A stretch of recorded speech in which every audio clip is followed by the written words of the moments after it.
Cuba, Old and New. By Albert G. Robinson. Christopher Columbus was a man of lively imagination. Had he been an ordinary, prosaic and plodding individual, he would have stayed at home combing wool as did his prosaic and plodding ancestors for several generations. At the age of 14 he went to sea and soon developed an active curiosity about regions then unknown but believed to exist. There was even then some knowledge of Western Asia, and even of China as approached from the west. 2 and 2 being properly put together, the result was a reasonable argument that China and India could be reached from the other direction, that is, by going westward instead of eastward. In the early autumn of the year 1492, Columbus was busy discovering islands in the Caribbean Sea region, and incidentally, seeking for the richest of the group. From dwellers on other islands he heard of one, called Cubanican, larger and richer than any that he had then discovered. A mixture of those tales with his own vivid imagination produced a belief in a country of wide extent, vastly rich in gold and gems, and already a center of an extensive commerce.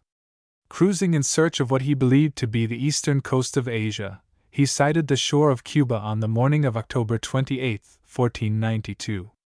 His journal, under date of October 24, states, "At midnight I tripped my anchors off this Cabo del Islio de Isabella, where I was pitched to go to the island of Cuba, which I learned from these people is very large and magnificent, and there are gold and spices in it, and large ships and merchants. And so I think it must be the island of Cipango, Japan, of which they tell such wonders." The record, under date of Sunday, 28th of October, states, "Continued for the nearest land of Cuba, and entered a beautiful estuary, clear of rocks and other dangers. The mouth of the estuary had 12 fathoms depth, and it was wide enough for a ship to work into." Students have disagreed regarding the first Cuban port entered by Columbus. There is general acceptance of October 28th as the date of arrival. Some contend that on that day he entered Night Bay, while others, and apparently the greater number, locate the spot somewhat to the west of Nuevitas. Wherever he first landed on it, there is agreement that he called the island Juana, in honor of Prince Juan taking possession. "In the name of Christ, Our Lady, and the reigning sovereigns of Spain." His record of the landing place is obscure. It is known that he sailed some leagues beyond it, to the westward. While on board his caravel on his homeward voyage, he wrote a letter to his friend, Don Rafael Sanchez, treasurer of their most serene highnesses, in which the experience is described. The original letter is lost, but it was translated into Latin and published in Barcelona in the following year, 1493. While the Latin form is variously translated into English, the general tenor of all is the same. He wrote, "When I arrived at Juana, Cuba, I sailed along the coast to the west, discovering so great an extent of land that I could not imagine it to be an island, but the continent of Cathay. I did not, however, discover upon the coast any large cities, all we saw being a few villages and farms, with the inhabitants of which we could not obtain any communication, they flying at our approach. I continued my course, still expecting to meet with some town or city, but after having gone a great distance and not meeting with any, and finding myself proceeding toward the north, which I was desirous to avoid on account of the cold, and moreover, meeting with a contrary wind, I determined to return to the south, and therefore put about and sailed back to a harbor which I had before observed. That the actual landing was at or near the present port of Nuevitas seems to be generally accepted. Columbus appears to have been greatly impressed by the beauty of the island. In his Life of Columbus, Washington Irving says, "From his continual remarks on the beauty of scenery, and from his evident delight in rural sounds and objects, he appears to have been extremely open to those happy influences, exercised over some spirits, by the graces and wonders of nature. He gives utterance to these feelings with characteristic enthusiasm, and at the same time with the artlessness and simplicity of diction of a child. When speaking of some lovely scene among the groves, or along the flowery shores of these favored islands, he says, one could live there forever. Cuba broke upon him like an Elysium. It is the most beautiful island, he says, that ever eyes beheld, full of excellent ports and profound rivers. A little discount must be made on such a statement. Granting all that is to be said of Cuba's scenic charms, some allowance is to be made for two influences, One is Don Cristobal's exuberance, and the other is the fact that when one has been knocking about, as he had been, for nearly 3 months on the open sea and among low-lying and sandy islands and keys, any land, verdure-clad and hilly, is a picture of paradise. Many people need only 2 or 3 days at sea to reach a similar conclusion. In his letter to Luis de Santangel, Columbus says, "All these countries are of surpassing excellence, and in particular Juana, Cuba, which contains abundance of fine harbors, excelling any in Christendom, as also many large and beautiful rivers. The land is high, and exhibits chains of tall mountains which seem to reach to the skies and surpass beyond comparison the Isle of Cetrafre, Sicily. These display themselves in all manner of beautiful shapes. They are accessible in every part, and covered with a vast variety of lofty trees which it appears to me never lose their foliage. Some were covered with blossoms, some with fruit, and others in different stages according to their nature. There are palm trees of 6 or 8 sorts. Beautiful forests of pines are likewise found, and fields of vast extent. Here are also honey and fruits of 1,000 sorts, and birds of every variety." Having landed at this indefinitely located point, Columbus, believing that he had reached the region he was seeking, dispatched messengers to the interior to open communication with some high official of Cathay, in which country he supposed himself to be, the idea of Cipango apparently having been abandoned. "Many at the present day," says Washington Irving, "will smile at this embassy to a naked savage chieftain in the interior of Cuba, in mistake for an Asiatic monarch. But such was the singular nature of this voyage, a continual series of golden dreams, and all interpreted by the deluding volume of Marco Polo." But the messengers went on their journey, and proceeded inland some 30 or 40 miles. There they came upon a village of about 50 huts and a population of about 1,000. They were able to communicate only by signs, and it is quite certain that the replies of the natives were as little understood by the messengers as the questions were by the natives. The messengers sought something about which the natives knew little or nothing. The communications were interpreted through the medium of imagination and desire. Nothing accomplished, the commission returned and made its disappointing report. Washington Irving thus describes the further proceedings. "The report of the envoys put an end to the many splendid fancies of Columbus about the barbaric prince and his capital. He was cruising, however, in a region of enchantment, in which pleasing chimeras started up at every step, exercising by turns a power over his imagination. During the absence of the emissaries, the Indians had informed him, by signs, of a place to the eastward, where the people collected gold along the river banks by torchlight and afterward wrought it into bars with hammers. In speaking of this place they again used the words Baykay and Bohio, which he, as usual, supposed to be the proper names of islands or countries. His great object was to arrive at some opulent and civilized country of the East, with which he might establish commercial relations, and whence he might carry home a quantity of Oriental merchandise as a rich trophy of his discovery. The season was advancing, the cool nights gave hints of approaching winter. He resolved, therefore, not to proceed farther to the north, nor to linger about uncivilized places which, at present, he had not the means of colonizing, but to return to the east-southeast, in quest of Baykay, which he trusted might prove some rich and civilized island on the coast of Asia. And so he sailed away for Hispaniola, Santo Domingo, which appears to have become, a little later, his favorite West Indian resort. He began his eastward journey on November 12th. As he did not reach Cape Macy, the eastern point of the island, until December 5th, he must have made frequent stops to examine the shore. Referring to one of the ports that he entered, he wrote to the Spanish sovereigns thus: "The amenity of this river, and the clearness of the water, through which the sand at the bottom may be seen, the multitude of palm trees of various forms, the highest and most beautiful that I have met with, and an infinity of other great and green trees, the birds in rich plumage and the verdure of the fields, render this country of such marvelous beauty that it surpasses all others in charms and graces, as the day doth the night in luster.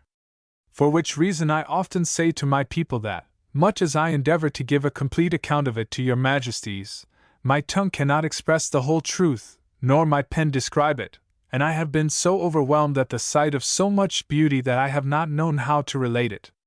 Columbus made no settlement in Cuba.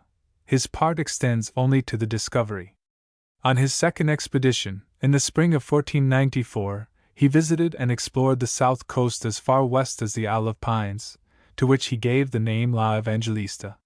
He touched the south coast again on his fourth voyage, in 1503.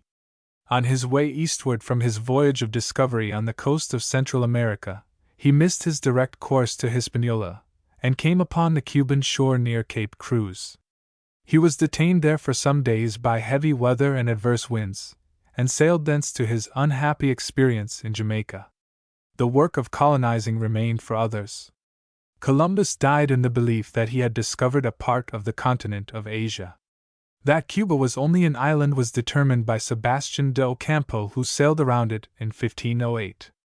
Baron Humboldt, who visited Cuba in 1801 and again in 1825, and wrote learnedly about it, states that the first settlement of the whites occurred in 1511, when Velázquez, under orders from Don Diego Columbus, landed at Puerto de las Palmas, near Cape Macy, and subjugated the cacique Hatchery, who had fled from Haiti to the eastern end of Cuba, where he became the chief of a confederation of several smaller native princes.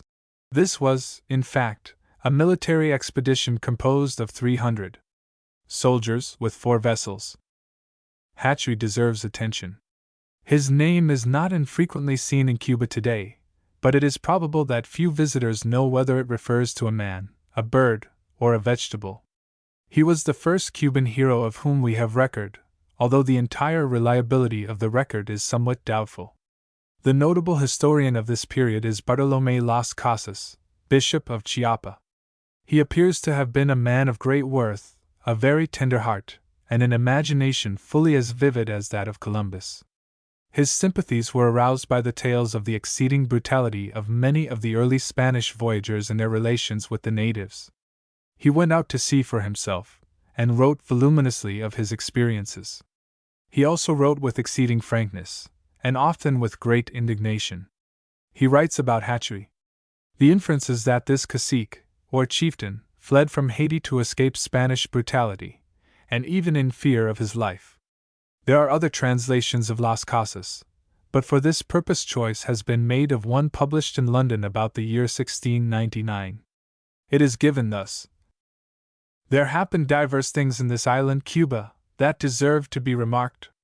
A rich and potent cacique named Hatchery was retired into the Isle of Cuba to avoid that slavery and death with which the Spaniards menaced him, and being informed that his persecutors were upon the point of landing in this island, he assembled all his subjects and domestics together, and made a speech unto them after this manner.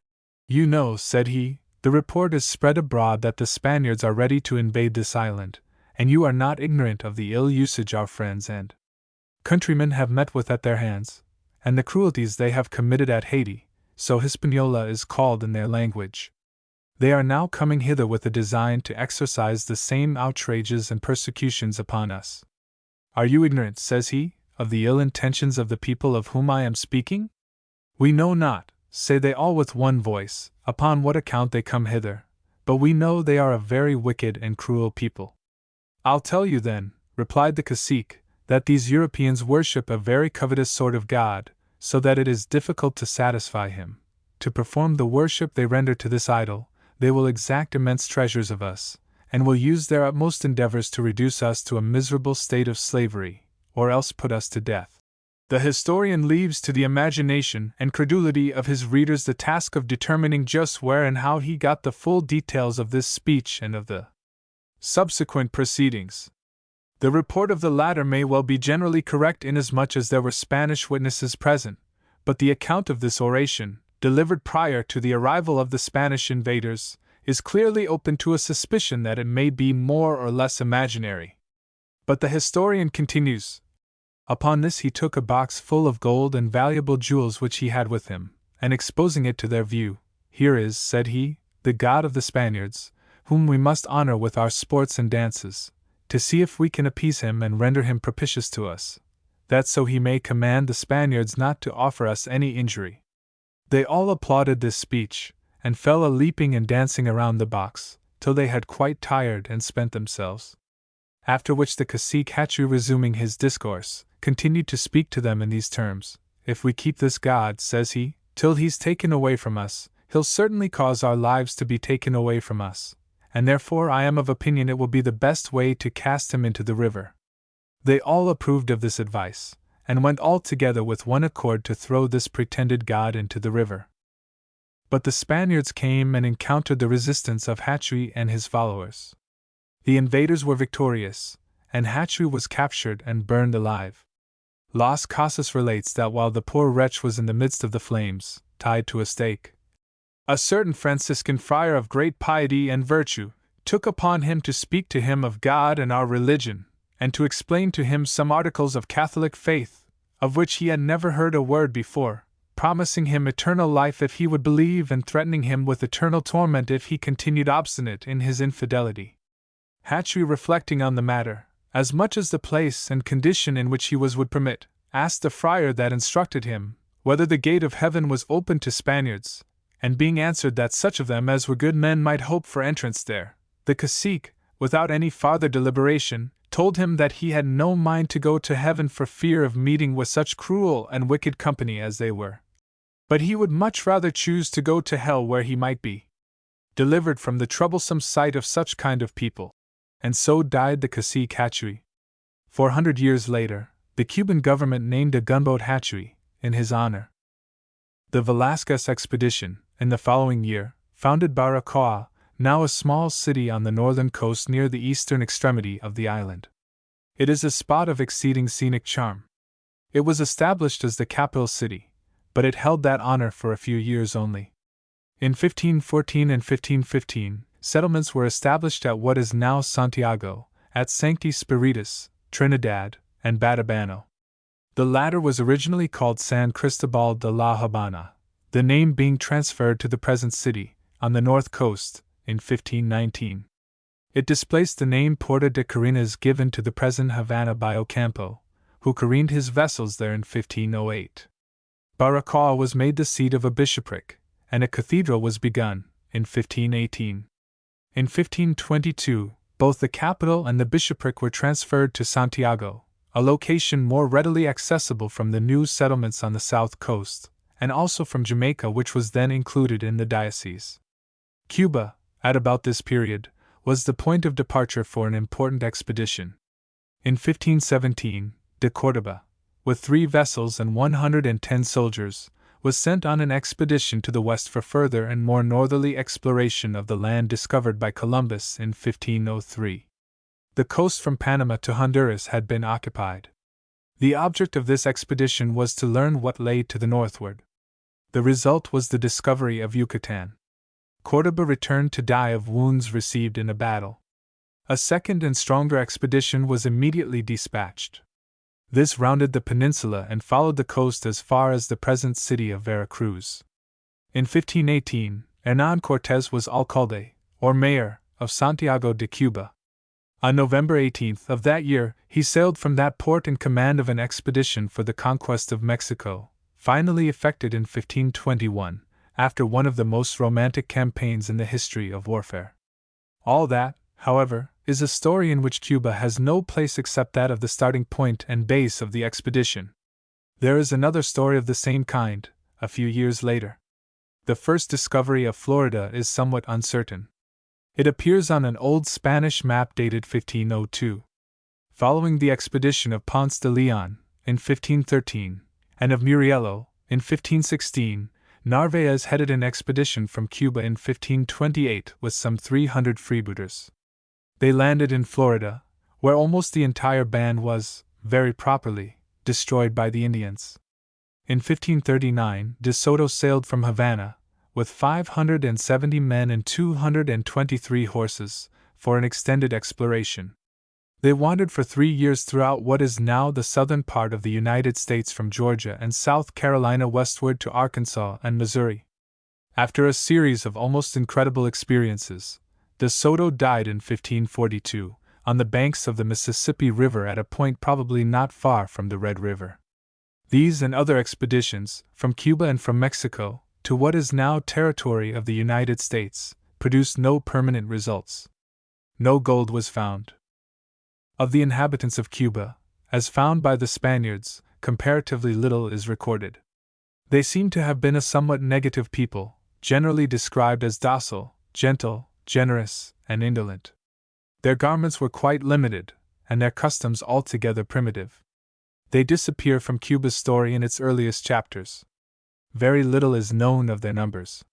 Some historians state that, in the days of Columbus, the island had 1 million inhabitants, but this is obviously little if anything more than a rough guess.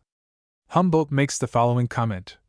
No means now exist to arrive at a knowledge of the population of Cuba in the time of Columbus.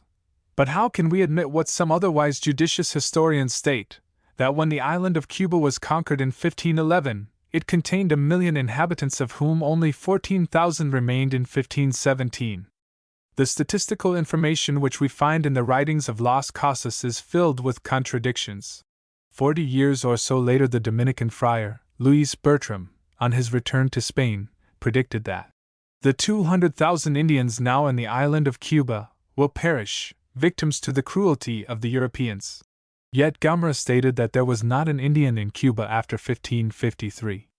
Whatever the exact truth regarding numbers, it is evident that they disappeared rapidly, worked to death by severe taskmasters.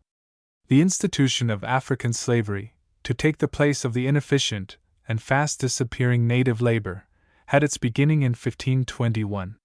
Baron Humboldt states that from that time until 1790, the total number of African Negroes imported as slaves was 90,875. In the next 30 years, the business increased rapidly, and Humboldt estimates the total arrivals, openly entered and smuggled in, from 1521 to 1820, as 372,449. Mr. J. S. Thrasher, in a translation of Humboldt's work, issued in 1856, added a footnote showing the arrivals up to 1854 as 644,000. A British official authority, at the same period, gives the total as a little less than 500,000. The exact number is not important. The institution on a large scale, in its relation to the total number of whites, was a fact.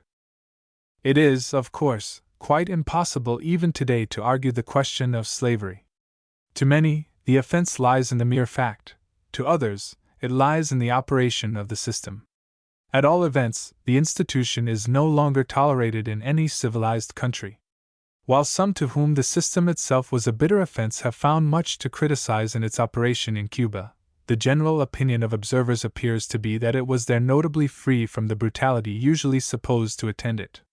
The census report of 1899, prepared under the auspices of the American authorities, states that while it was fraught with all the horrors of this nefarious business elsewhere, the laws for the protection of slaves were unusually humane. Almost from the beginning, slaves had a right to purchase their freedom or change their masters, and long before slavery was abolished they could own property and contract marriage. As a result, the proportion of free-colored to slaves has always been large. Humboldt, who studied the institution while it was most extensive, states that the position of the free Negroes in Cuba is much better than it is elsewhere, even among those nations which have for ages flattered themselves as being most advanced in civilization. The movement for the abolition of slavery had its beginning in 1815, with the Treaty of Vienna, to which Spain was a party. Various acts in the same direction appear in the next 50 years. The Morat Law, enacted in 1870 by the Spanish Cortes, provided for gradual abolition in Spain's dominions, and a law of 1880, one of the results of the 10 Years' War, definitely abolished the system. Traces of it remained, however, until about 1887, when it may be regarded as having become extinct forever in Cuba. For the first 250 years of Cuba's history, the city of Havana appears as the special center of interest. There was growth in other sections, but it was slow, for reasons that will be explained elsewhere. In 1538, Havana was attacked and totally destroyed by a French privateer. Hernando de Soto, then governor of the island, at once began the construction of defenses that are now one of the special points of interest in the city. The first was the Castillo de la Fuerza. In 1552, Havana became the capital city. In 1555, it was again attacked, and practically destroyed, including the new fortress, by French buccaneers. Restoration was effected as rapidly as possible. In 1589, La Fuerza was enlarged, and the construction of the Morro and of La Punta, the fortress at the foot of the Prado, was begun. The old city wall, of which portions still remain, was of a later period. Despite these precautions, the city was repeatedly attacked by pirates and privateers. Some reference to these experiences will be made in a special chapter on the city. The slow progress of the island is shown by the fact that an accepted official report gives the total population in 1775 as 171,620, of whom less than 100,000 were white. The absence of precious metals is doubtless the main reason for the lack of Spanish interest in the development of the country. For a long time after the occupation, the principal industry was cattle raising. Agriculture, the production of sugar, tobacco, coffee, and other crops, on anything properly to be regarded as a commercial scale, was an experience of later years. The reason for this will be found in the mistaken colonial policy of Spain, a policy the application of which, in a far milder manner, cost England its richest colony in the Western Hemisphere, and which, in the first quarter of the 19th century, cost Spain all of its possessions in this half of the world, with the exception of Cuba and Puerto Rico.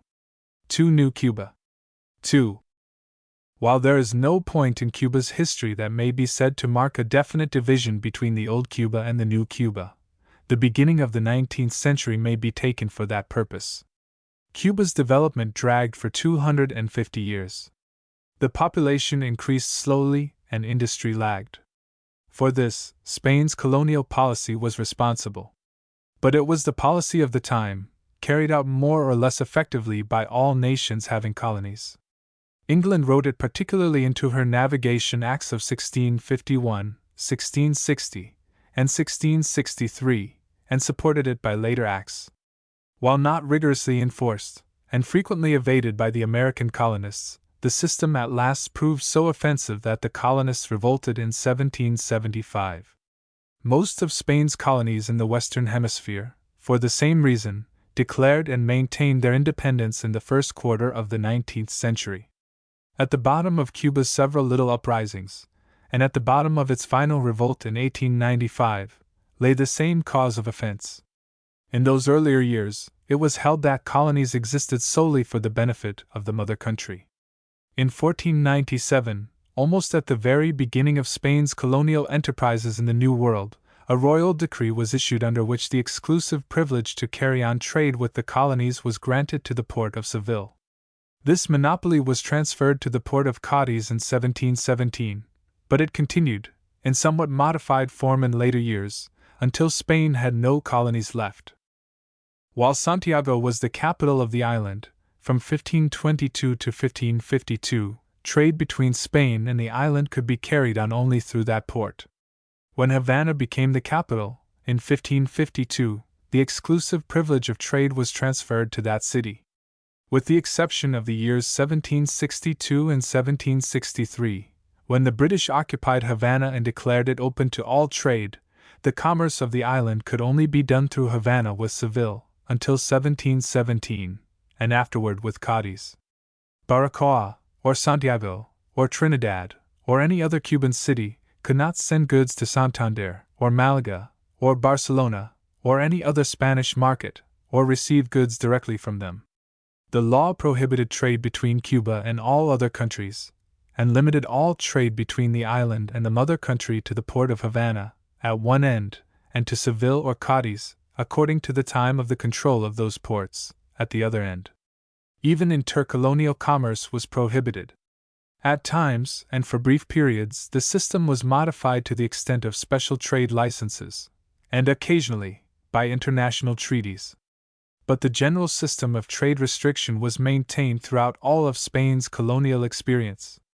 Between 1778 and 1803, most of Cuba's ports were opened to trade with Spain. The European wars of the early years of the 19th century led to modification of the trade laws, but in 1809 foreign commerce with Spanish-American ports was again prohibited. A few years later, Spain had lost nearly all its American colonies. A new plan was adopted in 1818. Under that, Spain sought to hold the trade of Cuba and Puerto Rico by tariffs so highly favorable to merchandise from the mother country as to be effectively prohibitive with regard to many products from other countries. This, in general outline, is the cause of Cuba's slow progress until the 19th century, and the explanation of its failure to make more rapid progress during that century. Naturally, under such conditions, bribery of officials and smuggling became active and lucrative enterprises. It may be said, in strict confidence between writer and reader, that Americans were frequently the parties of the other part in these transactions. In search through a considerable number of American histories, I have been unable to find definite references to trade with Cuba, yet there seems to be abundant reason for belief that such trade was carried on. There are many references to trade with the West Indies as far back as 1640 and even a year or two earlier, but allusions to trade with Cuba do not appear, doubtless for the reason that it was contraband, a violation of both Spanish and British laws. There was evidently some relaxation toward the close of the 18th century. There are no records of the commerce of the American colonies, and only fragmentary records between 1776 and 1789. The more elaborate records of 1789 and following years show shipments of fish, whale oil, spermaceti candles, lumber, staves and heading, and other articles to the Spanish West Indies, in which group Cuba was presumably included. The records of the time are somewhat unreliable. It was a custom for the small vessels engaged in that trade to take out clearance papers for the West Indies. The cargo might be distributed in a number of ports, and the return cargo might be similarly collected. For the year 1795, the records of the United States show total imports from the Spanish West Indies as valued at $1,740,000, and exports to that area as valued at $1,390,000. In 1800, the imports were $10,588,000, and the exports $8,270,000. Just how much of this was trade with Cuba does not appear.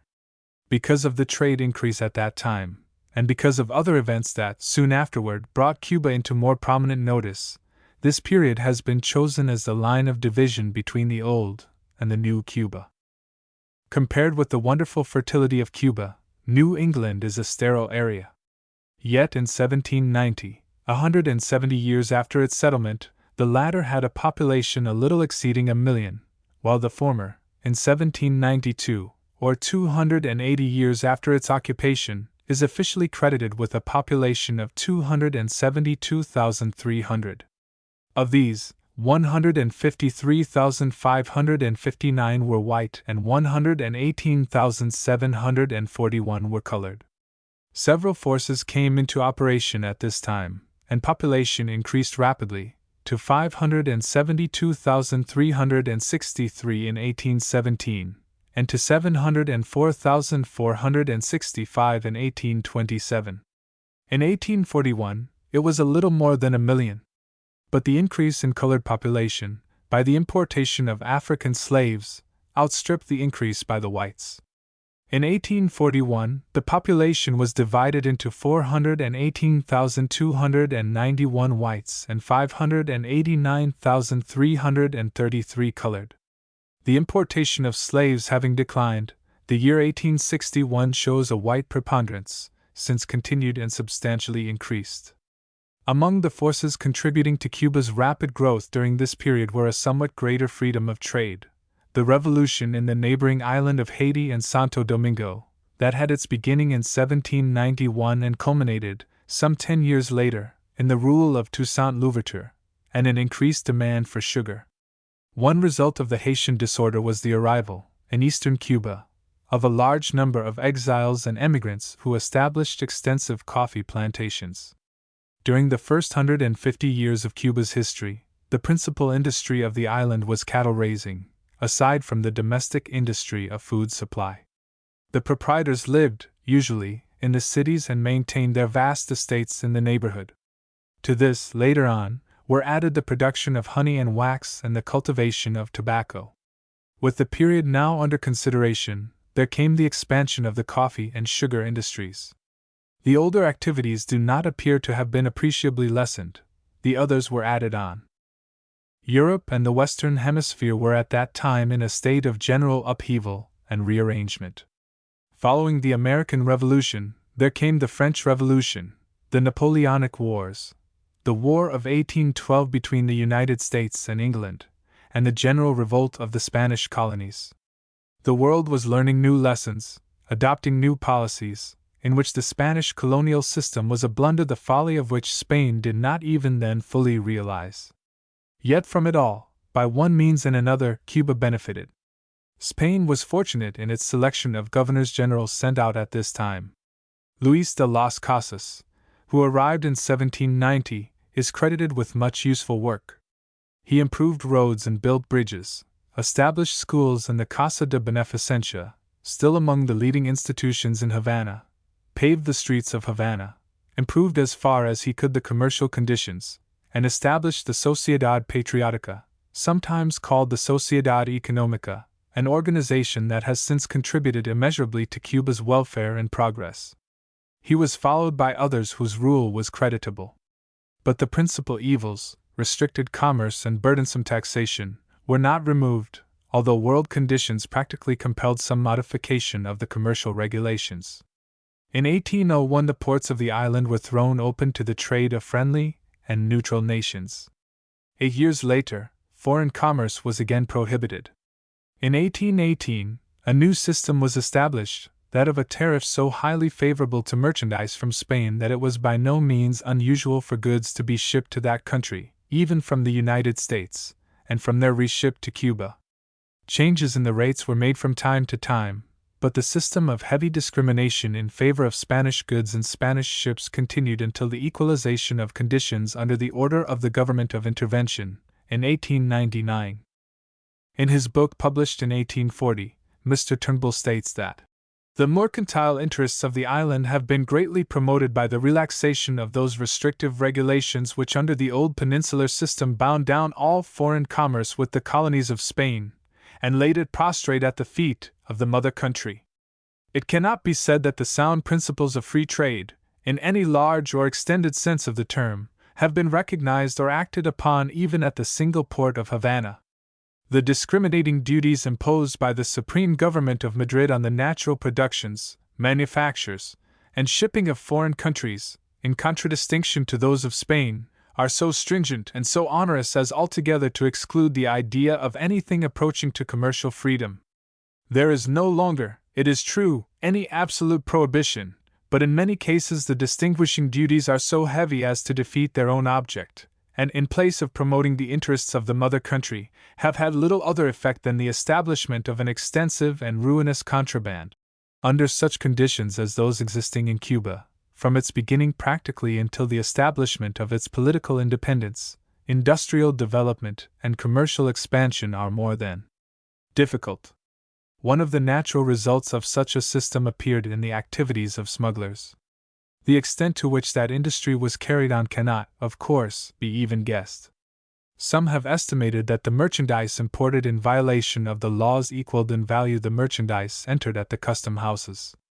An official publication, American, states that from smuggling on a large scale and privateering to buccaneering and piracy is not a long step, and under the name of privateers French, Dutch, English, and American smugglers and buccaneers swarmed the Caribbean Sea and the Gulf of Mexico for more than 2 centuries, plundering Spanish flottas and attacking colonial settlements. Among the latter, Cuba was the chief sufferer. Had Cuba's coasts been made to order for the purpose, they could hardly have been better adapted to the uses of smugglers. Offshore, for more than half its coastline, both north and south, are small islands and keys with narrow and shallow passages between them, thus making an excellent dodging area for small boats if pursued by revenue vessels. Thoroughly familiar with these entrances and hiding places, smugglers could land their goods almost at will with little danger of detection or capture. Another heavy handicap on the economic progress of the island appears in the system of taxation. Regarding this system, the census of 1899 reports as follows. Apart from imports and exports, taxes were levied on real and personal property and on industries and commerce of all kinds. Every profession, art, or manual occupation contributed its quota, while, As far back as 1638, seal and stamp taxes were established on all judicial business and on all kinds of petitions and claims made to official corporations, and subsequently on all bills and accounts. These taxes were in the form of stamps on official paper, and at the date of American occupation the paper cost from 35 cents to $3 a sheet. On deeds, wills, and other similar documents the paper cost from 35 cents to $37.50 per sheet, according to the value of the property concerned. Failure to use even the lowest priced paper involved a fine of $50. There was also a municipal tax on the slaughter of cattle for the market. This privilege was sold by the municipal council to the highest bidder, with the result that taxes were assessed on all animals slaughtered, whether for the market or for private consumption, with a corresponding increase in the price of meat. Another tax established in 1528, called the Derecho de Viria, required the payment of 20 ducats, $16, by every person, bond or free, arriving in the island. In 1665 this tax was increased to $22, and continued in force to 1765, thus retarding immigration, and, to that extent, the increase of population, especially of the laboring class. An examination of these taxes will show their excessive, arbitrary, and unscientific character, and how they operated to discourage Cubans from owning property, or engaging in many industrial pursuits tending to benefit them and to promote the material improvement of the island. Taxes on real estate were estimated by the tax inspector on the basis of its rental or productive capacity, and varied from 4 to 12%. Similarly, a nominal municipal tax of 25% was levied on the estimated profits of all industries and commerce, and on the income derived from all professions, manual occupations, or agencies, the collector receiving 6% of all taxes assessed. Much unjust discrimination was made against Cubans in determining assessable values and in collecting the taxes, and it is said that bribery in some form was the only effective defense against the most flagrant impositions. Some of the experiences of this period will be considered in special chapters on Cuba's alleged revolutions and on the relations of the United States to Cuba and its affairs. One point may be noted here. The wave of republicanism that swept over a considerable part of Europe and over the Western Hemisphere, from 1775 to 1825, had its direct influence in Spain, and an influence only less direct in Cuba. In 1812, Spain became a constitutional monarchy. It is true that the institution had only a brief life, but the sentiment that lay beneath it persisted and had been repeatedly a cause of disturbance on the peninsula. Something of the same sentiment pervaded Cuba and excited ambitions, not for national independence, but for some participation in government. A royal decree, in 1810, gave Cuba representation in the Cortes, and 2 deputies from the island took part in framing the Constitution of 1812. This recognition of Cuba lasted for only 2 years, the Constitution being abrogated in 1814, but it was restored in 1820. Only to cease again 3 years later. Representatives were again admitted to the Cortes in 1834, and again excluded in 1837. The effect of all this was, perhaps, psychological rather than practical, but it gave rise to a new mental attitude and to some change in conduct. The effect appears in the numerous recurrences of open protest and passive resistance in the place of the earlier submission. Writing in 1855, Mr. J.S. Thrasher stated that the essential political elements of the island are antagonistic to those of the mother country. While the Cortes and the Crown have frequently declared that Cuba does not form an integral part of the Spanish monarchy, but must be governed by special laws not applicable to Spain, and persist in ruling her under the erroneous and unjust European colonial system, the growing wealth and increasing intelligence of the Cubans lead them to aspire to some share in the elimination of the political principles under which their own affairs shall be administered. A like antagonism exists in the economic relations of the 2 countries. While the people of Cuba are not averse to the raising of such revenue as may be required for the proper wants of the state, in the administration of which they may participate, they complain, with a feeling of national pride, that fiscal burdens of the most onerous kind are laid upon them for the express purpose of advancing interests which are in every sense opposed to their own. Thus, Spain imposes taxes to support a large army and navy, the principal object of which is to prevent any expression of the public will on the part of the people of Cuba. Another class of impositions have for their object the diversion of the trade of Cuba to channels which shall increase the profits of the agriculturists and mariners of Spain without regard to the interests of the people of the island. Yet, in spite of these severe restrictions and heavy burdens, Cuba shows a considerable progress during the first half of the century. It is far from easy to reach fair conclusions from contemporaneous writings. Naturally, Spanish officials and Spanish writers strove to make the best possible case for Spain, its policies, and its conduct. The press of the island was either under official control or stood in fear of official reprisals. The Cuban side, naturally partisan, appears to have been presented chiefly by fugitive pamphlets, more or less surreptitiously printed and distributed, usually the product of political extremists. Among these was a man of marked ability and of rare skill in the use of language. He was Don Antonio Sacco, known in Cuba as the Immortal Sacco. In a letter written to a friend, in 1846, he says, "The tyranny of our mother country, today most acute, will have this result, that within a period of time not very remote the Cubans will be compelled to take up arms to banish her. That British observers and most American observers should take the side of the Cubans is altogether natural." Writing in 1854, Mr. M. Ballou, in his History of Cuba, says, "The Cubans owe all the blessings they enjoy to Providence alone, so to speak, while the evils which they suffer are directly referable to the oppression of the home government. Nothing short of a military despotism could maintain the connection of such an island with a mother country more than 3,000 miles distant, and accordingly we find the Captain General of Cuba invested with unlimited power. He is, in fact, a viceroy appointed by the Crown of Spain, and accountable only to the reigning sovereign for his administration of the colony. His rule is absolute. He has the power of life and death and liberty in his hands. He can, by his arbitrary will, send into exile any person whatever, be his name or rank what it may, whose residence in the island he considers prejudicial to the royal interest, even if he has committed no overt act. He can suspend the operation of the laws and ordinances, if he sees fit to do so, can destroy or confiscate property, and in short, the island may be said to be perpetually in a state of siege.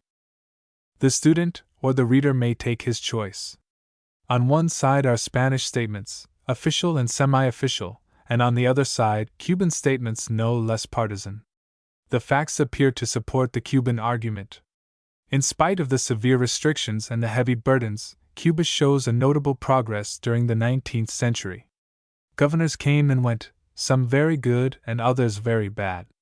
There were 100 of them from 1512 to 1866, and 36 more from 1866 to 1899, the average term of service for the entire number being a little less than 3 years. On the whole, the most notable of the group of 19th-century incumbents was Don Miguel Taken, who ruled from June 1, 1834, until April 16, 1838. His record would seem to place him quite decidedly in the reactionary class, but he was a man of action who left behind him monuments that remain to his credit even now. One historian, Mr. Kimball, who wrote in 1850, describes him as one in whom short-sightedness, narrow views, and jealous and weak mind were joined to an uncommon stubbornness of character. Another, Mr. M. Ballou, says that probably of all the governors-general that have filled the post in Cuba none is better known abroad, or has left more monuments to his enterprise than Taken. His reputation at Havana, this was written 1854, is of a somewhat doubtful character, for though he followed out with energy various improvements, yet his modes of procedure were so violent that he was an object of terror to the people generally, rather than of gratitude. He vastly improved the appearance of the capital and its vicinity, built the new prison, rebuilt the governor's palace, constructed a military road to the neighboring forts, erected a spacious theater and market house, arranged a new public walk, and opened a vast parade ground without the city walls, thus laying the foundation of the new city which has now sprung up in this formerly desolate suburb. He suppressed the gaming houses and rendered the streets, formerly infested with robbers, as secure as those of Boston or New York. Another writer, Mr. Samuel Hazard, in 1870 says, Of all the governors who have been in command of the island, Governor Taken seems to have been the best, doing the most to improve the island, and particularly Havana, making laws, punishing offenses, and establishing some degree of safety for its inhabitants. It is reported of him that he is said, like the great King Alfred, to have promised the Cubans that they should be able to leave their purses of money on the public highway without fear of having them stolen. At all events, his name is cherished by every Cuban for the good he has done, and paseos, theaters, and monuments bear his great name in Havana. The Taken Theater is now the Nacional, and the Paseo Taken is now Carlos III. The new prison is the Cárcel, or jail, at the northern end of the Prado, near the fortress of La Punta. Don Miguel may have been disliked for his methods and his manners, but he certainly did much to make his rule memorable. There is no reliable information that shows the progress of the island during the 19th century. Even the census figures are questioned. A reported 432,000 total population in 1804 is evidently no more than an estimate, yet it is very likely not far from the actual. Concerning their distribution throughout the island, and the number engaged in different occupations, there are no records. There are no acceptable figures regarding the respective numbers of whites and blacks. Nor is there any record of the population in 1895, the year of the War for Independence. From the definite tabulation, under American auspices, in 1899, showing 1,576,797, it has been estimated that the number in 1895 was a little less than 1,800,000, the difference being represented by the disasters of the war, by the result of reconcentration, and by departures during the disturbance. The general result seems to be that the population was practically quadrupled. A somewhat rough approximation would show the blacks as multiplied by 3, to an 1899 total of 505,000, with the whites multiplied by 4, to a total of 1,067,000. Nor are there figures of trade that afford any proper clue to the growth of industry and commerce. There are records of imports and exports from about 1850 onward, but before that time the matter of contraband trade introduces an element of uncertainty. An American official pamphlet on Cuban trade carries the statement: "The ascertainment of full and exact details of the commerce of Cuba prior to the close of Spanish dominion in the island is an impossibility." The Spanish authorities, as a rule, publish no complete returns of Cuban trade, either foreign or domestic. Except with regard to Spain and the United States, most of the existing commercial statistics of Cuba, prior to 1899, are fragmentary and merely approximative. Spain and the United States have always kept a separate and distinct trade account with Cuba, but the United Kingdom, France, Germany, and other European countries excepting Spain, formerly merged their statistics of trade with Cuba in one general item embracing Cuba and Puerto Rico, under the heading of Spanish West Indies. Since 1899, however, all the powers have kept separate accounts with Cuba, and the statistics of the Cuban Republic have been reasonably full and accurate. Cuba's recorded imports in 1894 show a total value of $90,800,000, and exports show a value of $102 million. Writing about the year 1825, Humboldt says, "It is more than probable that the imports of the whole island, licit and contraband, estimated at the actual value of the goods and the slaves, amount, at the present time, to 15 or 16 millions of dollars, of which barely 3 or 4 millions are re-exported." The same authority gives the probable exports of that time as about $12,500,000. The trade at the beginning of the century must have been far below this. The official figures for 1851 show total imports amounting to $34 million, and exports to $33 million, but the accuracy of the figures is open to question. The more important fact is that of a very large gain in population and in production. The coffee industry, that assumed important proportions during a part of the first half of the century, gradually declined for the reason that sugar became a much more profitable crop. Now Cuba imports most of its coffee from Puerto Rico. Because of its convenience as a contraband article, there are no reliable figures of the tobacco output. Prior to 1817, the commodity was, for much of the time, a crown monopoly and, for the remainder of the time, a monopoly concession to private companies. In that year, cultivation and trade became free, subject to a tax on each planter of 1/20th of his production. As we shall see, in another chapter, Cuba at last wearied of Spanish exactions and revolted as did the United States, weary of British rule and British exactions and restrictions, more than 100 years earlier. 3. The country. 3. Description of the physical features of a country seldom makes highly entertaining reading, but it seems a necessary part of a book of this kind. Some readers may find interest if not entertainment in such a review. The total area of the island, including 1,000 or more adjacent islands, islets, and keys, is given as 44,164 square miles, a little less than the area of Pennsylvania and a little more than that of Ohio or Tennessee. Illustration of its shape by some familiar object is difficult, although various comparisons have been attempted. Some old Spanish geographers gave the island the name of La Lengua de Pájaro, the bird's tongue. Mr. M. Ballou likened it to the blade of a Turkish scimitar slightly curved back, or approaching the form of a long, narrow crescent. Mr. Robert T. Hill holds that it resembles a great hammer-headed shark, the head of which forms the straight, south coast of the east end of the island, from which the sinuous body extends westward. This analogy is made still more striking by two long, fin-like strings of keys, or islets, which extend backward along the opposite coasts, parallel to the main body of the island. But all such comparisons call for a lively imagination. It might be likened to the curving handles of a plow attached to a share, or to any one of a dozen things that it does not at all clearly resemble. Regarding the Orient coast, from Cape Cruz to Cape Macy as a base, from that springs a long and comparatively slender arm that runs northwesterly for 500 miles to the vicinity of Havana. There, the arm, somewhat narrowed, turns downward in a generally southwestern direction for about 200 miles.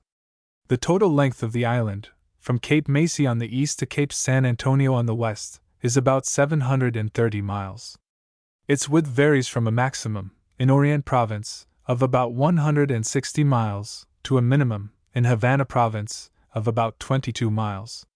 It has a general coastline of about 2,200 miles, or, following all its sinuosities, of about 7,000 miles. Its north coast is, for much of its length, steep and rocky.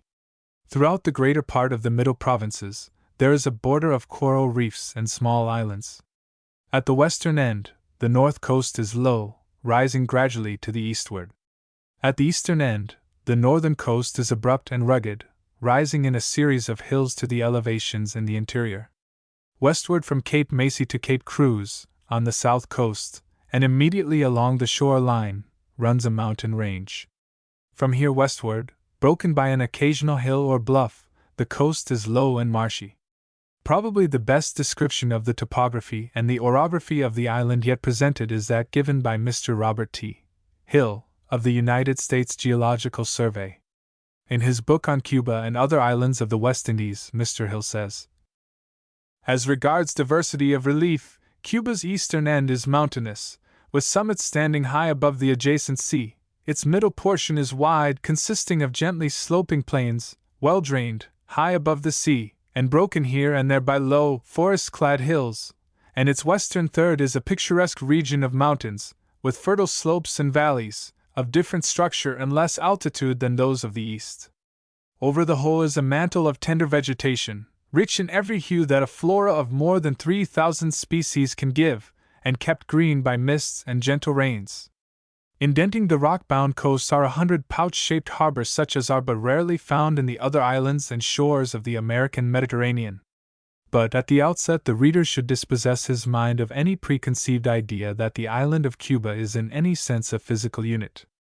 On the contrary, it presents a diversity of topographic, climatic, and cultural features, which, as distributed, divide the island into at least 3 distinct natural provinces, for convenience termed the eastern, central, and western regions. The distinct types of relief include regions of high mountains, low hills, dissected plateaus, intermontane valleys, and coastal swamps. With the exception of a strip of the south-central coast, the island, as a whole, stands well above the sea, is thoroughly drained, and presents a rugged aspect when viewed from the sea. About 1/4 of the total area is mountainous, 3/5 are rolling plain, valleys, and gentle arable slopes, and the remainder is swampy. The island border on the north presents a low cliff topography, with a horizontal skyline from Matanzas westward, gradually decreasing from 500 feet at Matanzas to 100 feet on the west. The coast of the east end is abrupt and rugged, presenting on both the north and south sides a series of remarkable terraces, rising in stair-like arrangement to 600 feet or more, representing successive pauses or stages in the elevation of the island above the sea, and constituting most striking scenic features. About 1/2 the Cuban coast is bordered by keys, which are largely old reef rock, the creations of the same coral builders that may now be seen through the transparent water still at work on the modern shallows, decking the rocks and sands with their graceful and many-colored tufts of animal foliage. Mr. Hill summarizes the general appearance of the island thus. Santiago de Cuba, now called Orient, is predominantly a mountainous region of high relief, especially along the coasts, with many interior valleys. Puerto Principe, now Camagüey, and Santa Clara are broken regions of low mountain relief, diversified by extensive valleys. Matanzas and Havana are vast stretches of level cultivated plain, with only a few hills of relief. Pinar del Rio is centrally mountainous, with fertile coastward slopes. The notable elevations of the island are the Cordilleras de los Órganos, or Organ Mountains, in Pinar del Rio, of which an eastward extension appears in the Tetas de Managua, the Arcas de Canasai, the Escalera de Jaruco, the Pan de Matanzas, and other minor elevations in Havana and Matanzas provinces. In Santa Clara and Camagüey, the range is represented by crest lines and plateaus along the north shore, and finally runs into the hill and mountain maze of Orient. In the south-central section of the island, a somewhat isolated group of elevations appears, culminating in El Potrerillo at a height of nearly 3,000 feet. In Orient, immediately along the south coast line, is the precipitous Sierra Maestra, reaching its greatest altitude in the Pico del Turquino, with an elevation of approximately 8,500 feet. Another elevation, near Santiago, known as La Gran Piedra, is estimated at 5,200 feet. All these heights are densely wooded. From the tops of some of them, east, west, and central, the views are marvelously beautiful, but the summits of most are reached only with considerable difficulty. One of the most notable of these viewpoints, and one of the most easily reached, is the height immediately behind the city of Matanzas, overlooking the famous Yumuri Valley. The valley is a broad, shallow bowl, some 5 or 6 miles in diameter, enclosed by steeply sloping walls of 500 to 600 feet in height. Through it winds the Yumuri River. It is best seen in the early forenoon, or the late afternoon, when there come the shadows and the lights that are largely killed by the more vertical rays of a midday Sunday. At those hours, it is a scene of entrancing loveliness. There are views, elsewhere, covering wider expanses, but none, I think, of equal beauty. The vicinity of Matanzas affords a spectacle of almost enchantment for the sightseer, and of deep interest for the geologist. Somewhat more than 50 years ago, an accident revealed the beautiful caves of Bellamar, 2 or 3 miles from the city, and easily reached by carriage. Caves ought to be cool. These are not, but they are well worth all the perspiration it costs to see them. They are a show place, and guides are always available.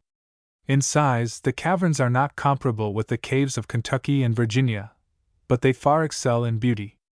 They are about 3 miles in extent, and their lower levels are said to be about 500 feet from the surface. The rock is white limestone, in which are chambers and passageways, stalactites and stalagmites innumerable. These have their somewhat fantastic but not unfitting names, such as the Gothic Temple, the Altar, the Guardian Spirit, the Fountain of Snow, and Columbus Mantle. The place has been called a dream of fairyland, a fairly appropriate description. The colors are snow white, pink, and shades of yellow, and many of the forms are wonderfully beautiful. There are many other caves in the island, like Cadilla, in the Guines region not far from Havana, others in the Cubitas Mountains in Camagüey province, and still others in Orient, but in comparison with Bellamar they are little else than holes in the ground. The trip through these remarkable aisles and chambers occupies some 3 or 4 hours. Cuba is not big enough for rivers of size. There are innumerable streams, for the island generally is well watered. The only river of real importance is the Caudal, in Orient Province. This is the longest and the largest river in the island. It rises in the hills north of Santiago, and winds a devious way westward for about 150 miles, emptying at last into the Gulf of Buena Esperanza, north of the city of Manzanillo. It is navigable for small boats, according to the stage of the water, from 75 to 100 miles from its mouth. Numerous smaller streams flow to the coast on both north and south. Some, that are really estuaries, are called rivers. Very few of them serve any commercial purposes. There are a few water areas called lakes, but they are really little other than ponds. On the south coast, directly opposite Matanzas, lies a vast swamp known as the Ciénaga de Zapata. It occupies an area of about 75 miles in length and about 30 miles in width, almost a dead flat, and practically at sea level. Here and there are open spaces of water or clusters of trees, but most of it is bog and quagmire and dense mangrove thickets. Along the coast are numerous harbors, large and small, that are or, by dredging, could be made available for commercial purposes. Among these, on the north coast, from west to east, are Bahia Honda, Mariel, Havana, Matanzas, Nervitas, Knight Bay, and Baracoa. On the south, from east to west, are Guantanamo, Santiago, Manzanillo, Cienfuegos, and Batabano. At all of these, there are now cities or towns with trade either by steamers or small sailing vessels. Among the interesting physical curiosities of the island are the numerous disappearing rivers. Doubtless the action of water on limestone has left, in many places, underground chambers and tunnels into which the streams have found an opening and in which they disappear, perhaps to emerge again and perhaps to find their way to the sea without reappearance. This seems to explain numerous freshwater springs among the keys and offshore. The Rio San Antonio quite disappears near San Antonio de los Baños. Near Guantanamo, a cascade drops 300 feet into a cavern and reappears a short distance away. Such disappearing rivers are not unknown elsewhere, but Cuba has several of them. The census report of 1907, prepared under American auspices, states that the climate of Cuba is tropical and insular. There are no extremes of heat, and there is no cold weather. This is quite true if the records of a thermometer are the standard, quite untrue if measured by the sensations of the human body. It is true that, in Havana, for instance, the thermometer seldom exceeds 90 degrees in the hottest months, and rarely if ever goes below 50 degrees in the coldest. But a day with the thermometer anywhere in the 80s may seem to a northern body very hot, and a day with the thermometer in the 50s is cold for anyone, whether a native or a visitor. There is doubtless a physical reason for the fact that a hot day in the north seems hotter than the same temperature in the south, while a day that seems, in the north, only pleasantly cool, seems bitterly cold in the tropics. When the thermometer drops below 60 degrees in Havana, the coachmen blanket their horses, the people put on all the clothes they have, and all visitors who are at all sensitive to low temperature go about shivering. Steam heat and furnaces are unknown, and fireplaces are a rarity. Yet, in general, the variations are not wide, either from day to day or when measured by seasons. The extremes are the infrequent exceptions. Nor is there wide difference between day and night.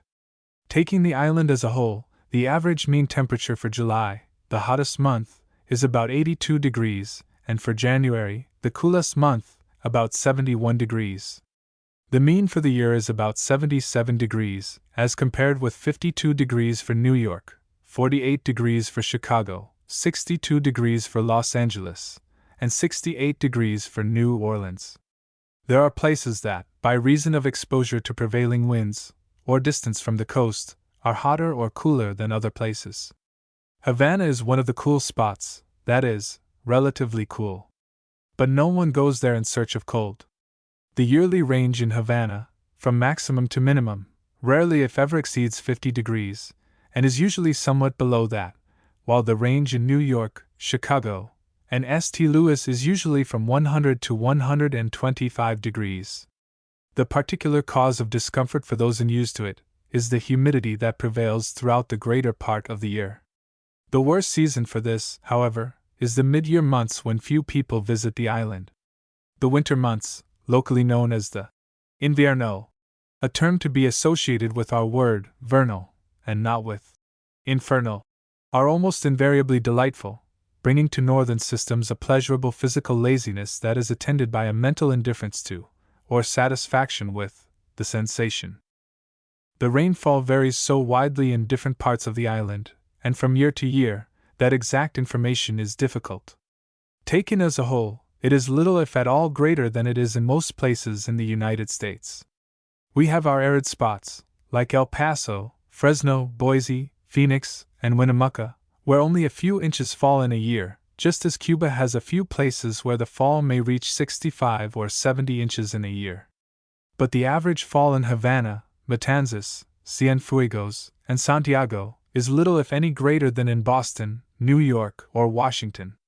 A difference appears in the fact that about 3/4 of Cuba's precipitation comes between the 1st of May and the 1st of October. But the term, wet season, does not mean that it rains all the time, or every day, any more than the term, dry season, means that during those months it does not rain at all.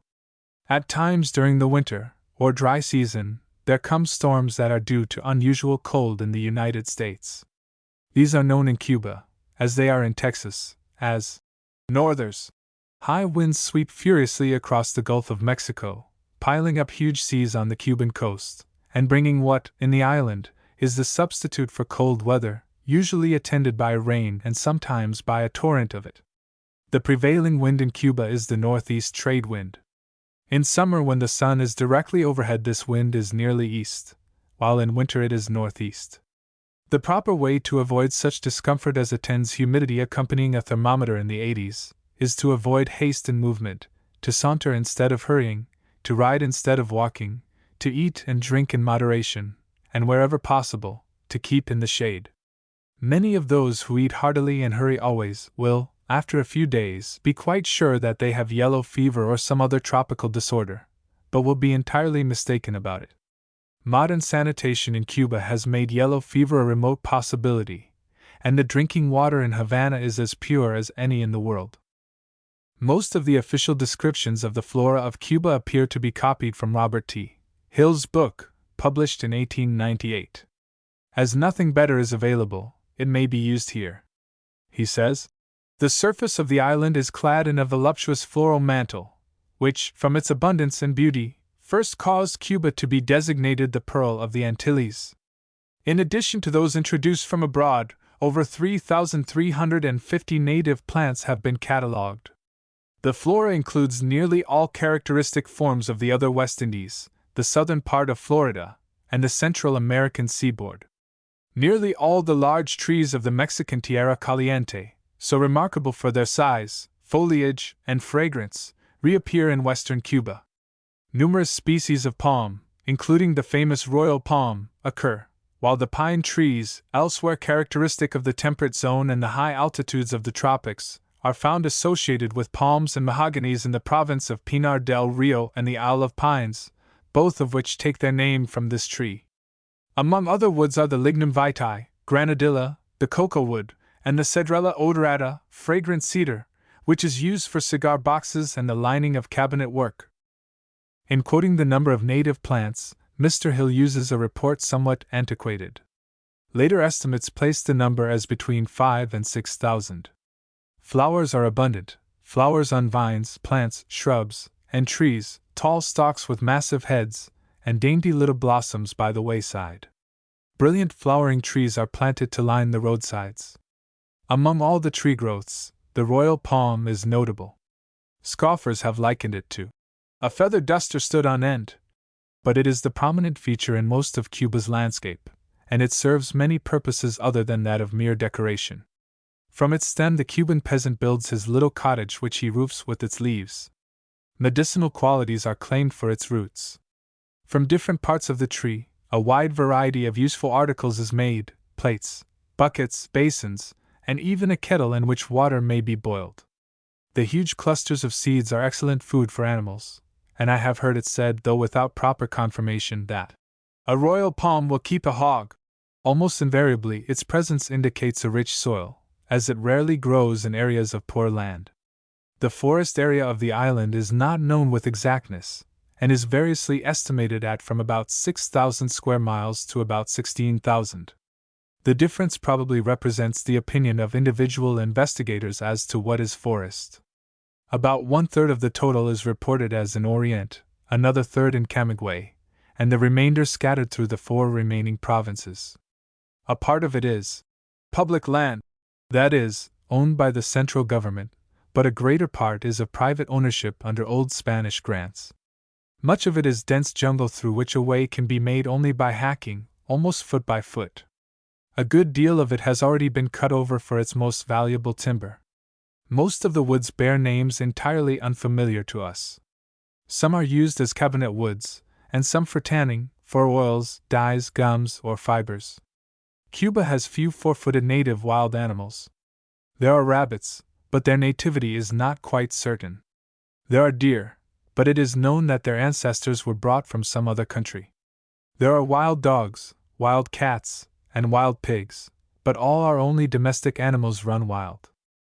Perhaps the only animal of the kind known to be native is the jusha, sometimes spelled, as pronounced, husha. Some observers have referred to it as a rat, but it climbs trees and grows to the size of a woodchuck or groundhog. It is sometimes eaten and is said to be quite palatable. Reptiles are fairly common, but none of them is dangerous. The best known is the maya, a snake that grows to a length, sometimes, of 12 or 15 feet. The country people not infrequently make of it a kind of house pet. When that is done, the reptile often makes its home in the cottage thatch, living on birds and mice. They are dull and sluggish in motion. While visiting a sugar plantation a few years ago, one of the hands asked if I should be interested by their maya. He dipped his hand into a nearby water barrel in the bottom of which 2 of them were closely coiled. He dragged out one of perhaps 10 or 12 feet in length and 4 or 5 inches in diameter, handling it as he would the same length of hawser. He hung it over the limb of a tree so that I could have a good chance for a picture of it. The thing squirmed slowly to the ground and crawled sluggishly away to the place from which it had been taken. Of bird life there is a large representation, both native and migratory. Among them are some 50 species of waders. In some parts of the island, the very unpleasant land crab, about the size of a soup plate, seems to exist in millions, although thousands is probably nearer the actual. The American soldiers made their acquaintance in large numbers at the time of the Santiago campaign. They are not a proper article of food. They have a salt water relative that is most excellent eating, as is also the lobster, langosta, of Cuban waters. In the swamp known as the Ciénaga de Zapata are both alligators and crocodiles, some of them of quite imposing dimensions. The insect life of the island is extensive. From personal experience, particularly behind the searchlight of an automobile that drew them in swarms, I should say that the island would be a rich field for the entomologist. There are mosquitoes, gnats, beetles, moths, butterflies, spiders, and scorpions. The bites of some of the spiders and the stings of the scorpions are, of course, uncomfortable, but they are neither fatal nor dangerous. With the exception of an occasional mosquito, and a perhaps more than occasional flea, the visitor to cities only is likely to encounter few of the members of these branches of Cuban zoology. There is one of the beetle family, however, that is extremely interesting. That is the cucullo, which Mr. Hazard, in his book on Cuba, calls a bright peripatetic candlebearer, by whose brilliant light one can not only walk, but even read. They are really a kind of glorified firefly, much larger than ours, and with a much more brilliant light. I do not know their candle power, but Mr. Hazard exaggerates little if at all in the matter of their brilliancy. While those referred to in the foregoing are the most notable features in this particular part of the Cuban field, there are others, though of perhaps less importance, to which reference might be made. Among them would be the sponge fisheries of the coast in the neighborhood of Batabano, and the numerous mineral springs, some of them really having, and others supposed to have, remarkable curative qualities. A half-century or so ago, a number of places not far from Havana were resorts to which rich and poor went to drink or to bathe in springs hot or cold or sulphurous or otherwise, for their healing. Among these were the baths at San Diego, near the Organ Mountains in Pinar del Rio, Santa Rita, near Guanabacoa in Havana Province, others near Marianao, on the outskirts of the city, and San Antonio, also in Havana Province. Most of these places now appear to have lost their popularity if not their medicinal virtues. Some, like those at Madruga, not far from Havana, still have a considerable patronage. Something may also be said of earthquakes and hurricanes. The former occur, on a small scale, more or less frequently in Orient, and much less frequently and of less severity in Havana. The latter come from time to time to work disaster to Cuban industries and sometimes, but not frequently, to cause loss of life and the destruction of buildings. They rarely occur except in the late summer and the autumn. Nearly 100 years ago, Alexander Humboldt, a traveler and a scientist, wrote thus of the island of Cuba. Notwithstanding the absence of deep rivers and the unequal fertility of the soil, the island of Cuba presents on every hand a most varied and agreeable country from its undulating character, its ever-springing verdure, and the variety of its vegetable formations. For the old Havana. 4. Among the many pictures stored away in the album of my memory, there are two that stand out more vividly than any others. The subjects are separated by half the world's circumference. One is the sunsets at Jolo, in the southern Philippines. There the sun sank into the western sea in a blaze of cloud glory, between the low-lying islands on either hand with the rich green of their foliage turned to purple shadows. The other is the sunrise at Havana, seen from the deck of a steamer in the harbor. The long, soft shadows and the mellow light fell on the blue and gray and green of the buildings of the city, and on the red-tiled roofs, with the hills for a background in one half of the picture, and the gleaming water of the Gulf in the background of the other half. I had seen the long stretch of the southern coast of the island, from Cape Antonio to Cape Macy, while on an excursion with a part of the Army of Occupation sent to Puerto Rico in the summer of 1898, and had set foot on Cuban soil at Daiquiri. But Havana in the morning light, on January 2, 1899, was my first real Cuban experience. It remains an ineffaceable memory. Of my surroundings and experiences aside from that, I have no distinct recollection. All was submerged by that one picture, and quickly buried by the activities into which I was immediately plunged. I do not recall the length of time we were held on board for medical inspection, nor whether the customs inspection was on board or ashore. I recall the trip from the ship to the wharf, in one of the little sailboats then used for the purpose, rather because of later experiences than because of the first one. I have no purpose here to write a history of those busy days, filled as they were with absorbing interest, with much that was pathetic and not a little that was amusing. I have seen that morning picture many times since, but never less beautiful, never less impressive. Nowadays, it is lost to most travelers because the crossing from Key West is made in the daytime, the boat reaching Havana in the late afternoon. Sometimes there is a partial compensation in the sunset picture, but I have never seen that when it really rivaled the picture at the beginning of the day. The visitor to Cuba, unfamiliar with the island, should take it leisurely. It is not a place to which the tourist may rush, guidebook in hand, making snapshots with a camera, and checking off places of interest as they are visited.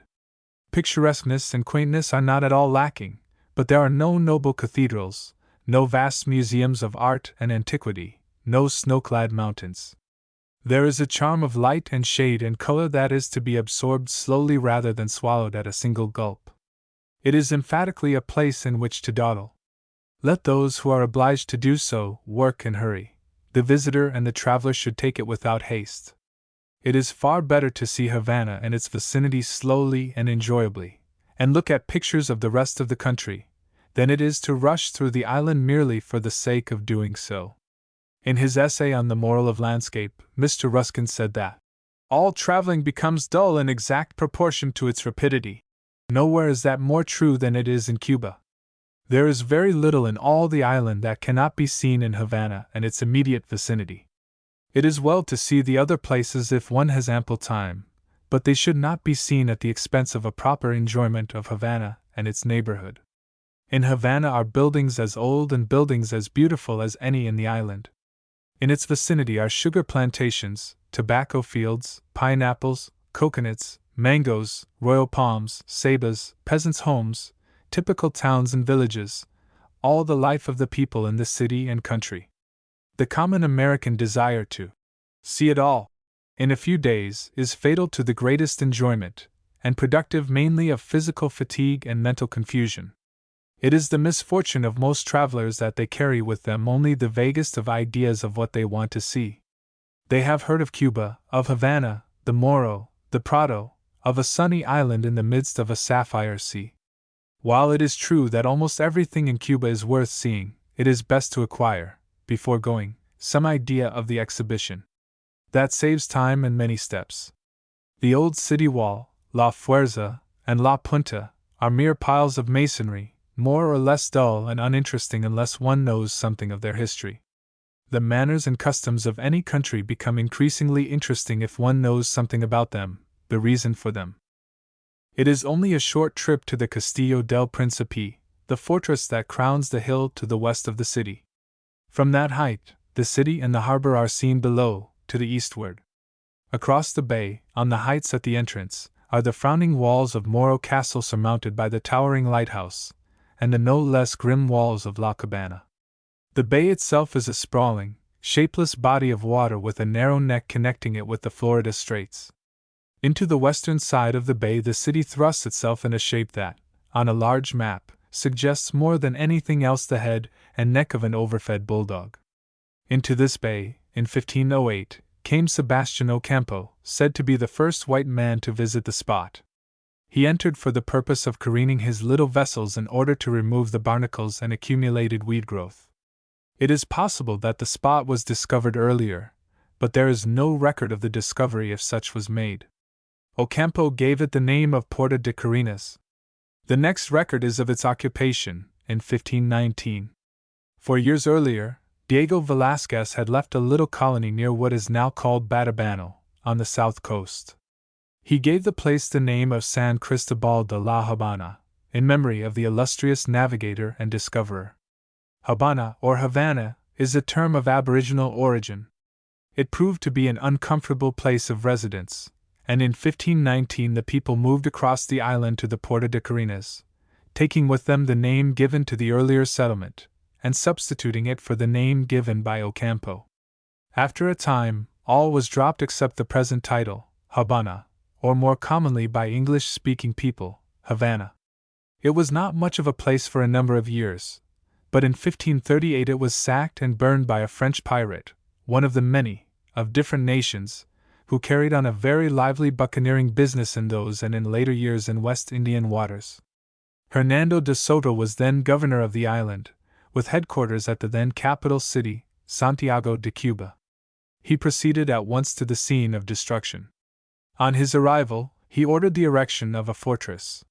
Some of the work then done still remains in the old structure near the palace, at the foot of Calle O'Reilly, known as La Fuerza. A few years before this time, Hernán Cortés had conquered Mexico, then called New Spain, and a business between Old Spain and New Spain soon developed. The harbor of Havana made a convenient halting place on the voyages between the two, and the settlement assumed a steadily increasing importance.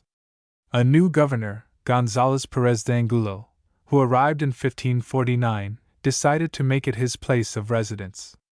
The year 1552 is generally given as the time of the creation of Havana as the capital city. It was at that time made the residence city of the governors, by their own choice, but it was not officially established as the capital until 1589. The fortress erected by order of de Soto proved somewhat ineffective. In 1554, another French marauder attacked and destroyed the town.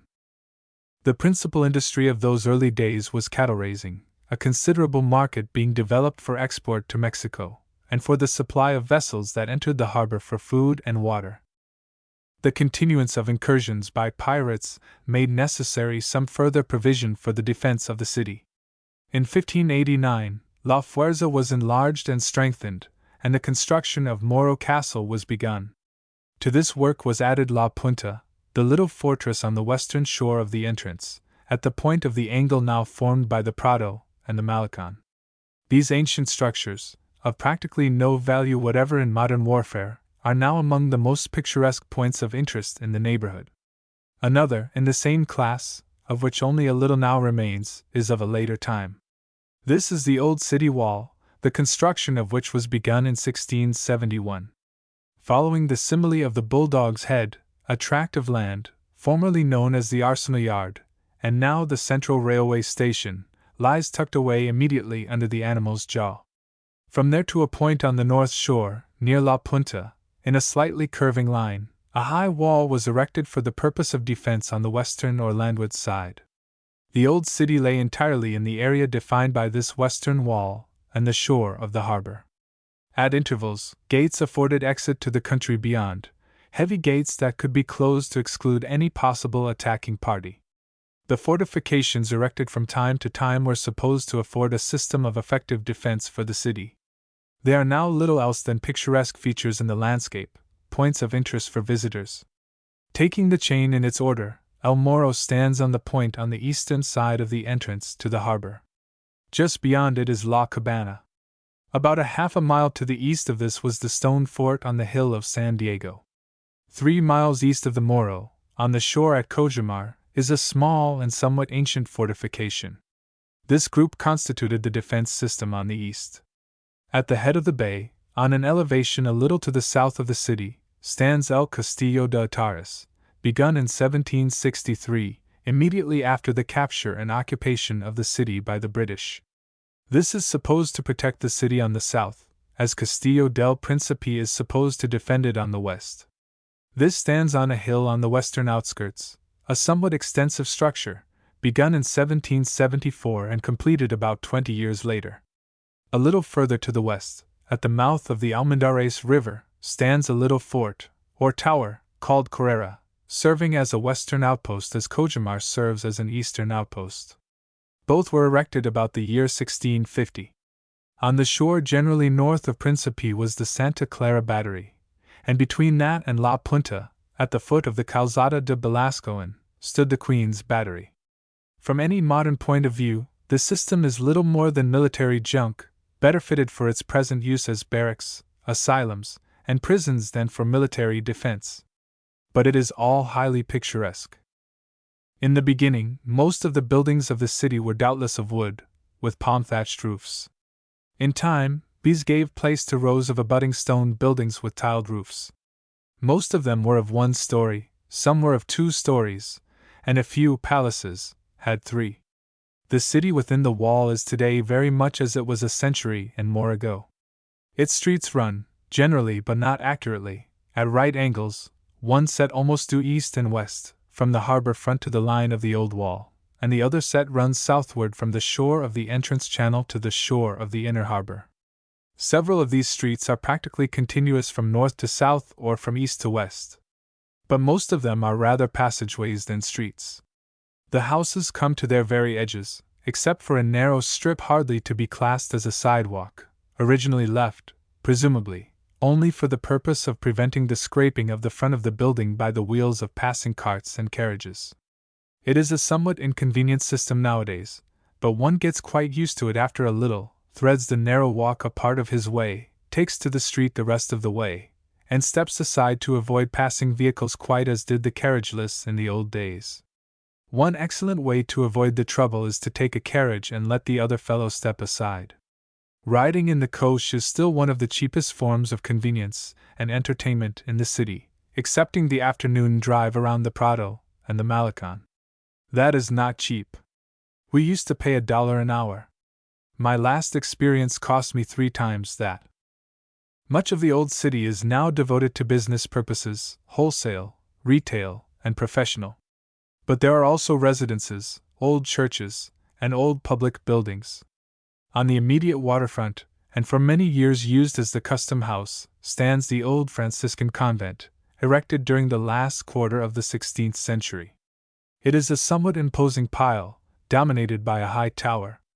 I have not visited it for a number of years and do not know if its interior is available for visitors without some special introduction, but there is much worth seeing inside its walls, the flying buttresses of the superstructure, some old and interesting frescoes, and a system of dome construction that is quite remarkable. To the latter, my attention was first called by General Ludlow, a distinguished engineer officer of the United States Army, then acting as governor of the city. To him belongs, although it is very rarely given, the credit for the cleansing of Havana during the first intervention. He frequently visited the old convent just to see and study that interior dome construction. Immediately behind the palace is the old convent of the Dominicans, less imposing but of about the same period as the Franciscan structure. It is now used as a high school building. The cathedral, a block to the northward of the Dominican convent building, is of a much later date, having been begun as recently as 1742. It was originally the convent of the Jesuits, but became the cathedral in 1789. Many have believed, on what seems to be acceptable evidence, that here for more than 100 years rested the bones of Christopher Columbus. He died in Valladolid in 1506, and was buried there. His remains were removed to the Carthusian monastery, in Seville, in 1513. From there they are said to have been taken, in 1536, to the city of Santo Domingo, where they remained until 1796, when they were brought to Havana and placed in a niche in the walls of the old cathedral, there to remain until they were taken back to Spain in 1898. There is still an active dispute as to whether the bones removed from Santo Domingo to Havana were or were not those of Columbus. At all events, the urn supposed to contain them was in this building for 100 years, below a marble slab showing a carving of the Voyager holding a globe, with a finger pointing to the Caribbean. Beneath this was a legend that has been thus translated: "O, rest thou, image of the great Colon, 1,000 centuries remain, guarded in the urn, and in the remembrance of our nation." In this neighborhood, to the east of the Plaza de Armas, on which the palace fronts, is a structure known as El Templete. It has the appearance of the portico of an unfinished building, but it is a finished memorial, erected in 1828.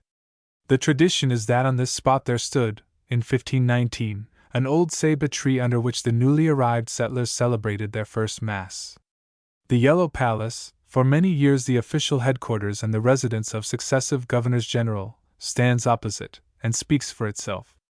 In this building, somewhat devoid of architectural merit, much of Cuba's history, for the last 3/4 of a century, has been written. The best time to see all this and much more that is to be seen, is the early morning, before the wheels begin to go around. The lights and shadows are then the best, and the streets are quieter and less crowded. The different points of interest are easily located by the various guidebooks obtainable, and the distances are not great. A cup of café con leche should precede the excursion. If one feels lazy, as one is quite apt to feel in the tropics and the subtropics, fairly comfortable open carriages are at all times available.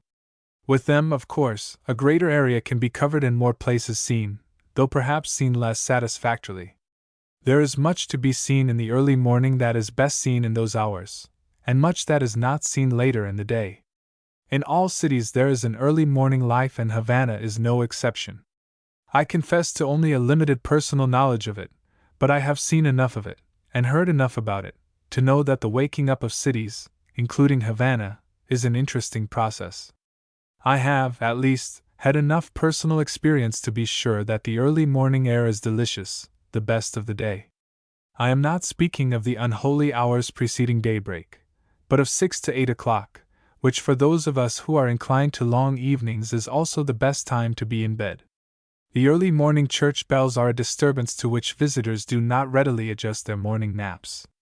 Mr. Samuel Hazard, who visited Cuba about the year 1870, and wrote quite entertainingly about it, left the following description of his experience in Havana. Hardly has the day begun to break when the newly arrived traveler is startled from his delightful morning doze by the alarming sound of bells ringing from every part of the town. Without any particular concert of action, and with very different sounds, they ring out on the still morning air, as though for a general conflagration, and the unfortunate traveler rushes frantically from his bed to inquire if there is any hope of safety from the flames which he imagines, from the noise made, must threaten the whole town. Imagine, O reader!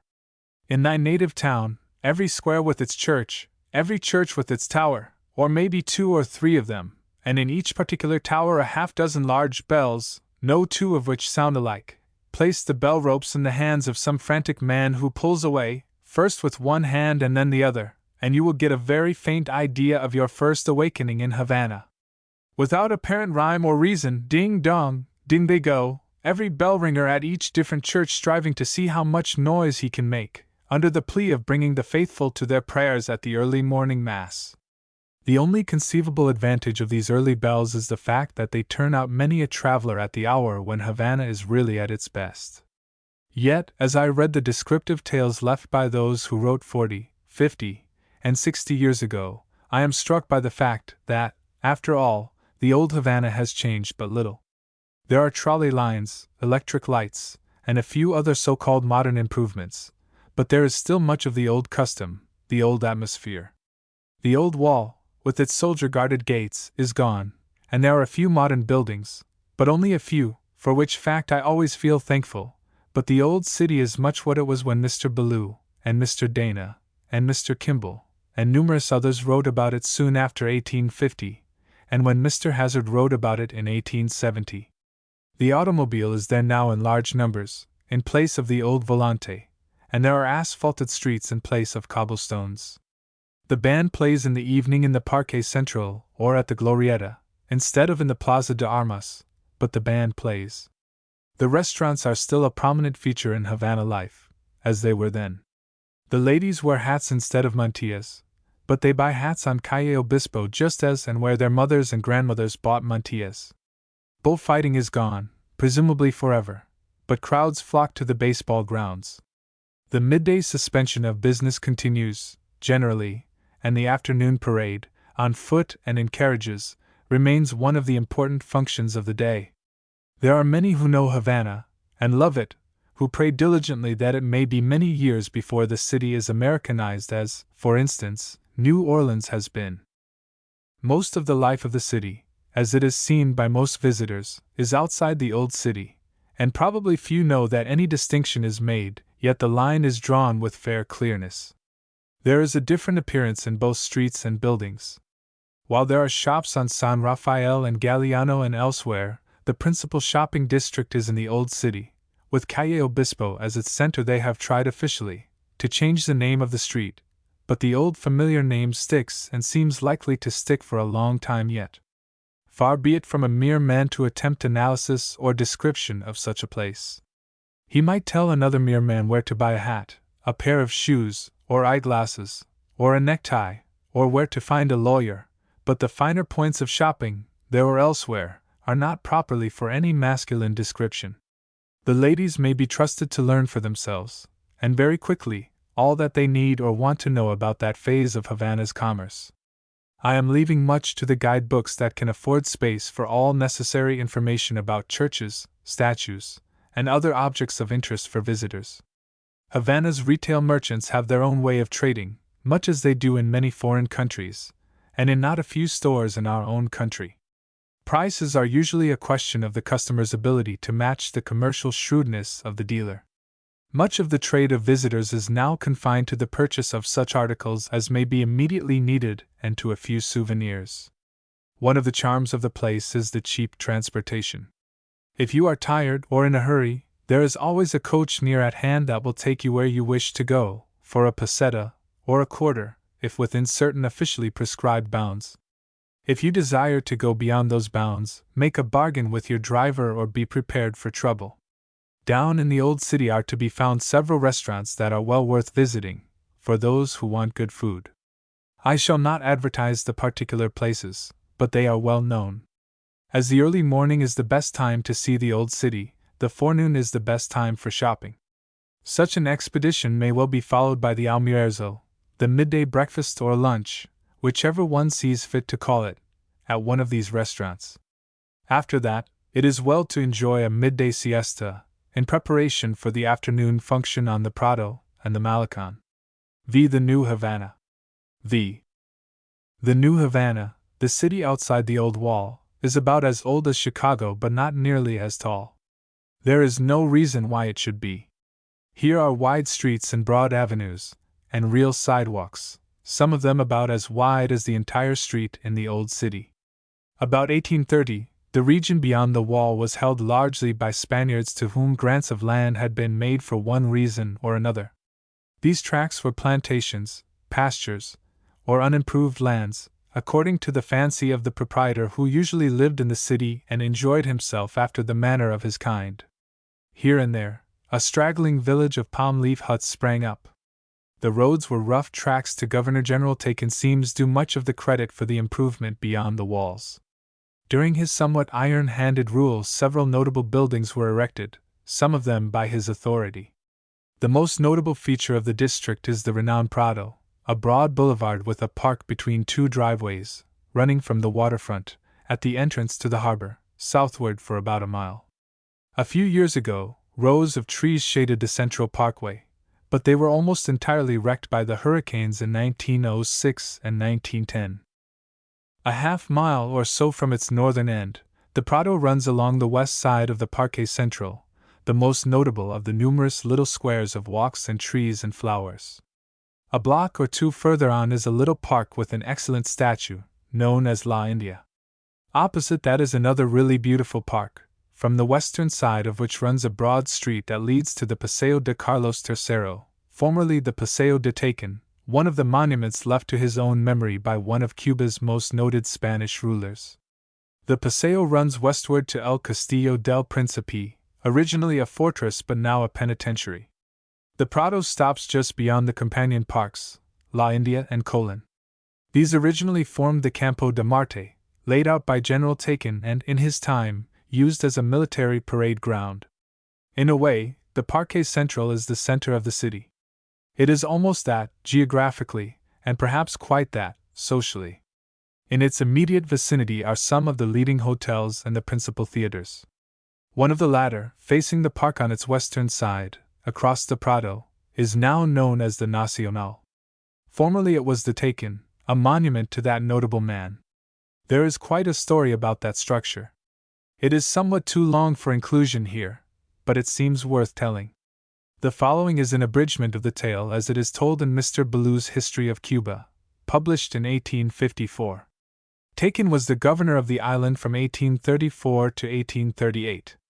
At that time, a certain man named Marty was eminent in the smuggling and piracy business, an industry in which many others were engaged.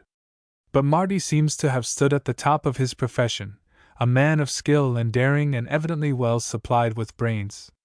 Tacon's efforts to capture him, or to break up his business, were entirely unsuccessful, and a large reward was offered for his body, alive or dead.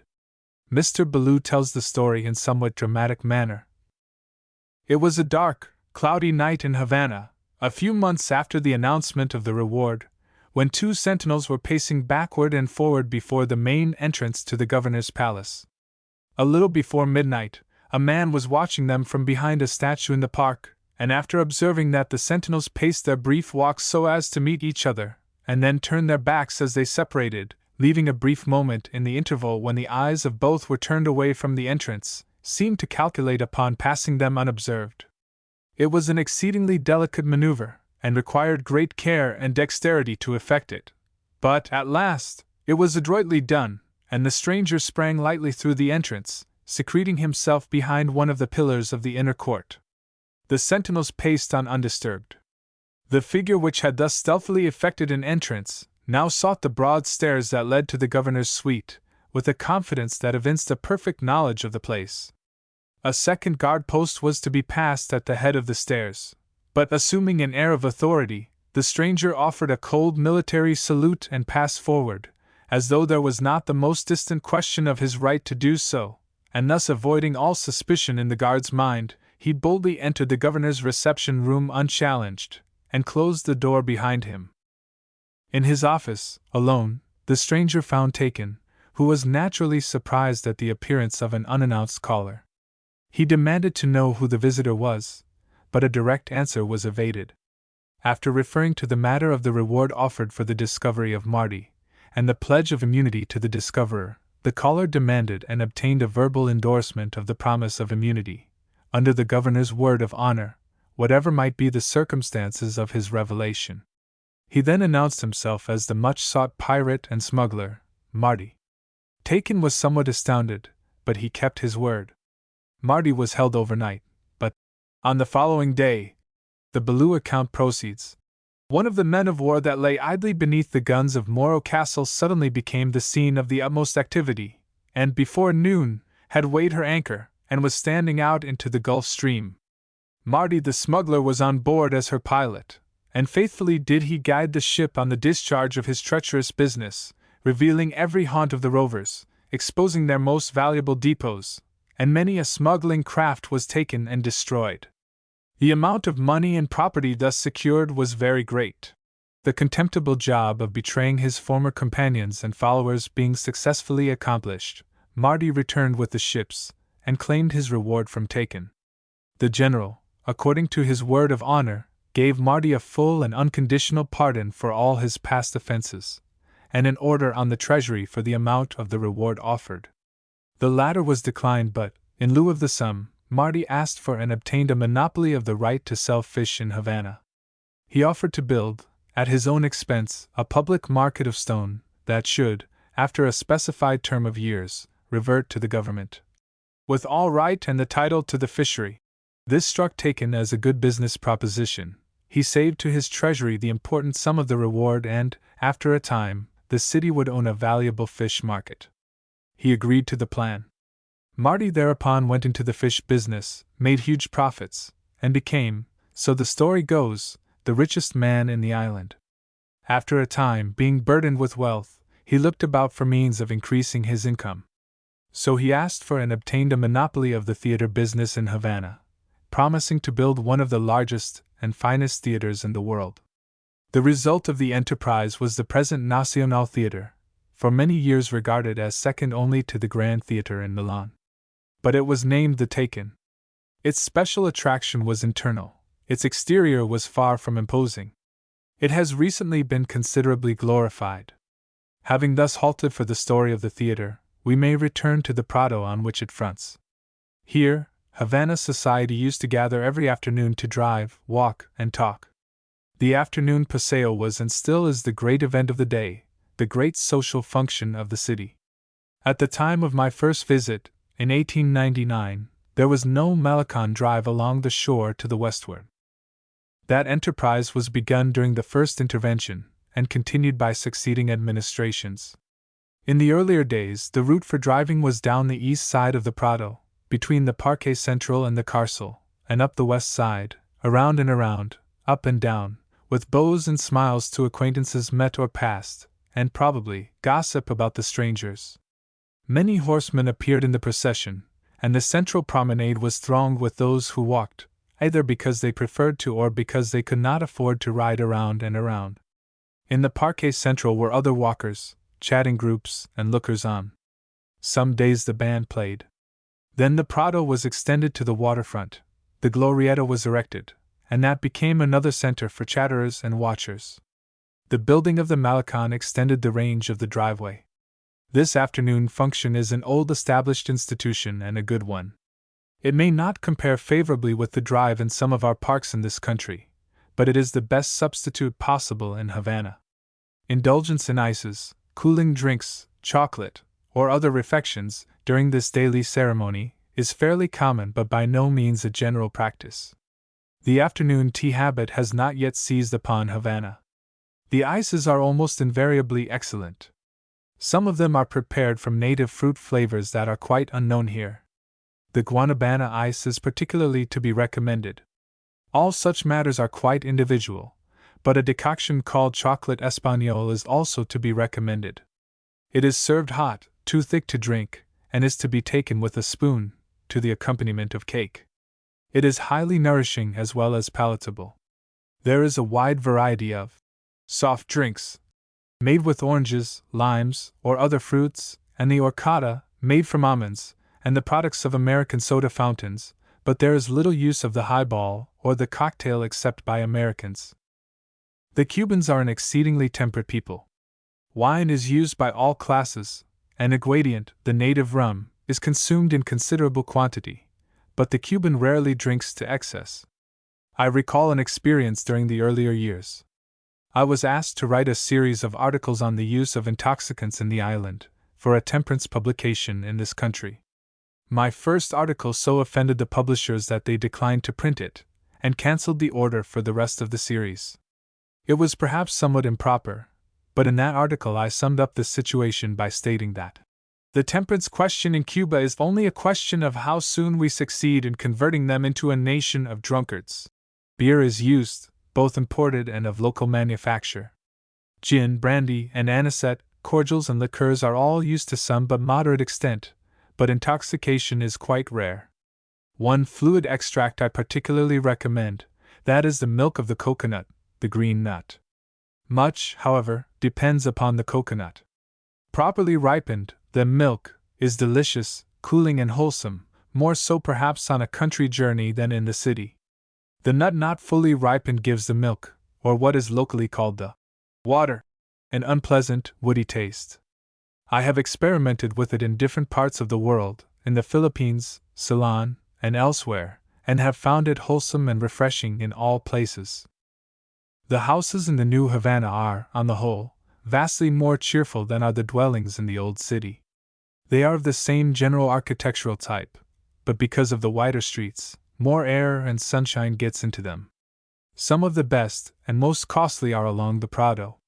A Cuban house interior generally impresses an American as lacking in homelike quality. Some of the best are richly adorned, but there is a certain bareness and an absence of color. As is usual with customs unlike our own, and which we are therefore prone to regard as inferior to ours, there are excellent reasons for Cuban interior decoration, or rather the lack of it. A little experience, or even a little reflection, shows clearly the impossibility of anything resembling American house decoration in such a climate as that of Cuba. Our warm colors, hangings, upholstered furniture, rugs, and much else that we regard as essential in northern latitudes, would be utterly unendurable in Cuba. There, the marble or tiled floors, the cool tones of wall and ceiling, and the furniture of wood and cane, are not only altogether fitting but as well altogether necessary. Our glass windows would only serve to increase heat and shut out air. As some barrier is necessary to keep passers, even Americans, from intrusive entrance by the windows whose bottoms are at floor level, the system of iron bars or elaborate grille work is adopted. Few Americans see much, if anything, of Cuban home life except as they see it through these barriers as they pass. It is not the custom of the country to invite promiscuous or casual acquaintances to call. It is even less the custom there than it is with us. A book about Cuba, published a few years ago, gives a somewhat extended account of what is called home life. But it is the home life of workmen and people who do laundry work to eke out a meager living. It is not even the life of fairly paid artisans, or of people of modest but comfortable income. It is no more a proper description of the domestic life of the island than would be a presentation of the life in the palaces of the wealthy. Such attempts at description are almost invariably a mistake, conveying, whether from purpose or from indifference to truth, a false impression. Domestic economy and household management vary in Cuba as they vary in the United States, in France, England, Japan, or Mexico. The selection of an individual home, or of several, as a basis for description, in Cuba or anywhere else, can only result in a picture badly out of drawing and quite misleading. There are Cuban homes, as there are American homes, that are slatternly and badly managed, and there are Cuban homes that are as spick and span and as orderly in their administration as any home in this country. Their customs, as are ours, are the result of environment and tradition. To some of us, a rectangle of 6 or 8 rocking chairs, placed in the center of a room, in which family and visitors sit and rock while they talk, may seem curious, but it is a custom that we may not criticize either with fairness or common decency. The same may be said of the not uncommon custom of using a part of the street floor of the house as a stable. It is an old custom, brought from Spain. But I have wandered from description to incident. I have no intention to attempt a description of Cuban home life, beyond saying that I have been a guest in costly homes in the city and in the little palm leaf shacks of peasants, and have invariably found in both, and in the homes of intermediate classes, only cordial hospitality and gracious courtesy. Those who have found anything different have carried it with them in their own attitude toward their hosts. Many of us, probably most of us, in the United States, make a sort of fetish of the privacy of what we call our home life. We are encased in walls of wood or masonry, with blinds, curtains, or shades at our windows. It might be supposed that we wanted to hide, that there was something of which to be ashamed. It might at least be so interpreted by one unfamiliar with our ways. It is only, like the open domestic life in Cuba, a custom, a habit of long standing. Certainly, much of the domestic life of Cuba is open. The mistress of the house chides a servant, rebukes or comforts a child, sits with her embroidery, chaffers with an itinerant merchant, or with the clerk from a store, all in plain sight and hearing of the passer-by. What everyone does, no one notices. The customs of any country are curious only to those from other countries where customs are different. Our ways of life are quite as curious to others as are their ways to us. We are quite blind to that fact chiefly because of an absurd conviction of the immense superiority of our ways. We do not stop to consider reasons for differences. A cup of coffee on an American breakfast table usually consists of about 4 parts coffee and 1 part milk or cream. Most Cubans usually reverse these percentages. There is a good reason for it. In our climate, we do not need the large open doors and windows, the high ceilings, and the full and free ventilation that make life endurable in tropical and subtropical countries. Their system here would be as impossible as would be our system there. Houses in Cuba like those of an American city or town would make life a miserable burden. The publicity, or semi-publicity, of Cuban home life is a necessary result of conditions. It is, naturally, more in evidence in the city proper, where the houses, abutting immediately on the street, as do most of our city houses, are built, as ours are, in solid rows. We avoid a good deal of publicity by piling our homes on top of each other, and by elevators and stair climbing. The location of a residence in Havana gives no special idea of the wealth or the social standing of those who occupy it. Not a few well-to-do people still live in the old city, where the streets are narrow and where business is trying to crowd out everything except itself. The home in that quarter may be in a block in which a number of buildings are residences, or it may stand with a warehouse on one side and a workshop on the other. A few people, of unquestionable social position, still live in buildings in which the street floor is a store or an office. There is nothing curious about this. In many American cities, old families have clung to old homes, and not a few new families have, from one reason or another, occupied similar quarters. Such a residence may not conform to modern social ideas and standards, but there are Americans in this country, as well as Cubans and Spaniards in Havana, who can afford to ignore those standards. The same is true of many who live in the newer city, outside the old walls. There as here, business encroaches on many streets formerly strictly residential. This holds in the newer part of the city as well as in the old part.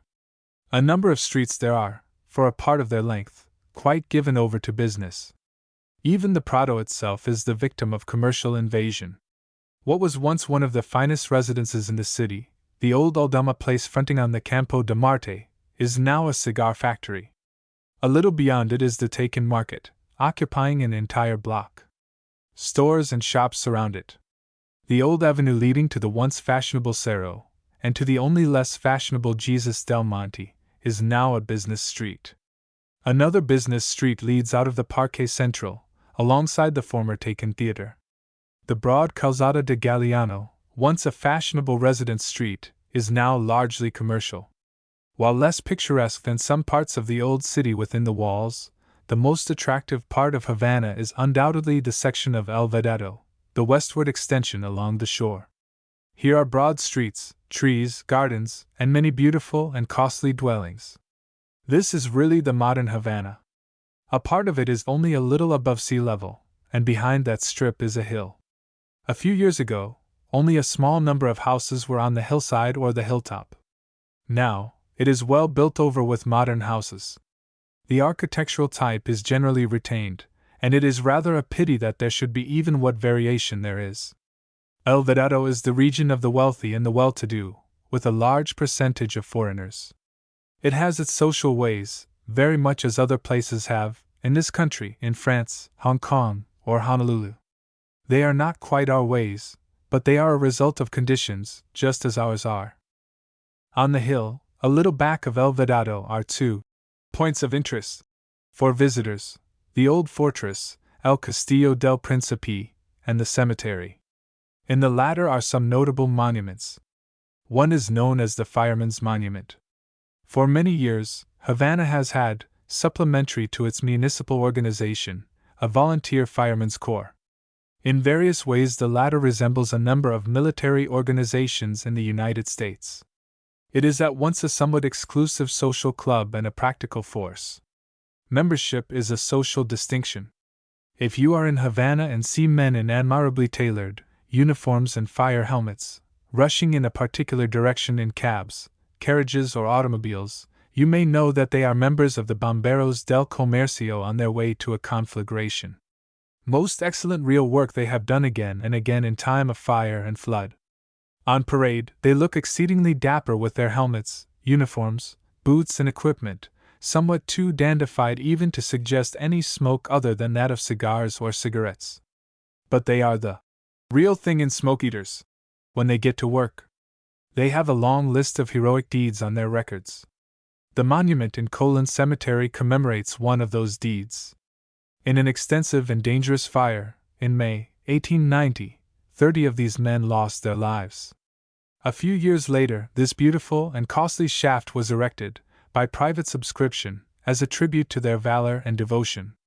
Another shaft, perhaps no less notable, commemorates a deplorable and unpardonable event. A number of medical students, mere boys, in the University of Havana, were charged with defacing the tomb of a Spanish officer who had been killed by a Cuban in a political quarrel. At its worst, it was a boyish prank, demanding rebuke or even some mild punishment. Later evidence indicates that while there was a demonstration, there was no defacement of the vault. 42 students were arrested as participants, tried by court-martial, and sentenced to be shot. 8 of them were shot at La Punta, at the foot of the Prado near the seafront, and the remainder sentenced to imprisonment for life. All of these, I believe, were afterward released. The students' monument expresses the feeling of the Cubans in the matter, a noble memorial. There are numerous other shafts and memorials that are notable and interesting. A number of Cuba's leaders, Maximo Gomez, Calixto Garcia, and others, are buried in this cemetery.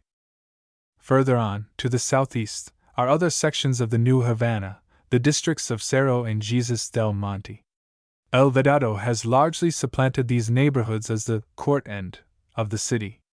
Many of the fine old residences of 40 or 50 years ago still remain, but most of them are now closely surrounded by the more modest homes of a less aristocratic group. A few gardens remain to suggest what they were in the earlier days. Still further out, in the west and south quarter circle, are little towns, villages, and hamlets, typically Cuban, with here and there the more imposing estate of planter or proprietor. But far the greater number of visitors, perhaps with greater reason, find more of charm and interest in the city itself than in the suburbs or the surrounding country. The enjoyment of unfamiliar places is altogether personal. There are many who really see nothing. They come away from a brief visit with only a confusion of vague recollections of sights and sounds, of brief inspection of buildings about which they knew nothing, of the big, yellow palace, of this church and that, of the Morro and the harbor, of sunny days, and of late afternoons along the Prado and the Malecon. To me, Havana is losing its greatest charm through an excess of Americanization, slowly but steadily taking from the place much of the individuality that made it most attractive. It will be a long time before that is entirely lost, but 5-story office buildings, automobiles in the afternoon parade, steaks or ham and eggs at an 8 or 9 o'clock breakfast, and all kinds of indescribable hats in place of dainty and graceful mantillas, seem to me a detraction, like bay windows and porticos added to an old colonial mansion. 6 around the island. 6. 100 years ago, the Cubans traveled from place to place about the island, just as our ancestors did in this country, by water and over rough trails few of which could, with any approach to correctness, be described as roads. It was not until about 100 years ago that we, in this country, began to build anything even remotely resembling a modern highway. Our towns and cities were on the seaboard or on the banks of rivers navigable for vessels of size sufficient for their purposes. Commodities carried to or brought from places not so located were dragged in stoutly built wagons over routes the best of which was worse than the worst to be found anywhere today. Because real road making in Cuba is quite a modern institution, an enterprise to which, in their phrase, the Spanish government did not dedicate itself, the Cuban wagons and carts of today are chiefly those of the older time. They are heavy, cumbrous affairs with large wheels, a diameter necessitated by the deep ruts through which a passage was made. A smaller wheel would soon have been hub deep and hopelessly stuck. So, too, with the carriages of the nabobs. The poorer people, when they traveled at all, went on foot or on horseback, as our ancestors did. The nabobs had their volantes still occasionally, but with increasing rarity, seen in some parts of the island. 40 years ago, such vehicles, only a little changed from the original type, were common enough in Havana itself. About that time, or a few years earlier, the four-wheeler began to supplant them for city use. There is a technical difference between the original type of volante and its successor which, though still called a volante, was properly called a quitrin. The only real difference was that the top of the quitrin was collapsible, and could be lowered when desirable, while the top of the volante was not. I have ridden in these affairs, I cannot say comfortably, over roads that would have been quite impossible for any other wheeled vehicle. At the back, and somewhat behind the body, were two wheels, 6 feet in diameter. From the axle, two shafts projected for a distance, if memory serves me, of some 12 or 15 feet.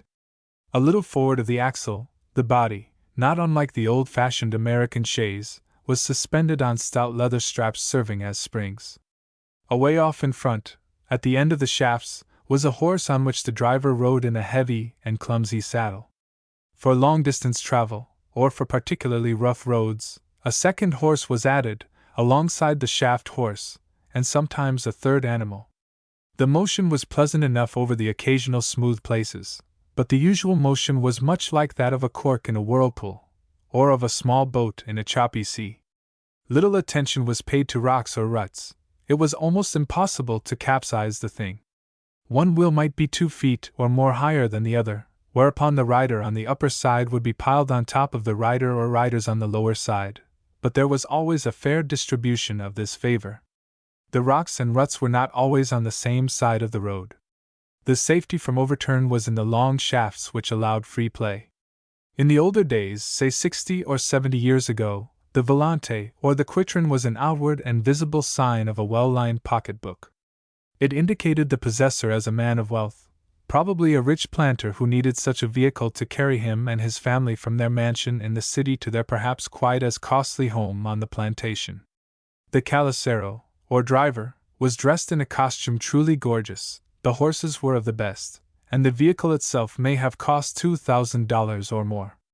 The operation of such a contrivance, extending, from the rear of the wheels to the horse's nose, for 20 feet or more, in the narrow streets of the old city, was a scientific problem, particularly in turning corners. Cuba was early in the field with a railway. In 1830, the United States had only 32 miles of line, the beginning of its present enormous system. Cuba's first railway was opened to traffic in November, 1837. It was a 45-mile line connecting Havana with the town of Guines, southeast of the city. While official permission was, of course, necessary before the work could be undertaken, it was in fact a Cuban enterprise, due to the activity of the Junta de Fomento, or Society for Improvement. It was built with capital obtained in London, the construction being in charge of Mr. Alfred Kruger, an American engineer. 10 years later there were nearly 300 miles of line.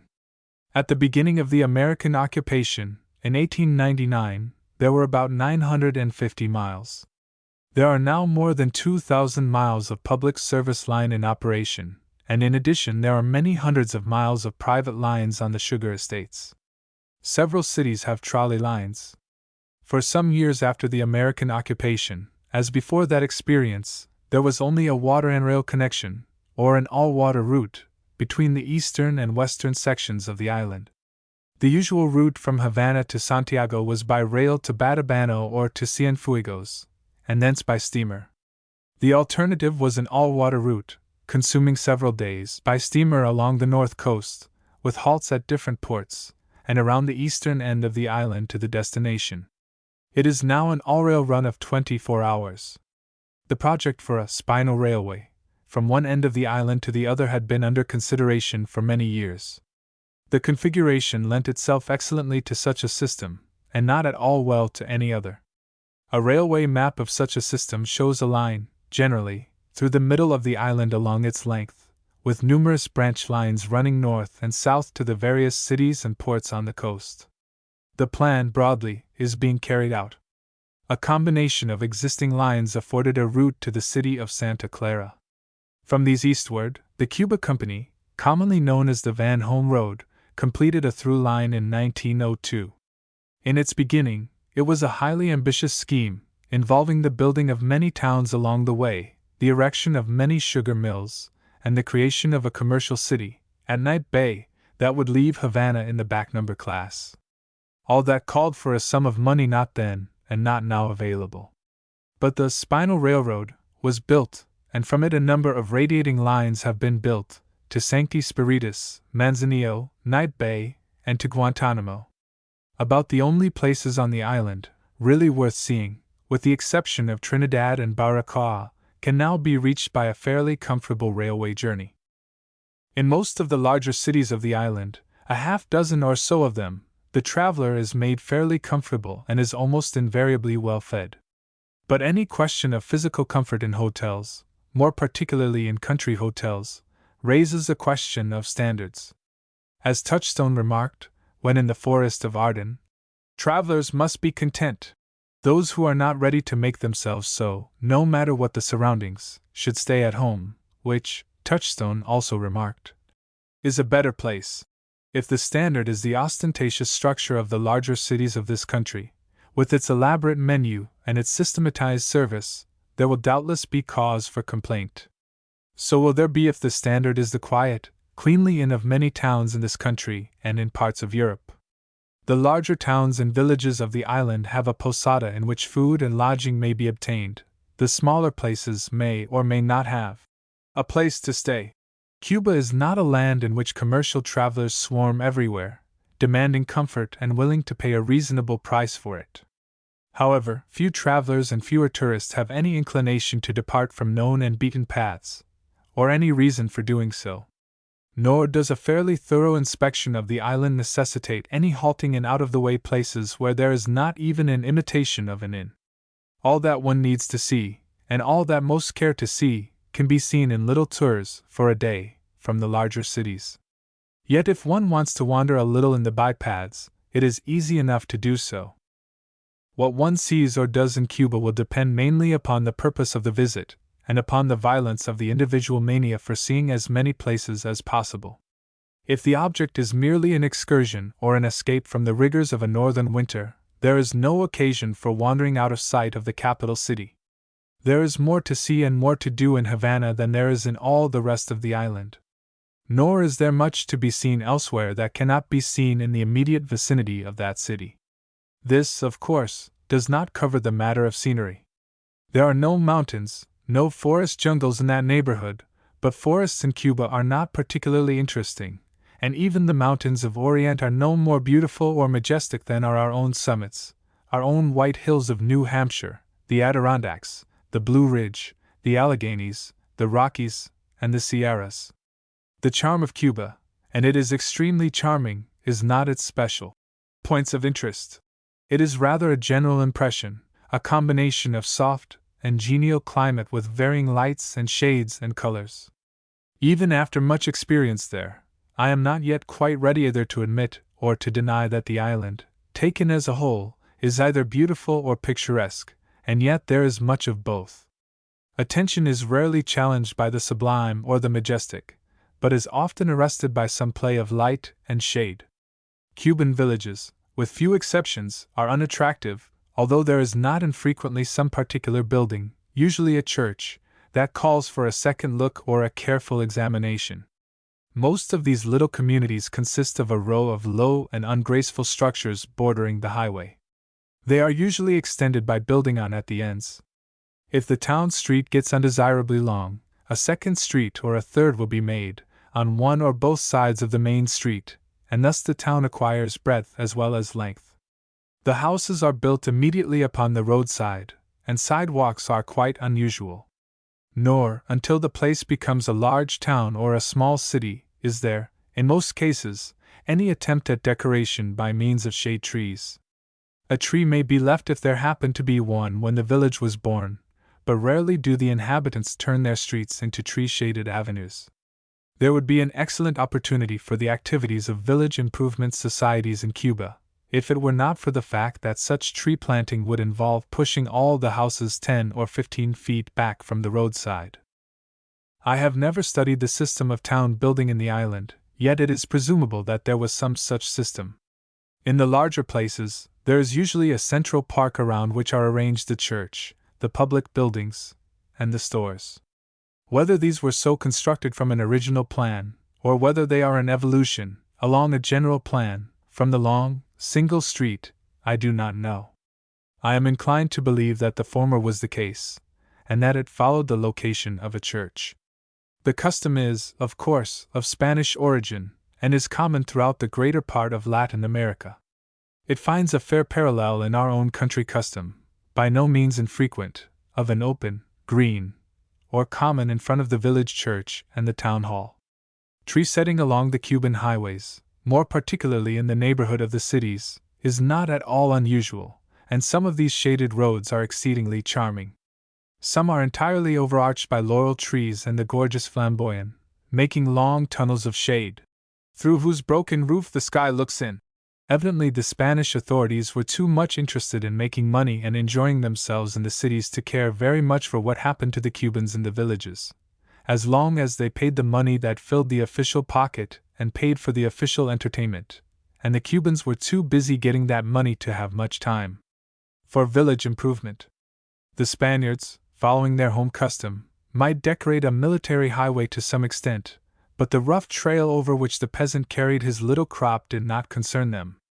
That was quite the business of the peasant who had neither the time nor money to do anything about it. The question of good roads in Cuba is very much what it is in this country. Cuba needs more good roads than its people can afford to build, so does the United States. At the time of the American occupation, in 1899, there were only 160 miles of improved highway in the entire island. Of this, 85 miles were in Havana Province, and 75 miles in Pinar del Rio. The remainder of the island had none. Some work was done during the first intervention, and more was done under the Palma government. At the time of the second intervention, there were about 380 miles. That is, the United States and the Cuban Republic built, in 6 years, nearly 40% more highway than the Spanish authorities built in 400 years. During the Palma regime, plans were drawn for an extensive road system, to be carried out as rapidly as the financial resources permitted. Not unlike similar proceedings in this country, in river and harbor work and public buildings, politics came into the matter and, like our own under similar circumstances, each congressman insisted that some of such work as could immediately be undertaken, some of the money that could be immediately spent, should benefit his particular district. The result was that what was done by the Cubans was somewhat scattered, short stretches built here and there, new bridges built when there might or might not be a usable road to them. The Cuban plan involved, for its completion, a period of years and a large appropriation. It called for comparatively small yearly appropriations for many roads, for more than 400 different projects. Then came the second intervention, in 1906, with what has seemed to many of us an utterly unwise and unwarranted expenditure for the completion of certain selected projects included in the Cuban plan. It may be granted that the roads were needed, some of them very much needed, but there are thousands of miles of unconstructed but much needed roads in the United States. Yet, in this country, federal, state, county, and town treasuries are not drained to their last dollar, and their credit strained, to build those roads. From the drain on its financial resources, the island will recover, but the misfortune appears in the setting of a standard for federal expenditure, in its total for all purposes amounting to about $40 million a year, far beyond the reasonable or proper bearing power of the island. But the work was done, the money spent, and the Cubans were committed to more work and to further expenditure.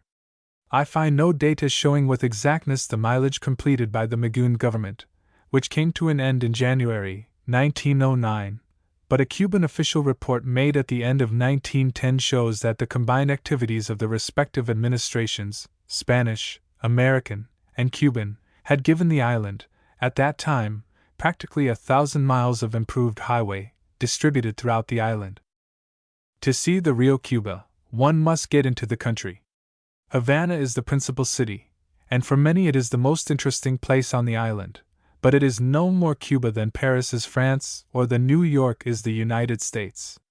The real Cuba is rural, the real Cuban is a countryman, a man of the soil. If he is rich, he desires to measure his possessions in caballerias of 33 1/3 acres, if poor, in hectareas of 2½ acres. I do not recall any Cuban cartoon representing the Cuban people that was not a picture of the peasant, the guajiro. Cuba, as a political organism, is shown as a quite charming señorita, but El Pueblo Cubano, the Cuban people, are shown as the man of the fields. With the present equipment of railroads, trolley lines, automobile buses, and highways, little excursions are easily made in a day. The railways, trolleys, and automobile buses are unsatisfactory means of locomotion for sightseeing. The passengers rush past the very sights that would be of the greatest interest. To most of us, a private hired automobile is open to the very serious objection of its expensiveness, an item that may sometimes be reduced by division. It has been my good fortune in more recent years to be whirled around in cars belonging to friends, but my favorite trip in earlier days is, I presume, still open to those who may care to make it. I have recommended it to many, and have taken a number with me over the route. It is an easy one-day excursion of about 60 miles, by rail to Guanajuato, by carriage to Marianao, and return to Havana by rail.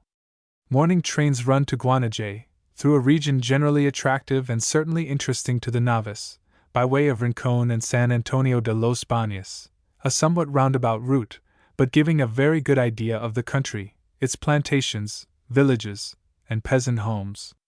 At Guanajuato, an early lunch, or a late breakfast, may be obtained at the hotel, before or after an inspection of the town itself, a typical place with its little central park, its old church, and typical residences. Inquiry regarding the transportation to Marianao by carriage should not be too direct. It should be treated as a mere possibility depending upon a reasonable charge. I have sometimes spent a very pleasant hour in intermittent bargaining with the competitors for the job, although knowing very well what I would pay and what they would finally accept. Amiably conducted, as such discussions should be in Cuba, the chaffering becomes a matter of mutual entertainment. A bargain concluded, a start may be made about noon for a drive over a good road, through a series of typical villages, to Marianao, in time for a late afternoon train to Havana, reaching there in ample time for dinner. Along the road from Guanajuato to Marianao, Maceo swept with ruthless hand in 1896, destroying Spanish property. Here the Spaniards, no less ruthless, destroyed the property of Cubans. It is now a region of peaceful industry, and little or nothing remains to indicate its condition when I first saw it. The little villages along the way were in ruins, the fields were uncultivated, and there were no cattle. At intervals there stood the walls of what had been beautiful country estates. Only one of many was left standing. At intervals, also, stood the Spanish blockhouses. All along that route, in 1906, were the insurrectos of the unfortunate experience of that year. In the village of Caimito, a short distance from Guanajuato, along that road, I visited Pino Guerrera at his then headquarters when he and his forces so menaced Havana that Secretary Taft, in his capacity of peace commissioner, ordered their withdrawal to a greater distance. The trip by rail and road exhibits most of Cuba's special characteristics.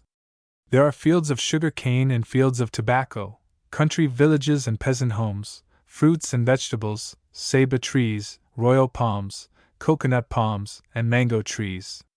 There is no other trip, as easily made, where so much can be seen. But there are other excursions in the vicinity, for many reasons best made by carriage or by private hired automobile.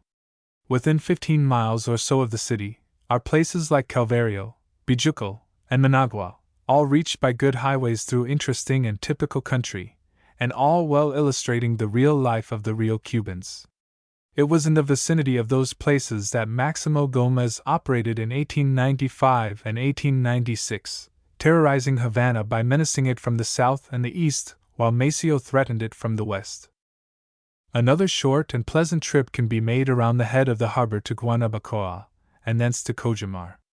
Another interesting and easily reached point is Guines, a good example of places of its size and class.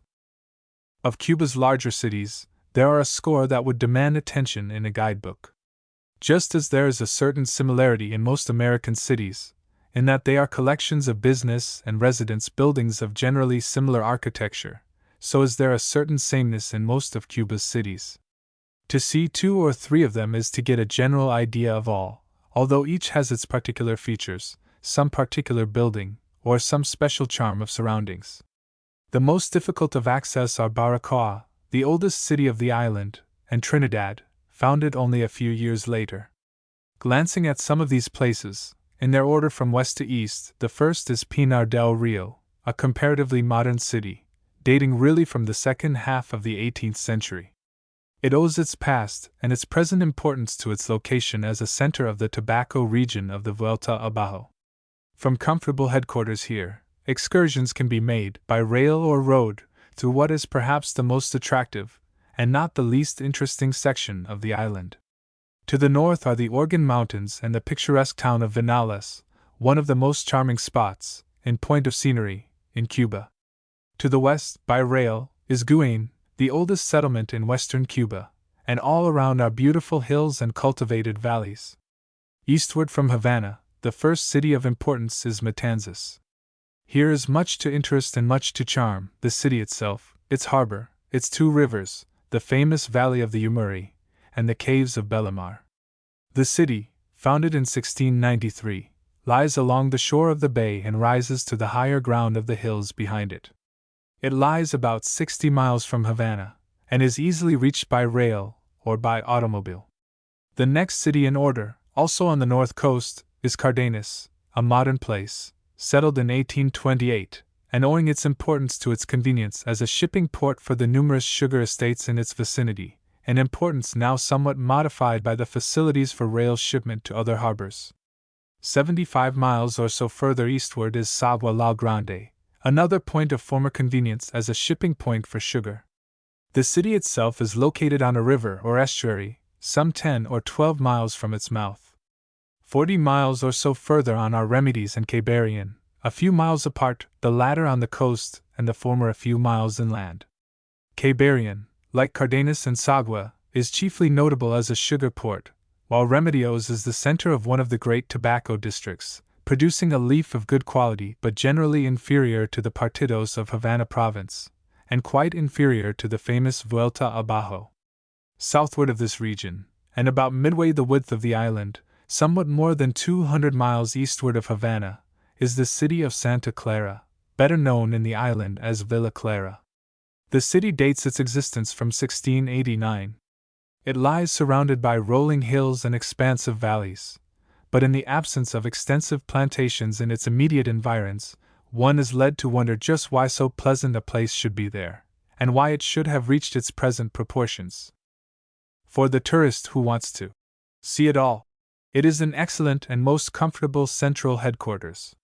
From Villa Clara it is only a short run to Cienfuegos, the city of 100 fires, a modern place, only about 100 years old. There is every probability that Columbus entered the harbor in 1494, and perhaps no less probability that Ocampo entered in 1508, on his voyage around the island.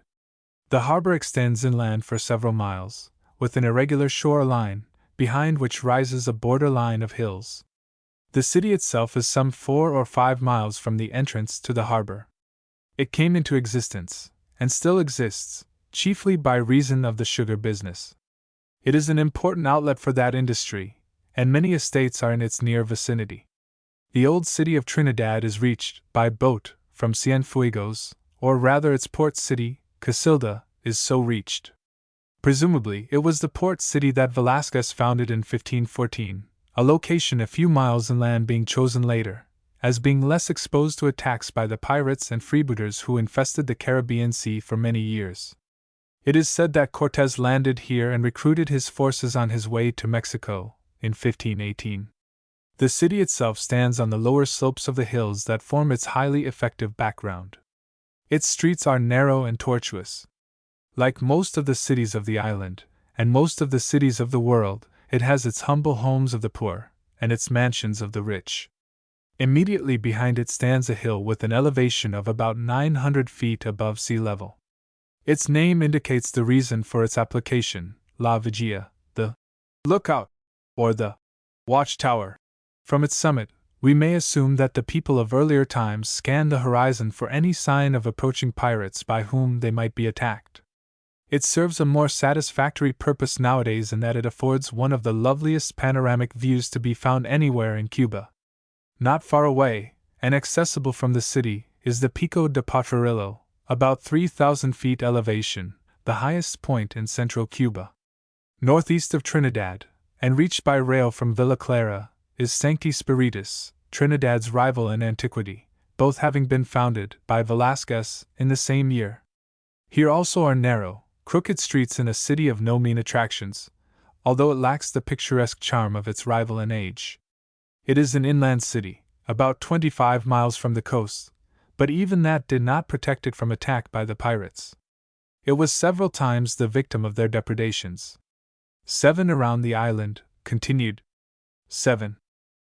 The next city, eastward, is Camagüey, in many ways doubtless the best worth a visit, next to Havana, of any city on the island.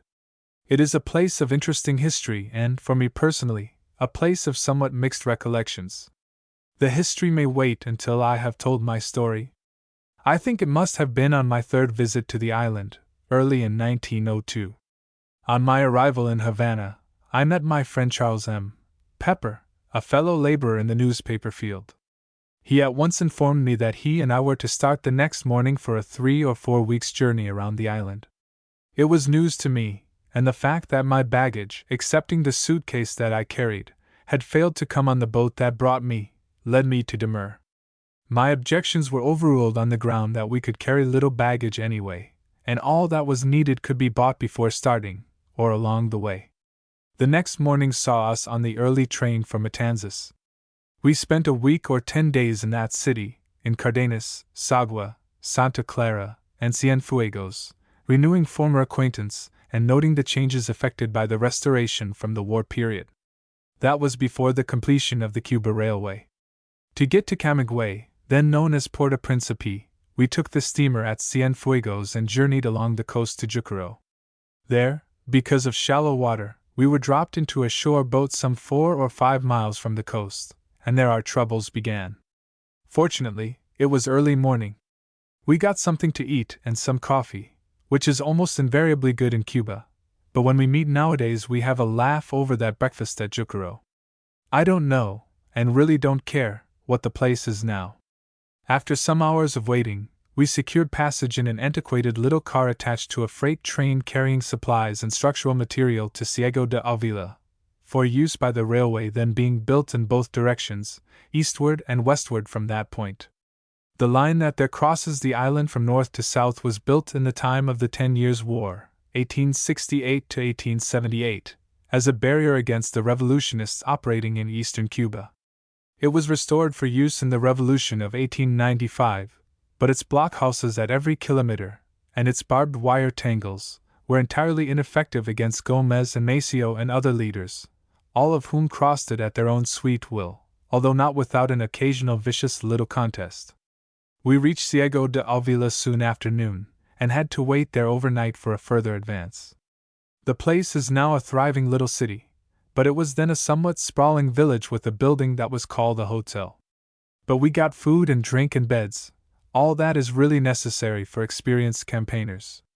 For the next 2 days, Old Man Trouble made himself our personal companion, and did not lose sight of us for a single minute. Through personal acquaintance with the railway officials, we obtained permission to travel over the line, on any and all trains, as far as it was then built, some 40 miles or so toward Camagüey. Through them, Also, we arranged for saddle horses to meet us at Railhead for the remainder of the journey. There were no trains except construction trains carrying rails, ties, lumber, and other materials. We boarded the first one out in the morning. We had our choice of riding on any of those commodities that we might select. There was not even a caboose. We chose a car of lumber as the most promising. For 4 or 5 hours we crawled through that country, roasting and broiling on that pile of planks, but the ties and the rails were even hotter. The only way we could keep a place cool enough to sit on was by sitting on it. I once occupied a stateroom next to the steamer's funnel. I have seen day after day the pitch bubble between the planks of a steamer's deck in the Indian Ocean. I have been in other places that I thought plenty hot enough, but never have I been so thoroughly cooked as were my companion and I perched on the lumber pile. On top of that, or rather on top of us, there poured a constant rain of cinders from the locomotive puffing away a few cars ahead of us. The roadbed was rough, and at times we had to hang on for our very lives. We can laugh about it now, but at the time, it was no joke. At last we reached the end of the line, somewhere in a hot Cuban forest, but there were no horses. We watched the operation of railway building, and took turns in anathematizing, in every language of which we had any knowledge, the abandoned ruffian who failed to appear with those horses. Before night, we were almost ready to wish that he had died on the way. At last he came. Our baggage was loaded on a pack horse. We mounted and rode gallantly on our way. We had about 30 miles to cover by that or some other means of locomotion. Before we had gone a mile, we developed a clear understanding of the reasons for the sale of those horses by the government of the United States. But why the United States Army ever bought them for cavalry mounts we could not even imagine. There was no road. Most of the way we followed the partly constructed roadbed for the new railway, making frequent detours, through field or jungle, to get around gaps or places of impossible roughness. Before we had covered 2 miles, we began to wish that the man who sent those horses, a Spaniard by the way, might be doomed to ride them through all eternity under the saddles with which they were equipped. We were sorry enough for the poor brutes, but sorrier still for ourselves. For several days, I limped in misery from a long row of savage blisters raised on my leg by rawhide knots with which my saddle had been repaired. An hour after starting, we were overtaken by a heavy thunder shower. At nightfall, after having covered about 15 wretched miles, we reached a construction camp where an American nobleman, disguised as a section boss, gave us food and lodging in the little palm leaf shack that served as his temporary home. It was barely big enough for one, but he made it do for 3. Early in the morning, we resumed our journey, plodding along as best we could over a half-graded right-of-way. A couple of hours brought us to a larger construction camp where we halted for such relief as we could secure. We then were some 12 or 14 miles from our destination. We discussed the wisdom of making the rest of the way on foot, as preferable to that particular kind of saddle work, leaving our baggage to come along with the horses when it might. But fortune smiled, or it may have been just a grimace. Word came that a team, 2 horses and a wagon, would go to the city that afternoon, and there would be room for us. We told our pilot, the man with the horses, just what we thought of him and all his miserable ancestors, gave him a couple of pesos, and rejoiced over our prospects of better fortune. But it proved to be only an escape from the fire into the frying pan. I have driven over many miles of South African veldt straight, across lots, in all comfort, but while the general topography of Camagüey puts it somewhat into the veldt class, its immediate surface did not in the least remind me of the South African plateau. The trip was little short of wonderful for its bumpiness. We got to Camagüey sore and bruised but, as far as we could discover, physically intact, and having arrived, may now return to its history and description. May no, gentle reader, who scans these pages repeat our experience in getting there. It is supposed that here, or immediately hereabout, was the place of 50 houses and 1,000 people, encountered by the messengers of Columbus, when he sent them inland to deliver official letters of introduction to the gorgeous ruler of the country in which he thought he was. Different writers tell different stories about the settlement of the place, but there is no doubt that it was among the earliest to be settled. Columbus gave to a harbor in that vicinity, in all probability the Bay of Nuevitas, the name Porta del Principe, or Port of the Prince. He called the islands of the neighborhood the Gardens of the King. On that bay, about 1514, Diego Velázquez founded a city, probably the present Nuevitas, which he is said to have called Santa Maria. Somewhere from 2 to 10 years later, an inland settlement was made. This developed into the city that was afterward given the name of Santa Maria del Porta del Principe, now very properly changed to the old Indian name of Camagüey. If the idea of an inland location was, as it is said to have been, protection against pirates and buccaneers, it was not altogether a success. The distinguished pirate, Mr. Henry Morgan, raided the place very effectively in 1668, securing much loot.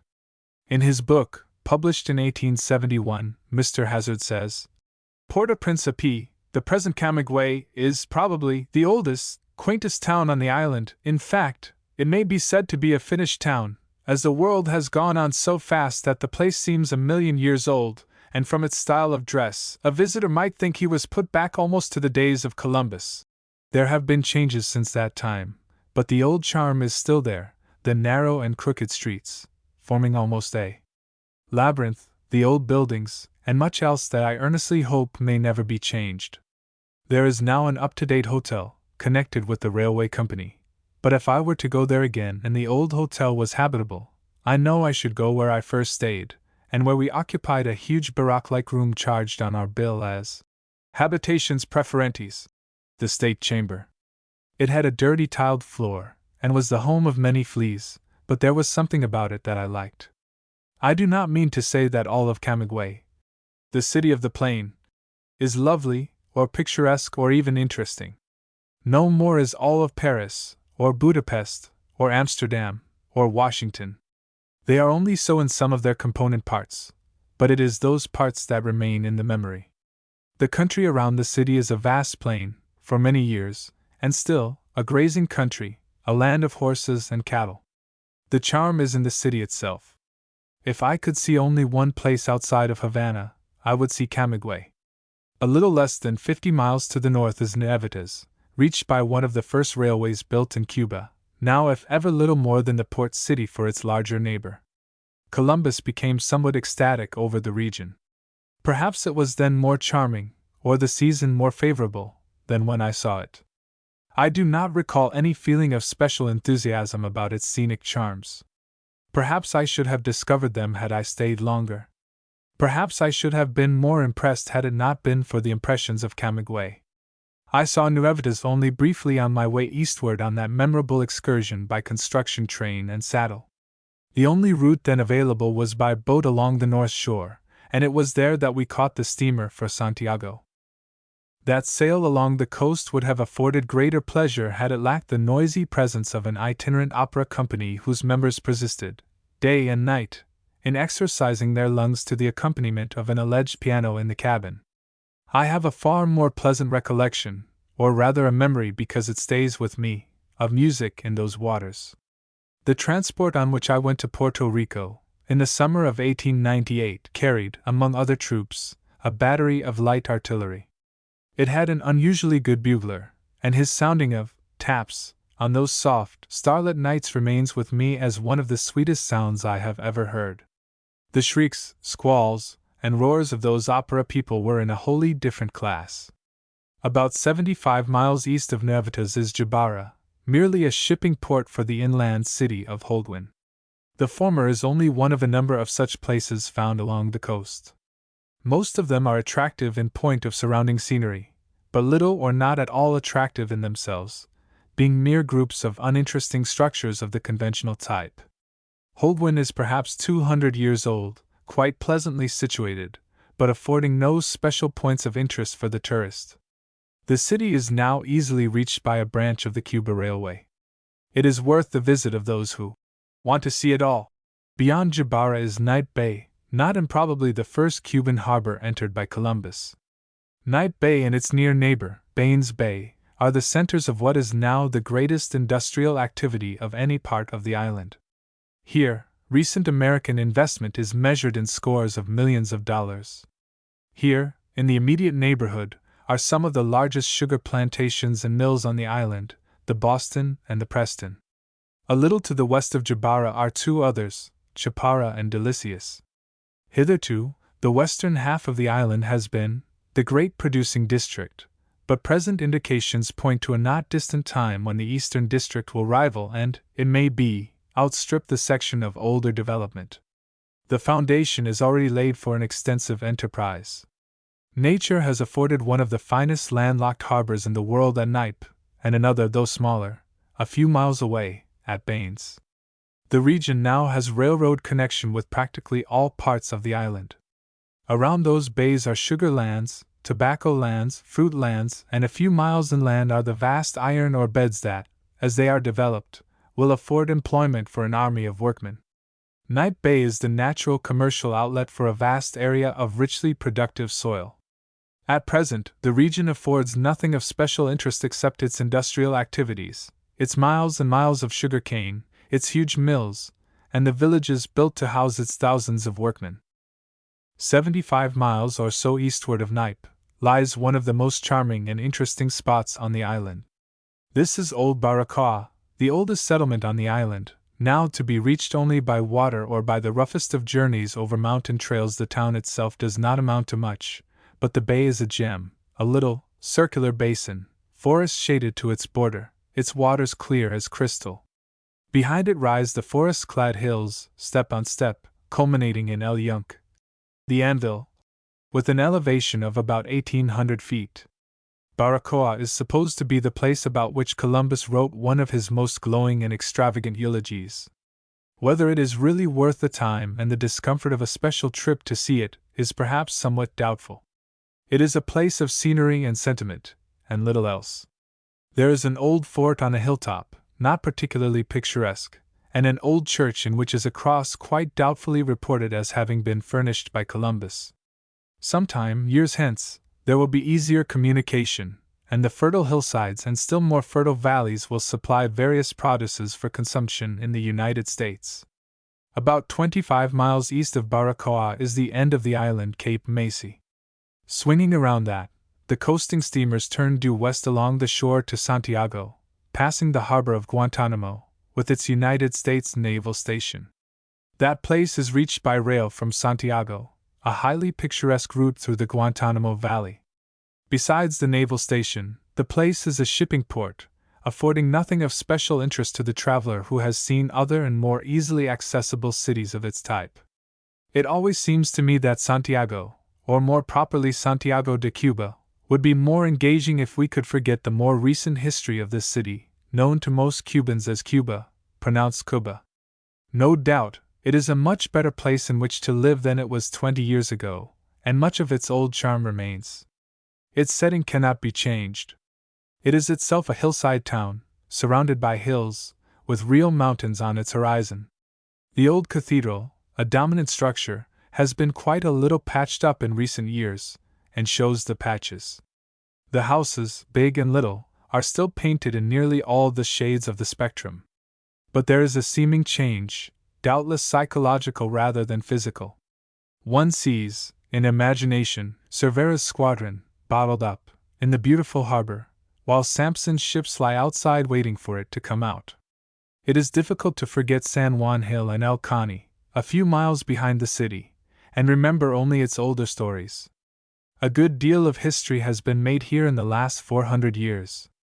Its pages show such names as Velázquez, Grijalva, Hernán Cortés, and Narvaez, and centuries later, Céspedes, Martí, and Palma. Here was enacted the grim tragedy of the Virginius, and here was the conflict that terminated Spain's once vast dominion in the Western world. My own impression is that most of its history has already been written, that it will have no important future. As a port of shipment, I think it must yield to the new port, Nipe Bay, on the north coast. It is merely a bit of commercial logic, the question of a 60-mile rail haul as compared with a voyage around the end of the island. Santiago will not be wiped from the map, but I doubt its long continuance as the leading commercial center of eastern Cuba. It is also a fairly safe prediction that the same laws of commercial logic will someday operate to drain northward the products of the fertile valley of the Caudo, and the region behind Old Manzanillo and around the still older Bayamo. Except the places earlier mentioned, Jucaro, Trinidad, and Cienfuegos, there are no southern ports to the west until Batabano is reached, immediately south of, and only a few miles from, the city of Havana. It is a shallow harbor, of no commercial importance. It serves mainly as the center of a sponge fishing industry, and as a point of departure for the Isle of Pines, and for ports on the south coast. The Isle of Pines is of interest for a number of reasons, among which are its history, its mineral springs, its delightful climate, and an American colony that has made much trouble in Washington. Columbus landed there in 1494, and gave it the name La Evangelista.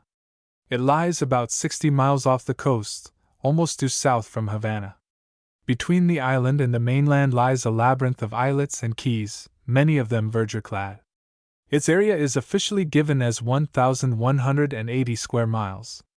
There seems no doubt that, at some earlier time, it formed a part of the main island, with which it compares in geologic structure and configuration. It is now, in effect, two islands connected by a marsh, the northern part being broken and hilly, and the southern part low, flat, and sandy, probably a comparatively recently reclaimed coralline plain. The island has been, at various times, the headquarters of bands of pirates, a military hospital, a penal institution, and a source of political trouble. It is now a Cuban island, the larger part of which is owned by Americans. It is a part of the province of Havana, and will probably so remain as long as Cuba is Cuba. My personal investigations of the disputed question of the political ownership of the island began early in 1899. I then reached a conclusion from which I have not since seen any reason to depart. The island was then, had always been, and is now, as much a part of Cuba as Long Island and Key West have been and are parts of the United States. Just who it was that first raised the question of ownership, none of us who investigated the matter at the time of its particular acuteness was able to determine satisfactorily, although some of us had a well-defined suspicion. The man is now dead, and I shall not give his name. Article I, of the Treaty of Paris, of December 10, 1898, presumably disposes of the Cuban area. Article II refers to Puerto Rico, and Article III refers to the Philippines. The issue regarding the Isle of Pines was raised under Article II, presumably referring only to Puerto Rico. A slight but possibly important difference appears in the Spanish and the English versions. The English text reads that Spain cedes the island of Puerto Rico and other islands now under Spanish sovereignty, etc. The Spanish text, literally translated, runs Spain cedes the island of Puerto Rico and the others that are now under its sovereignty. The obvious reference of the article is to Mona, Vix, and Culebra, all small islands in Puerto Rican waters. But the question was raised and was vigorously discussed. An official map was issued showing the island as American territory.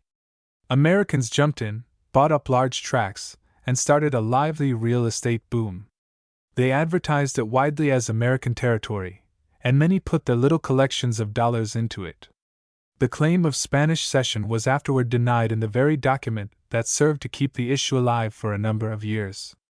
Article 6 of the Platt Amendment, which the Cubans accepted with marked reluctance, declared that the island was omitted from the boundaries of Cuba, and that the title and ownership should be left to future adjustment by treaty. But no alternative appears between cession and no cession. Had the island become definitely American territory by cession, its alienation, by such a step, would not have been possible. When we left Cuba, in 1902, the official instructions from Washington were that the Isle of Pines would remain under a de facto American government. President Palma, accepting the transfer, expressed his understanding that it would continue de facto under the jurisdiction of the Republic of Cuba.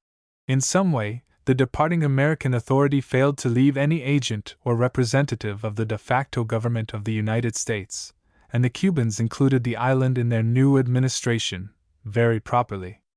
When the treaty proposed by the Platt Amendment came before the United States Senate, it hung fire, and finally found lodgment in one of the many pigeonholes generously provided for the use of that august body. There it may probably be found today, a record and nothing more. Why?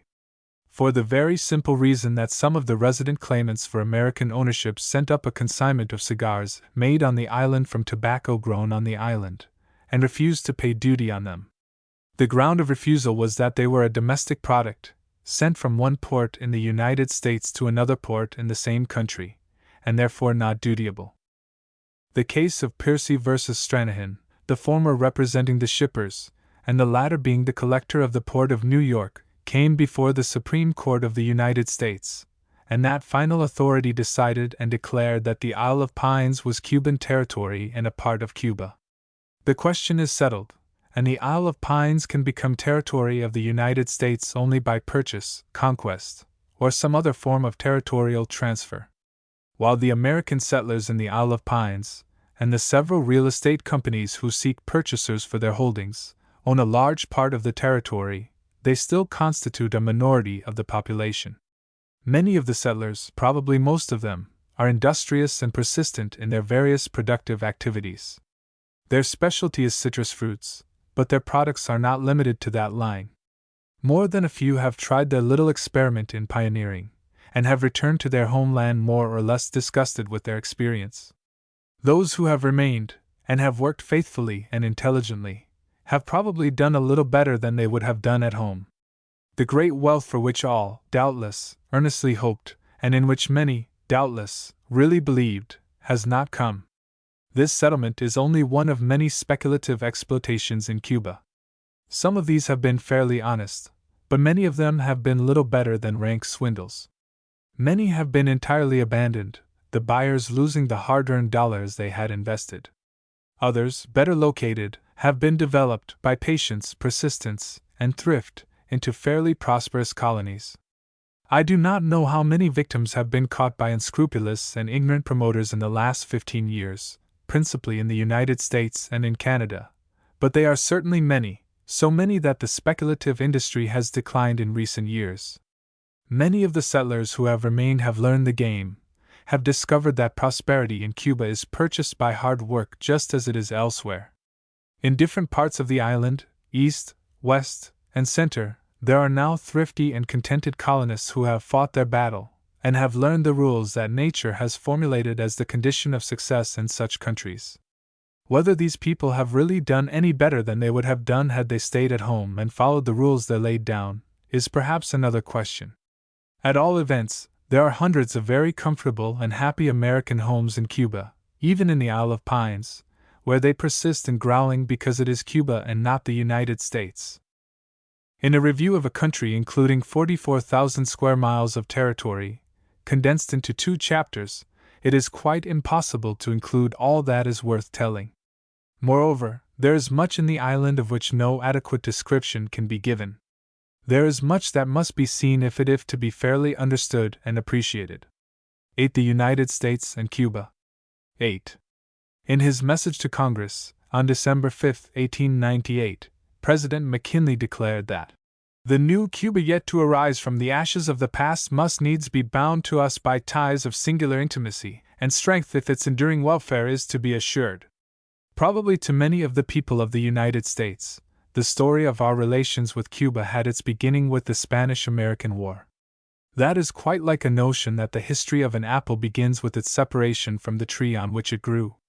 The general history of the island is reviewed in other chapters in this volume. The story of our active relations with Cuba and its affairs runs back for more than 100 years, at least to the days of President Thomas Jefferson who, in 1808, wrote thus to Albert Gallatin: I shall sincerely lament Cuba's falling into any other hands but those of its present owners. Several other references to the island appear at about that time. 2 great movements were then going on. Europe was in the throes of the Napoleonic disturbance, and for more than 25 years both France and England schemed, sometimes openly and sometimes secretly, for the possession of Cuba. The other movement was the revolution in Spain's colonies in the Western Hemisphere, a movement that cost Spain all of its possessions in that area, with the exception of Cuba and Puerto Rico. The influence of the revolutionary activities naturally extended to Cuba, but it was not until after 1820 that matters became dangerously critical. From that time until the present, the question of Cuba's political fate, and the question of our relations with the island, form an interesting and highly important chapter in the history of the United States as well as in the history of Cuba. In his book on the war with Spain, Henry Cabot Lodge makes a statement that may seem curious to some and amazing to others. It is, however, the opinion of a competent and thoroughly trained student of history. He writes thus: "The expulsion of Spain from the Antilles is merely the last and final step of the inexorable movement in which the United States has been engaged for nearly a century.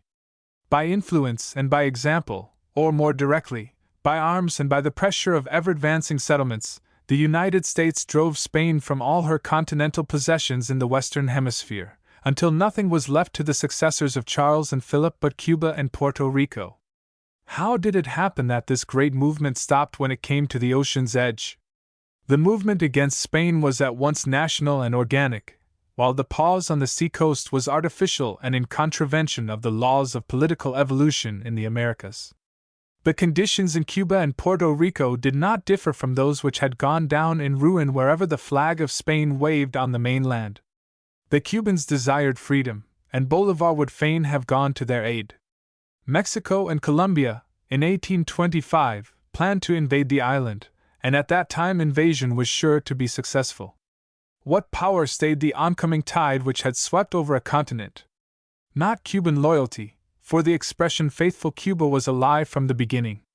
The power which prevented the liberation of Cuba was the United States, and more than 70 years later this republic has had to fight a war because at the appointed time she set herself against her own teachings, and brought to a halt the movement she had herself started to free the New World from the oppression of the Old. The United States held back Mexico and Colombia, and Bolivar used her influence at home and abroad to that end, and, in the opinion of contemporary mankind, succeeded, according to her desires, in keeping Cuba under the dominion of Spain. For a number of years, Cuba's destiny was a subject of the gravest concern in Washington. Four solutions presented themselves. First, the acquisition of Cuba by the United States. Second, its retention by Spain. Third, its transfer to some power other than Spain. Fourth, its political independence. That the issue was decided by the United States is shown by all the history of the time. While other factors had their influence in the determination, it is entirely clear that the issue turned on the question of slavery. In his book on Cuba and International Relations, Mr. Callahan summarizes his review of the official proceedings by saying that the South did not want to see Cuba independent without slavery, while the North did not want to annex it with slavery. In his work on the rise and fall of the slave power in America, Mr. Henry Wilson declares that, "Thus clearly and unequivocally did this republic step forth the champion of slavery, and boldly insist that these islands should remain under the hateful despotism of Spain, rather than gain their independence by means that should inure to the detriment of its cherished system. Indeed, it, the United States, would fight to fasten more securely the double bondage on Cuba and the slave." From this point of view, unquestionably correct, it is altogether evident that the United States assumed responsibility for Cuba's welfare, not by the intervention of 1898, but by its acts more than 70 years earlier. The diplomatic records of those years are filled with communications regarding the island, and it was again and again the subject of legislation or proposed legislation. President after president dealt with it in messages to Congress. The acquisition of the island, by purchase or otherwise, was again and again discussed. Popular interest was again and again excited. The Spanish colonial policy was denounced, and the burdens and sufferings of the Cubans were depicted in many harrowing tales. For the policy that led to the imposition of a restraining hand on proposals to free Cuba, in those early days, the people of the United States today must blush.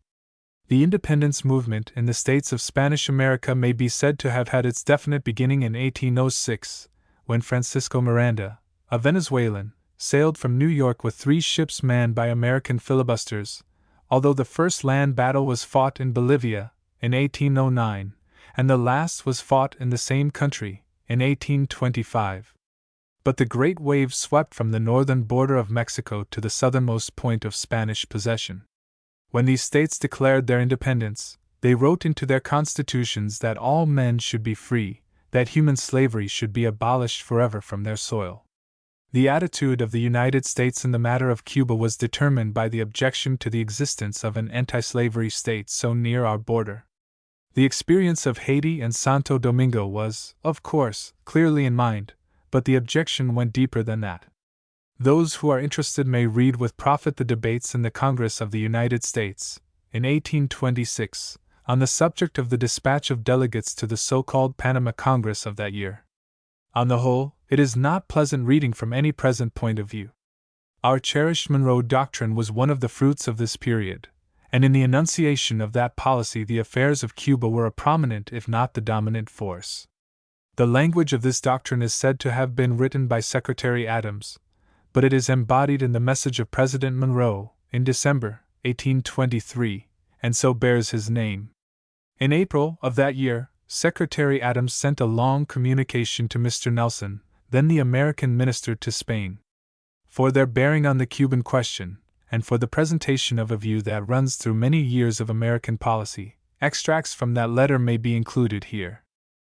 In the war between France and Spain, now commencing, other interests, peculiarly ours, will, in all probability, be deeply involved. Whatever may be the issue of this war, as between these two European powers, it may be taken for granted that the dominion of Spain upon the American continent, north and south, is irrecoverably gone. But the islands of Cuba and Puerto Rico still remain nominally, and so far really, dependent upon her, that she possesses the power of transferring her own dominion over them, together with the possession of them, to others. These islands, from their local position, are natural appendages to the North American continent, and one of them, Cuba, almost in sight of our shores, from a multitude of considerations, has become an object of transcendent importance to the commercial and political interests of our Union. Its commanding position, with reference to the Gulf of Mexico and the West India Seas, the character of its population, its situation midway between our southern coast and the island of St. Domingo, its safe and capacious harbor of the Havana, fronting a long line of our shores destitute of the same advantage, the nature of its productions and of its wants, furnishing the supplies and needing the returns of a commerce immensely profitable and mutually beneficial, give it an importance in the sum of our national interests with which that of no other foreign territory can be compared, and little inferior to that which binds the different members of this Union together.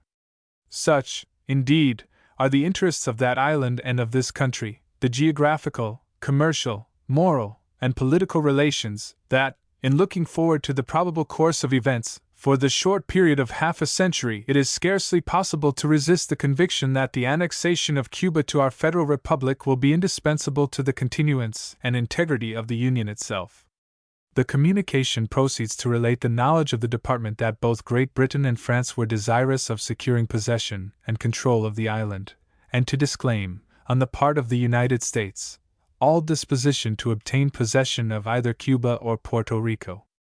The complications of the situation became increasingly serious, more particularly with regard to Cuba, and on December 2nd of that year, 1823, President Monroe issued his message carrying the doctrine, which may be given thus.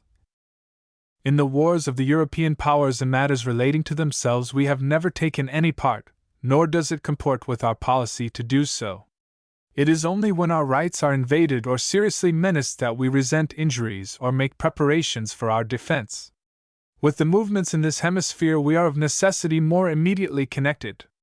We owe it, therefore, to candor and to the amicable relations existing between the United States and those powers of Europe, to declare that we should consider any attempt on their part to extend their system to any portion of this hemisphere as dangerous to our peace and safety. With the existing colonies or dependencies of any European power we have not interfered and shall not interfere.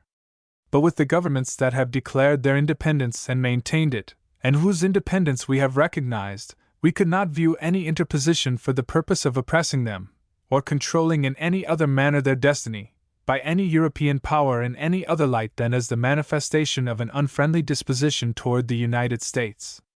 From this time onward, Cuba appears as an almost continuous object of special interest to both the people and the officials of the United States. Notwithstanding this disclaimer of President Monroe's message, the idea of the acquisition of the island, by the United States, soon arose. It persisted through all the years down to the time of the Teller Amendment, in 1898, and there are many who even now regard annexation as inevitable at some future time, more or less distant. The plan appears as a suggestion in a communication, under date of November 30, 1825, from Alexander H. Everett, then Minister to Madrid, to President Adams. It crops up repeatedly in various quarters in later years. It would be a difficult and tedious undertaking to chase through all the diplomatic records of 70 years the references to Cuba and its affairs. From that period until the present time, the affairs of the island have been a matter of constant interest and frequent anxiety in Washington. Fear of British acquisition of the island appears to have subsided about 1860, but there were in the island two groups, both relatively small, one of them working for independence, and the other for annexation to the United States. The great majority, however, desired some fair measure of self-government, and relief from economic and financial burdens, under the Spanish flag.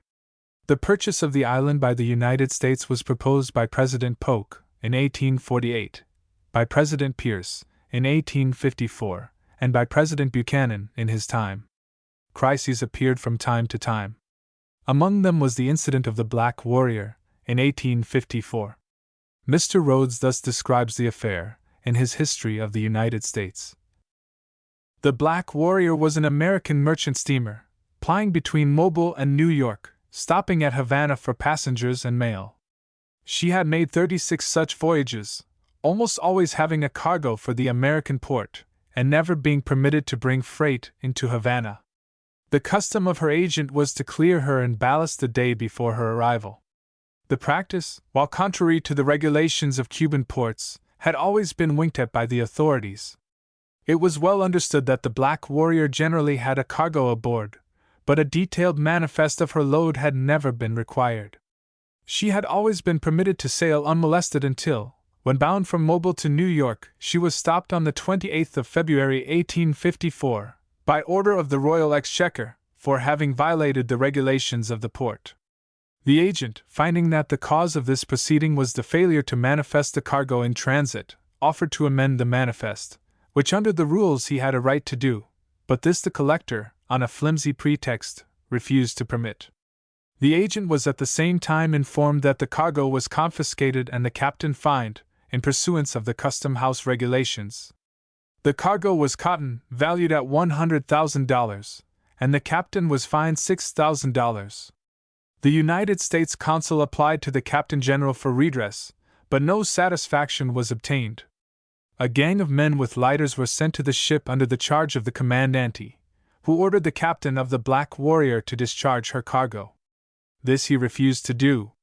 The commandante then had the hatches opened, and his men began to take out the bales of cotton. The captain hauled down his flag and abandoned the vessel to the Spanish authorities. The news of the incident created great excitement in Washington. President Pierce sent a message to Congress, stating that demand had been made on Spain for indemnity, and suggesting provisional legislation that would enable him, if negotiations failed, to ensure the observance of our just rights, to obtain redress for injuries received, and to vindicate the honor of our flag. Mr. Soule, then the American minister to Madrid, was the official through whom the negotiations were conducted. He was a man of somewhat impetuous temperament, and an ardent advocate of Cuba's annexation. He quite overstepped both the bounds of propriety and of his authority in his submission, under instructions, of a demand for $300,000 indemnity. This, and Spanish diplomatic methods, led to delay, and the excitement died out. In the meantime, Spain released the vessel and its cargo, disavowed and disapproved the conduct of the local officials, paid the indemnity claimed by the owners of the vessel, and the ship resumed its regular trips, being treated with every courtesy when visiting Havana. But the incident gave rise to active discussion, and for a time threatened serious results. It followed on the heels of another experience, the Lopez expeditions, to which reference is made in another chapter, and came at a time when Cuba and Cuban affairs were topics of a lively public interest. The subject of acquisition was under general public discussion and occupied a large share of public attention. Some wanted war with Spain, and others proposed the purchase of the island from Spain. But the immediate cause of complaint having been removed by the release of the ship, Soule was instructed to take no further steps in the matter, and the excitement gradually passed away. Immediately following this experience, and growing out of it, came the incident of the Ostend Manifesto. At that time, James Buchanan was minister to England. John Y. Mason was minister to France, and Pierre Soule was minister to Spain. Secretary of State Marcy suggested a conference between these three officials. They met at Ostend, but afterward transferred their deliberations to Aix-la-Chapelle. The meeting attracted general attention in Europe. The result of what they reported as a full and unreserved interchange of views and sentiments was a recommendation that an earnest effort be made immediately to purchase Cuba. They were of opinion that the sum of $120 million be offered. The report proceeded thus: after we shall have offered Spain a price for Cuba far beyond its present value, and this shall have been refused, it will then be time to consider the question: does Cuba in the possession of Spain seriously endanger our internal peace and the existence of our cherished union? Should this question be answered in the affirmative, then, by every law, human and divine, we shall be justified in wresting it from Spain if we possess the power, and this upon the very same principle that would justify an individual in tearing down the burning house of his neighbor if there were no other means of preventing the flame from destroying his own home. It is evident that Soule dominated the meeting, and only less evident that he, in some way, cajoled his associates into signing the report. No action was taken on the matter by the administration, and the incident has passed into history somewhat, perhaps, as one of the curiosities of diplomacy. At all events, all historians note it, and some give it considerable attention. The next serious complication arose out of the 10 Years' War, in Cuba, in 1868, to which reference is made in a chapter on Cuba's revolutions. Spain's leaders seemed quite incapable of grasping the Cuban situation, of seeing it in its proper light. It is more than probable that, even then, the Cubans would have remained loyal if the Spanish authorities had paid attention to their just and reasonable demands. As stated by Mr. Pepper, in his Tomorrow in Cuba, the machete and the torch then gained what peaceful agitation had not been able to achieve. The demands of the Cubans are thus stated by Señor Cabrera, in his Cuba and the Cubans: a constitutional system in place of the autocracy of the Captain General, freedom of the press, the right of petition, cessation of the exclusion of Cubans from public office, unrestricted industrial liberty, abolition of restrictions on the transfer of landed property, the right of assembly and of association, representation in the Cortes, and local self-government. All reasonable and just demands from every point of view of modern civilization. Spain refused all, and on October 10, 1868, an actual revolution began, the first in the history of the island to be properly classed as a revolution. The United States soon became concerned and involved. In his message to Congress on December 6, 1869, President Grant said, "For more than a year, a valuable province of Spain, and a near neighbor of ours, in whom all our people cannot but feel a deep interest, has been struggling for independence and freedom. The people and the government of the United States entertain the same warm feelings and sympathies for the people of Cuba in their pending struggle that they have manifested throughout the previous struggles between Spain and her former colonies, Mexico, Central America and South America, in behalf of the latter. But the contest has at no time assumed the conditions which amount to a war in the sense of international law, or which would show the existence of a de facto political organization of the insurgents sufficient to justify a recognition of belligerency." On June 13, 1870, President Grant sent a special message to Congress, in which he reviewed the Cuban situation. Another reference appears in his message of December 5, 1870. In his message of December 4, 1871, he stated that it is to be regretted that the disturbed condition of the island of Cuba continues to be a source of annoyance and anxiety. The existence of a protracted struggle in such close proximity to our own territory, without apparent prospect of an early termination, cannot be other than an object of concern to a people who, while abstaining from interference in the affairs of other powers, naturally desire to see every other country in the undisturbed enjoyment of peace, liberty, and the blessings of free institutions. In the message of December 2, 1872, he said, It is with regret that I have again to announce a continuance of the disturbed condition in the island of Cuba. The contest has now lasted for more than 4 years. Were it seen at a distance from our neighborhood, we might be indifferent to its result, although humanity could not be unmoved by many of its incidents wherever they might occur. It is, however, at outdoor. Reference was made to it in all following annual messages, until President Hayes, in 1878, announced its termination, 10 years after its beginning. The contest had become practically a deadlock, and a compromise was arranged by General Maximo Gomez, for the Cubans, and General Martinez Campos, for Spain. The entanglements that grew out of the experiences of this period are too long and too complicated for detailed review here. This country had no desire for war with Spain, but approval of the Spanish policy in Cuba was impossible. The sympathies of the American people were with the Cubans, as they had been for 50 years, and as they continued to be until the end of Spanish occupation in the West Indies. Rumors of all kinds were afloat, and again the situation seemed to have reached a crisis that could be ended only by war. A particularly aggravating incident appeared in what is known as the Virginius case. This was described as follows, in President Grant's message to Congress on December 1, 1873. The steamer Virginius was on the 26th day of September, 1870, duly registered at the port of New York as a part of the commercial marine of the United States. On the 4th of October 1870, having received the certificate of her register in the usual legal form, she sailed from the port of New York, and has not since been within the territorial jurisdiction of the United States. On the 31st day of October last, 1873, while sailing under the flag of the United States on the high seas, she was forcibly seized by the Spanish gunboat Tornado, and was carried into the port of Santiago de Cuba, where 53 of her passengers and crew were inhumanly, and so far at least as related to those who were citizens of the United States, without due process of law, put to death. Only for the timely arrival of the British man-of-war Niobe, and the prompt and decisive action of her commander, there is no doubt that 93 others would have shared the fate of their companions. Some were Americans and some were British. The excitement in this country was intense, and war with Spain was widely demanded.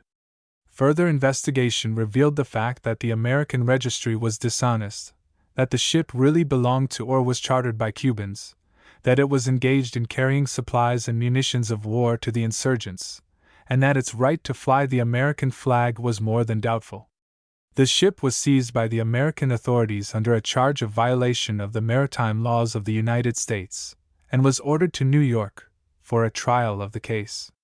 American naval officers were placed in command, but she was in bad condition, and foundered in a gale near Cape Fear. As far as the vessel was concerned, the incident was closed. There remained the question of indemnity for what Caleb Cushing, then the American minister to Spain, in his communication to the Spanish authorities, denounced as a dreadful, a savage act, the inhuman slaughter in cold blood of 53 human beings, a large number of them citizens of the United States, shot without lawful trial, without any valid pretension of authority, and to the horror of the whole civilized world. England also filed its claim for the loss of British subjects, and payment was soon after made, for the purpose of relief of the families or persons of the ship's company and passengers. In his Cuba and International Relations, Mr. Callahan says, "The catalogue of irritating affairs in relation to Cuba, of which the Virginius was only the culmination, might have been urged as sufficient to justify a policy of intervention to stop the stubborn war of extermination which had been tolerated by peaceful neighbors for 5 years. Some would have been ready to advocate intervention as a duty.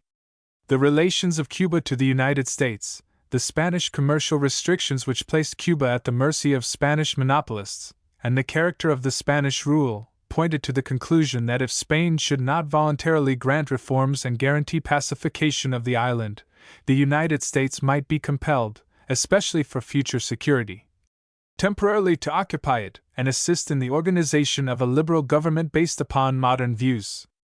Such action might have led to annexation, but not necessarily.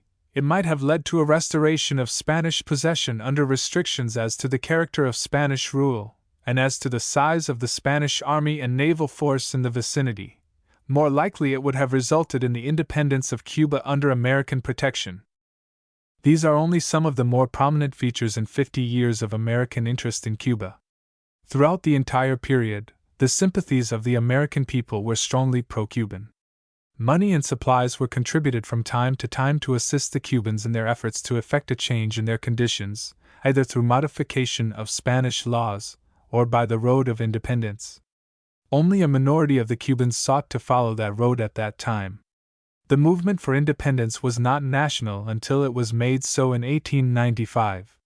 What would have happened had we, at the time of the 10 Years' War, granted to the Cubans the rights of belligerents, is altogether a matter of speculation. Such a course was then deemed politically inexpedient. 9. Cuba's revolutions. 9. Only by magnifying protests into revolts, and riots into revolutions, is it possible to show Cuba as the land of revolutions that many have declared it to be. The truth is that from the settlement of the island in 1512 until the signing of the Treaty of Paris in 1898, there were only two experiences that can, by any proper use of the term, be called revolutions. This statement, of course, disputes a widely accepted notion, but many notions become widely accepted because of assertions that are not contradicted. That a strong undercurrent of discontent runs through all Cuba's history from 1820 to 1895 is true. That there were numerous manifestations of that discontent, and occasional attempts at revolution, is also true. But none of these experiences, prior to 1868, reached a stage that would properly warrant its description as a revolution. The term is very loosely applied to a wide range of experiences. It is customary to class as revolution all disorders from riots to rebellions. This is particularly the case where the disorder occurs in some country other than our own. The Standard Dictionary defines the essential idea of revolution as a change in the form of government, or the constitution, or rulers, otherwise than as provided by the laws of succession, election, etc. The Century Dictionary defines such proceedings as a radical change in social or governmental conditions, the overthrow of an established political system. Many exceedingly interesting parallels may be drawn between the experience of the American colonies prior to their revolution, in 1775, and the experience of Cuba during the 19th century. In fact, it may perhaps be said that there is no experience in Cuba's history that cannot be fairly paralleled in our own. In his History of the United States, Mr. Edward Channing says, "The governing classes of the old country wished to exploit the American colonists for their own use and behoof. Change the word American to Spanish, and the Cuban situation is exactly defined. The situation in America in the 18th century was almost identical with the situation in Cuba in the 19th century. Both, in those respective periods, suffered from oppressive and restrictive trade laws and from burdensome taxation, from subordination of their interests to the interests of the people of a mother country 3,000 miles away. Unfortunately for the Cubans, Spain was better able to enforce its exactions than England was. Cuba's area was limited, its available harbors few in number, its population small. Not until the years immediately preceding the revolutions by which the United States and Cuba secured their independence, was there any general demand for definite separation from the mother country. The desire in both was a fuller measure of economic and commercial opportunity. One striking parallel may be noted. The Tories, or Loyalists, in this country have their counterpart in the Cuban Autonomistas. Referring to conditions in 1763, Mr. Channing states that, "Never had the colonists felt a greater pride in their connection with the British Empire. Among the great figures of the pre-revolutionary period in this country, none stands out more clearly than James Otis, of Boston, and Patrick Henry, of Virginia." In an impassioned address, in 1763, Otis declared that, "Every British subject in America is of common right, by acts of Parliament, and by the laws of God and nature, entitled to all the essential privileges of Britons. What God in His providence has united, let no man dare attempt to pull asunder." 13 years later, the sundering blow was struck. Patrick Henry's resolution submitted to the Virginia House of Burgesses, in 1765, set that colony afire, But at that time neither he nor his associates desired separation and independence if their natural rights were recognized. It was not until the Revolution of 1895 that the independence of Cuba became a national demand, a movement based on realization of the hopelessness of further dependence upon Spain for the desired economic and fiscal relief. As in the American colonies, there appeared, from time to time, individuals or isolated groups who demanded drastic action on the part of the colonists. So were there Cubans who, from time to time, appeared with similar demands. Nathaniel Bacon headed a formidable revolution in Virginia in 1676. Massachusetts rebelled against Andros and Dudley in 1689. From the passage of the Navigation Acts, in the middle of the 17th century, until the culmination in 1775, there was an undercurrent of friction and a succession of protests. The Cuban condition was quite the same, excepting the fact of Burton's more grievous and more frequent open outbreaks. The records of many of the disorders are fragmentary. Spain had no desire to give them publicity, and the Cubans had few means for doing so. The report on the census of Cuba, prepared by the War Department of the United States in 1899, contains a summary of the various disorders in the island.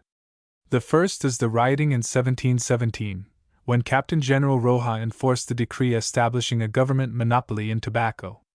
The disturbances in Haiti and Santo Domingo, 1791–1800, resulting in the establishment of independence in Haiti, under Toussaint, excited unimportant uprisings on the part of Negroes in Cuba, but they were quickly suppressed. The first movement worthy of note came in 1823. It was a consequence of the general movement that extended throughout Spanish America and resulted in the independence of all Spain's former colonies, excepting Cuba and Puerto Rico. That the influence of so vast a movement should have been felt in Cuba was almost inevitable. As disorder continued throughout much of the time, the period 1820 to 1830 is best considered collectively. The same influences were active, and the same forces were operative for the greater part of the term. The accounts of it all are greatly confused, and several nations were involved, including Spain, the United States, France, England, Mexico, and Colombia. The slavery question was involved, as was the question of the transfer of the island to some power other than Spain. Independence was the aim of some, though probably no very great number. Practically all of Cuba's later experiences have their roots in this period. During these 10 years, the issue between Cubans who sought a larger national and economic life, and the Spanish element that insisted upon the continuance of Spanish absolutism, had its definite beginning, to remain a cause of almost constant friction for 3/4 of a century. The Spanish Constitution of 1812, abrogated in 1814, was again proclaimed in 1820, and again abrogated in 1823. The effort of Captain General Vives, acting under orders from Ferdinand VII, to restore absolutism encountered both vigorous opposition and strong support. Secret societies were organized, whose exact purposes do not appear to be well known. Some have asserted that it was a Masonic movement, while others have held that the organizations were more in the nature of the Carbonari. One of them, called the Sols de Bolivar, in some way gave its name to the immediate activities. It was charged with having planned a rebellion against the government, but the plans were discovered and the leaders were arrested.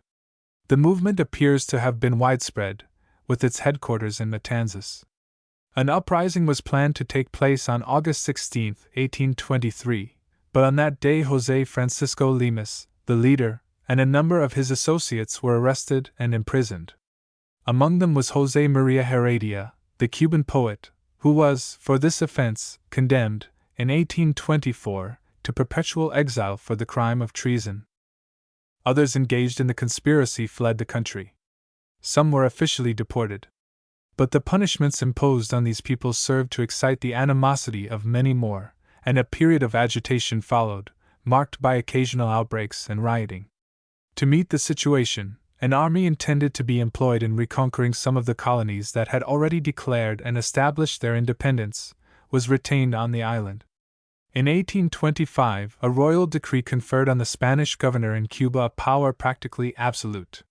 This excited still further the anger of the Cuban element, and led to other manifestations of discontent.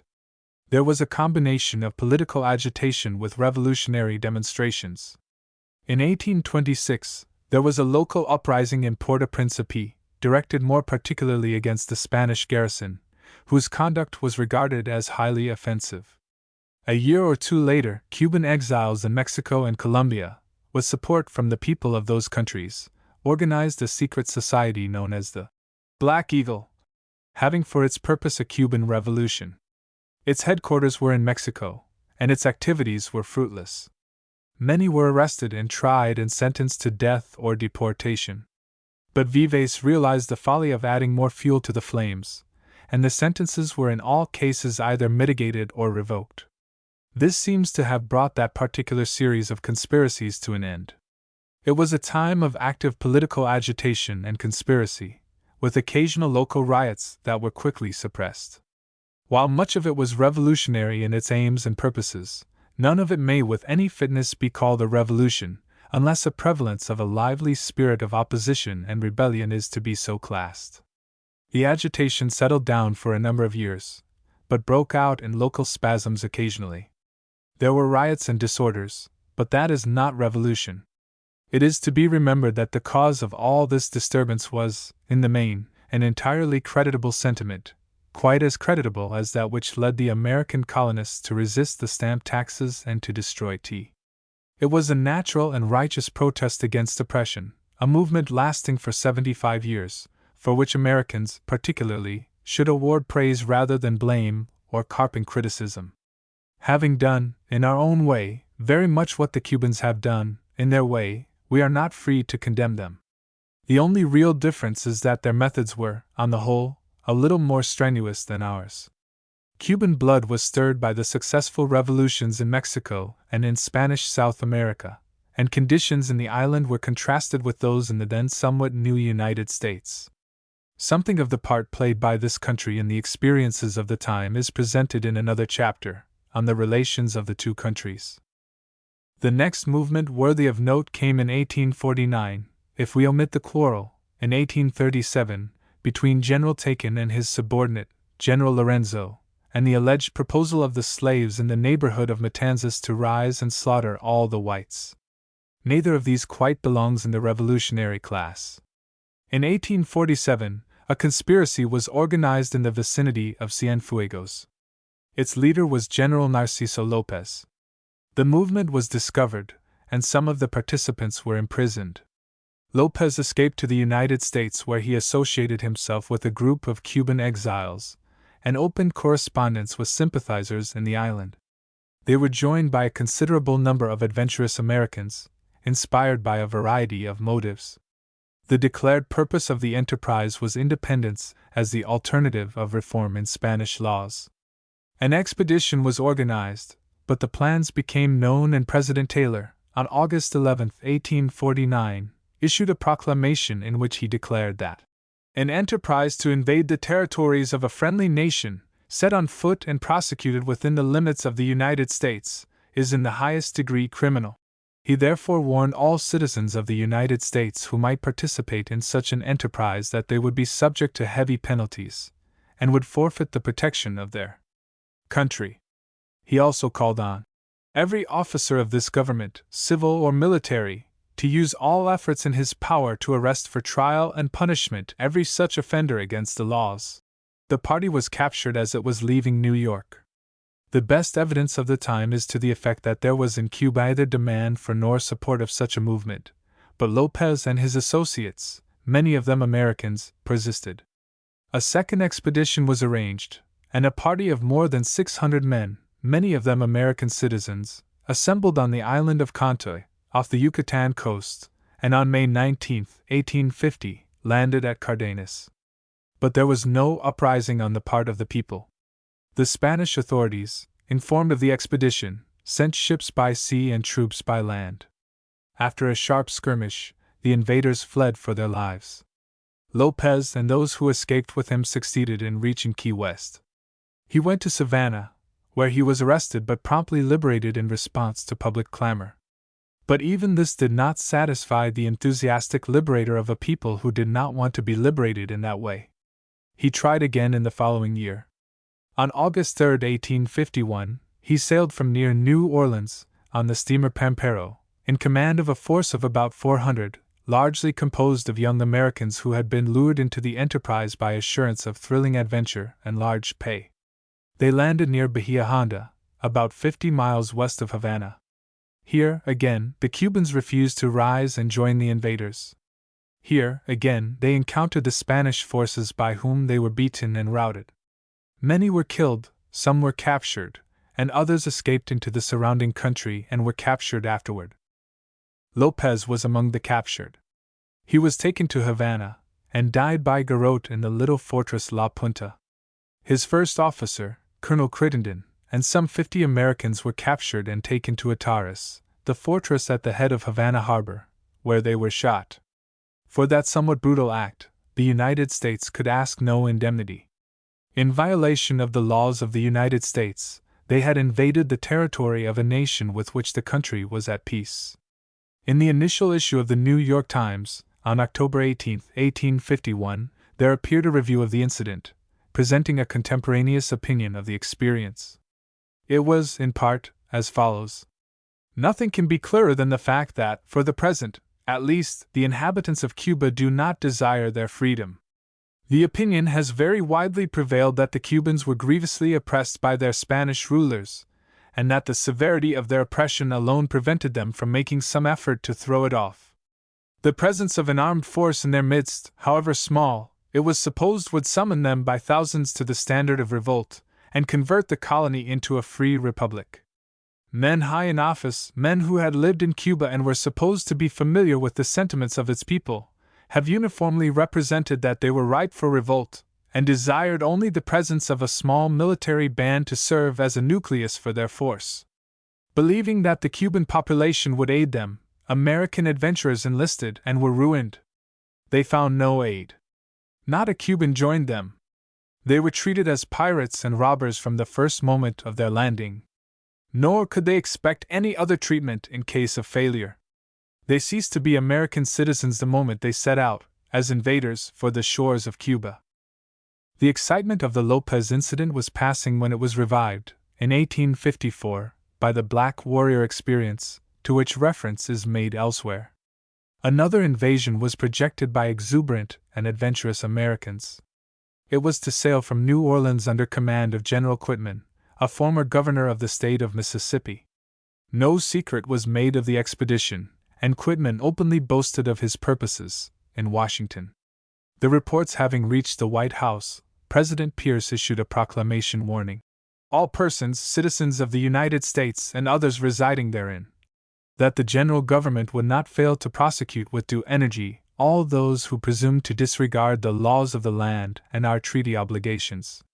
He charged all officers of the United States to exert all their lawful power to maintain the authority and preserve the peace of the country. Quitman was arrested and put under bonds to respect the neutrality laws.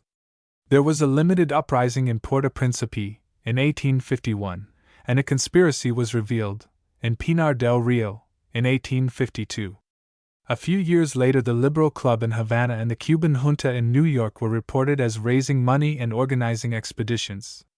Some sailed, but they accomplished little, except as the activities appear as a manifestation of the persistent opposition on the part of what was probably only a small minority of the Cuban people. For several years, the unrest and the agitation continued. Spain's blindness to the situation is puzzling. In his Cuba and International Relations, Mr. Callahan says, Spain, after squandering a continent, had still clung tenaciously to Cuba, and the changing governments which had been born, in Spain, only to be strangled, held her with a taxing hand. While England had allowed her colonies to rule themselves, Spain had persisted in keeping Cuba in the same state of tutelage that existed when she was the greatest power in the world, and when the idea of colonial rights had not developed. In Tomorrow in Cuba, Mr. Pepper notes that, though the conception of colonial home rule for Cuba was non-existent among the Spanish statesmen of that day, the perception of it was clear on the part of the thinking people of the island. The educated and wealthy Cubans who in 1865 formed themselves into a national party and urged administrative and economic changes upon Madrid felt the lack of understanding among Spanish statesmen. The concessions asked were not a broad application of civil liberties. When their program was rejected in its entirety, they ceased to ask favors. They inaugurated the 10 Years' War.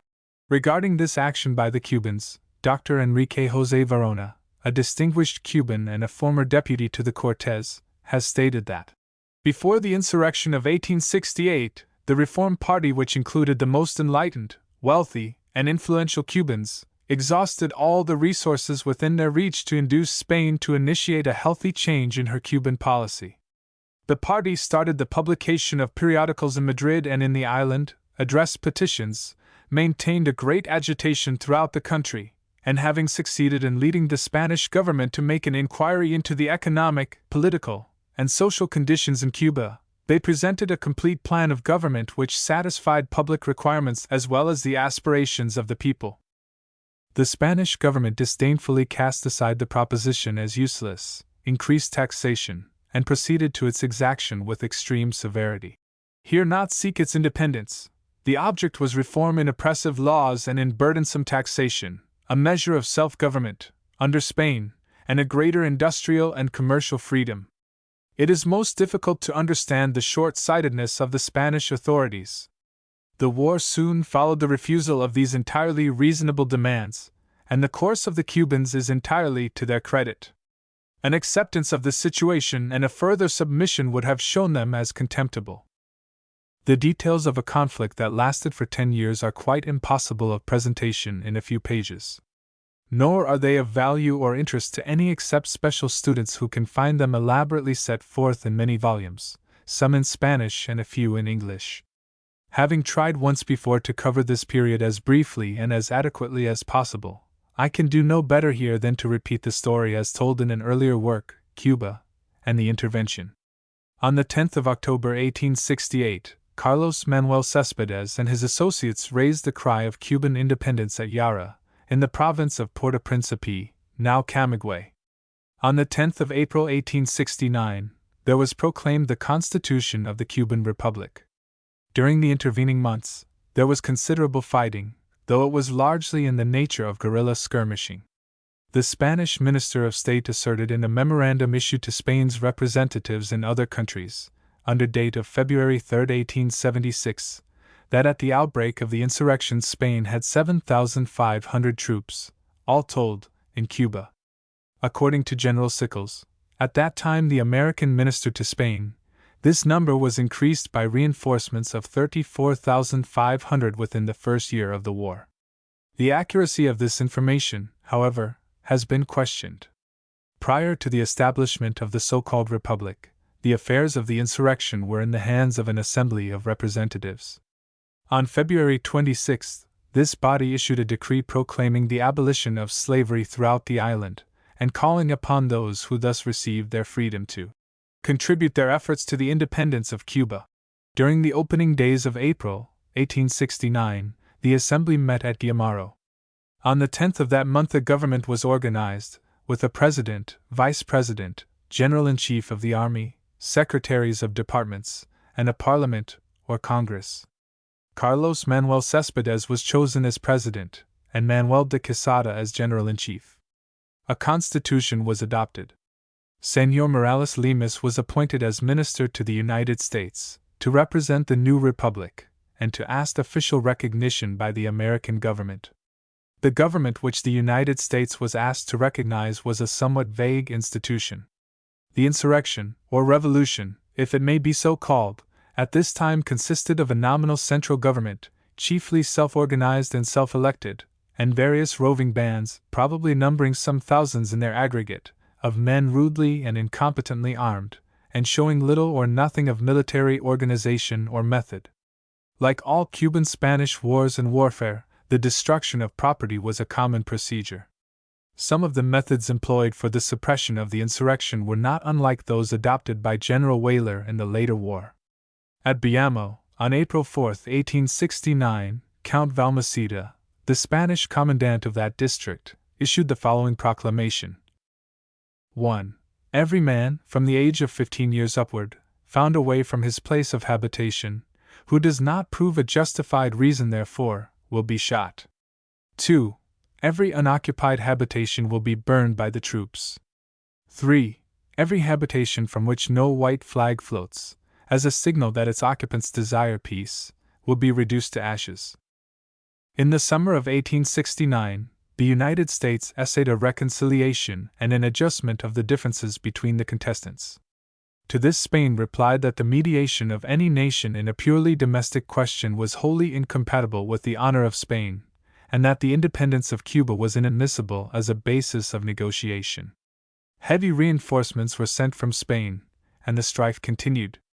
The commerce of the island was not greatly disturbed, for the reason that the great producing and commercial centers lay to the westward, and the military activities were confined, almost exclusively, to the eastern and central areas. In April 1874, Mr. Fish, then Secretary of State, reported that it is now more than 5 years since the uprising in Cuba, and it has been announced with apparent authority that Spain has lost upward of 80,000 men and has expended upward of $100 million in efforts to suppress it, yet the insurrection seems today as active and as powerful as it has ever been. Spain's losses among her troops were not due so much to the casualties of war as they were to the ravages of disease, especially yellow fever. The process, in which both parties would appear to be about equally culpable, of destroying property and taking life when occasion offered, proceedings which are hardly to be dignified by the name of war, continued until the beginning of 1878. Throughout the entire period of the war, the American officials labored diligently for its termination on a basis that would give fair promise of an enduring peace. Many questions arose concerning the arrest of American citizens and the destruction of property of American ownership. Proposals to grant the Cubans the rights of belligerents were dismissed as not properly warranted by the conditions, and questions arose regarding the supply of arms and ammunition from this country by filibustering expeditions.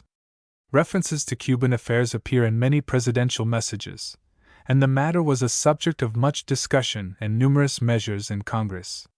Diplomatic communication was constantly active.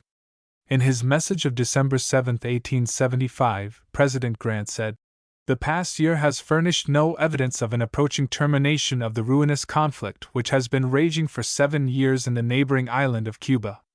While conscious that the insurrection has shown a strength and endurance which make it at least doubtful whether it be in the power of Spain to subdue it, it seems unquestionable that no such civil organization exists which may be recognized as an independent government capable of performing its international obligations and entitled to be treated as one of the powers of the earth." Nor did he then deem the grant of belligerent rights to the Cubans as either expedient or properly warranted by the circumstances. In 1878, Martinez Campos was Governor General of Cuba, and Maximo Gomez was Commander-in-Chief of the Cuban forces. Both parties were weary of the prolonged hostilities, and neither was able to compel the other to surrender. Spain, however, professed a willingness to yield an important part of the demands of her rebellious subjects. Martinez Campos and Gomez met at Zanjan and, on February 10, 1878, mutually agreed to what has been variously called a peace pact, a treaty, and a capitulation. The agreement was based on provisions for a redress of Cuban grievances through greater civil, political, and administrative privileges for the Cubans, with forgetfulness of the past and amnesty for all then under sentence for political offenses. Delay in carrying these provisions into effect gave rise to an attempt to renew the struggle 2 years later, but the effort was a failure. Matters then quieted down for a number of years. The Cubans waited to see what would be done. The Spanish Governor-General still remained the supreme power and, aside from the abolition of slavery, the application of the Spanish Constitution and Spanish laws to Cuba, and Cuban representation in the Cortes, much of which was rather form than fact, the island gained little by the new conditions.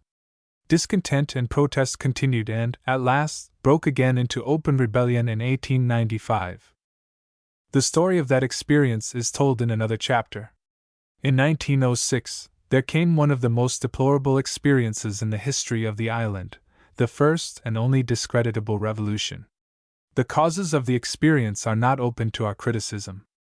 Our own records show too much of precisely the same kind of work: illegal registration, ballot box stuffing, threats, and bribery. The first election in the new republic was carried with only a limited and somewhat perfunctory opposition to the candidacy of Estrada Palma. Before the second election came, in 1905, he allied himself definitely with an organization then known as the Moderate Party. The opposition was known as the Liberal Party. Responsibility for the disgraceful campaign that followed rests on both, almost equally. The particular difference lies in the fact that, the principal offices having been given to adherents of the moderates, they were able to control both registration and election proceedings. But the methods employed by the opposition were no less censurable. Realizing defeat, the Liberals withdrew from the field, by concerted action, on the day of the election, and the moderates elected every one of their candidates. Naturally, a feeling of bitter resentment was created, and there came, in the spring of 1906, rumors of armed revolt. In August, an actual insurrection was begun. Disgruntled political leaders gathered formidable bands in Pinar del Rio and in Santa Clara provinces. President Palma became seriously alarmed, even actually frightened. Through the United States Consul General in Havana, he sent urgent appeals to Washington for naval and military aid. Mr. Taft, then Secretary of War, and Mr. Bacon, the Assistant Secretary of State, were sent to Havana to investigate and report on the situation. They arrived in Havana on September 19th. After 10 days of careful and thorough study, and earnest effort to effect an adjustment, a proclamation was issued declaring the creation of a provisional government. This was accepted by both parties and the insurgent bands dispersed. Charles E. Magoon was sent down as provisional governor. Americans who are disposed to censure the Cubans for this experience in their history may perhaps turn with profit to some little experiences in the history of their own country in its political infancy, in 1786 and 1794. Those incidents do not relieve the Cubans of the censure to which they are open, but they make it a little difficult for us to condemn them with proper grace and dignity. The provisional government continued until January 28, 1909, when control was turned over to the duly elected officials, they being the same who withdrew from the polls, acknowledging defeat, in the election of 1905. Independence. Cuba's final movement for independence began on February 24, 1895. Under the Treaty of Zanjan, executed in 1878, Spain agreed to grant to the Cubans such reforms as would remove their grounds of complaint, long continued. The Cubans denied that the terms of the agreement had been kept. Those terms are indicated in a statement submitted by Tomás Estrada y Palma to Richard Olney, then Secretary of State of the United States. It bore the date of December 7, 1895. The communication sets forth, from the Cuban point of view of course, the causes of the Revolution of 1895. It says, "These causes are substantially the same as those of the former revolution, lasting from 1868 to 1878, and terminating only on the representation of the Spanish government that Cuba would be granted such reforms as would remove the grounds of complaint on the part of the Cuban people. Unfortunately, the hopes thus held out have never been realized. The representation which was to be given the Cubans has proved to be absolutely without character. Taxes have been levied anew on everything conceivable. The offices in the island have increased, but the officers are all Spaniards. The native Cubans have been left with no public duties whatsoever to perform, except the payment of taxes to the government and blackmail to the officials, without privilege even to move from place to place in the island except on the permission of government authority. Spain has framed laws so that the natives have substantially been deprived of the right of suffrage. The taxes levied have been almost entirely devoted to support the army and navy in Cuba, to pay interest on the debt that Spain has saddled on the island, and to pay the salaries of the vast number of Spanish office holders, devoting only $746,000 for internal improvements out of the $26 million collected by tax. No public schools are in reach of the masses for their education. All the principal industries of the island are hampered by excessive imposts. Her commerce with every country but Spain has been crippled in every possible manner, as can readily be seen by the frequent protests of shipowners and merchants. The Cubans have no security of person or property. The judiciary are instruments of the military authorities. Trial by military tribunals can be ordered at any time at the will of the Captain General. There is, besides, no freedom of speech, press, or religion. In point of fact, the causes of the Revolution of 1775 in this country were not nearly as grave as those that have driven the Cuban people to the various insurrections which culminated in the present revolution. Spain, of course, denied these charges, and asserted that the agreement had been kept in good faith. The Spanish government may have been technically correct in its claim that all laws necessary to the fulfillment of its promises had been enacted. But it seems entirely certain that they had not been made effective. The conditions of the Cubans were in no way improved, and, some time before the outbreak, they began preparations for armed resistance.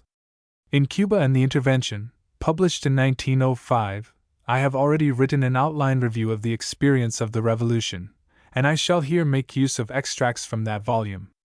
The notable leader and instigator of the movement was José Martí, a patriot, a poet, and a dreamer, but a man of action. He visited General Maximo Gómez at his home in Santo Domingo, where that doughty old warrior had betaken himself after the conclusion of the 10 Years' War. Gómez accepted the command of the proposed Army of Cuban Liberation. Antonio Maceo also accepted a command. He was a mulatto, an able and daring fighter, whose motives were perhaps a compound of patriotism, hatred of Spain, and a love for the excitement of warfare. Others whose names are written large in Cuba's history soon joined the movement. A junta, or committee, was organized with headquarters in New York. After the death of Martí, this was placed in charge of Tomás Estrada y Palma, who afterward became the first president of the new republic. Its work was to raise funds, obtain and forward supplies and ammunition, and to advance the cause in all possible ways. There were legal battles to be fought by and through this organization, and Mr. Horatio S. Rubens, a New York lawyer, was placed in charge of that department. The 24th of February was set for the beginning of activities, but arms were lacking, and while the movement was actually begun on that day, the operations of the first 6 weeks or so were limited to numerous local uprisings of little moment. But the local authorities became alarmed, and martial law was proclaimed in Santa Clara and Matanzas provinces on the 27th. Spain became alarmed also, and immediately dispatched General Martínez Campos as Governor-General of the island, to succeed General Calleja. He assumed command on April 16. Maceo and his associates, among them his brother José, also a fighter of note, landed from Costa Rica on April 1. Martí, Gómez, and others reached the island on the 11th. Meanwhile, Bartolomé Masso, an influential planter in Orient, had been in command of the forces in his vicinity. Many joined, and others stood ready to join as soon as they could be equipped. Engagements with the Spanish troops soon became a matter of daily occurrence, and Martínez Campos realized that a formidable movement was on. Spain hurried thousands of soldiers to the island. For the first 5 months, the insurgents kept their opponents busy with an almost uninterrupted series of little engagements, a guerrilla warfare.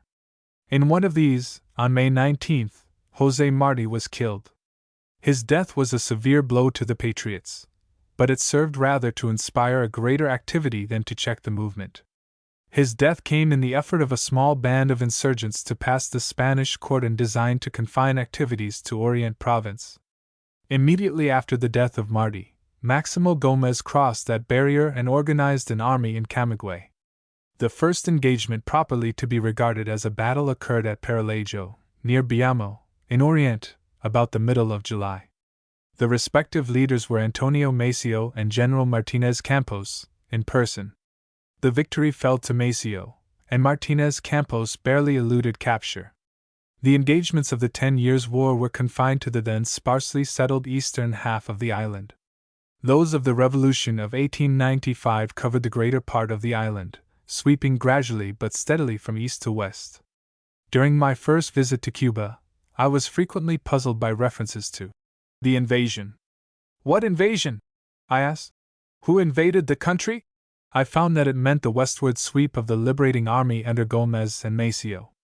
It covered a period of more than 2 years of frequent fighting and general destruction of property. Early in the operations, Gómez issued the following proclamation: General Headquarters of the Army of Liberation. Najasa, Camagüey, July 1, 1895. To the planters and owners of cattle ranches. In accord with the great interests of the Revolution for the independence of the country, and for which we are in arms. Whereas, all exploitations of any product whatsoever are aids and resources to the government that we are fighting, it is resolved by the General-in-Chief to issue this general order throughout the island, that the introduction of articles of commerce, as well as beef and cattle, into the towns occupied by the enemy, is absolutely prohibited. The sugar plantations will stop their labors, and those who shall attempt to grind the crop notwithstanding this order, will have their cane burned and their buildings demolished. The person who, disobeying this order, shall try to profit from the present situation of affairs, will show by his conduct little respect for the rights of the Revolution of Redemption, and therefore shall be considered as an enemy, treated as a traitor, and tried as such in case of his capture. This proved only partially effective, and it was followed by a circular to commanding officers, a few months later, reading thus: Headquarters of the Army of Liberation. Territory of Sancti Spiritus, November 6, 1895. Animated by the spirit of unchangeable resolution in defense of the rights of the Revolution of Redemption of this country of colonists, humiliated and despised by Spain, and in harmony with what has been decreed concerning the subject in the circular dated the 1st of July, I have ordered the following. Article I. That all plantations shall be totally destroyed, their cane and outbuildings burned, and railroad connections destroyed. Article 2. All laborers who shall aid the sugar factories, these sources of supplies that we must deprive the enemy of, shall be considered as traitors to their country. Article 3. All who are caught in the act, or whose violation of Article 2 shall be proven, shall be shot. Let all chiefs of operations of the Army of Liberty comply with this order, determined to furl triumphantly, even over ruin and ashes, the flag of the Republic of Cuba.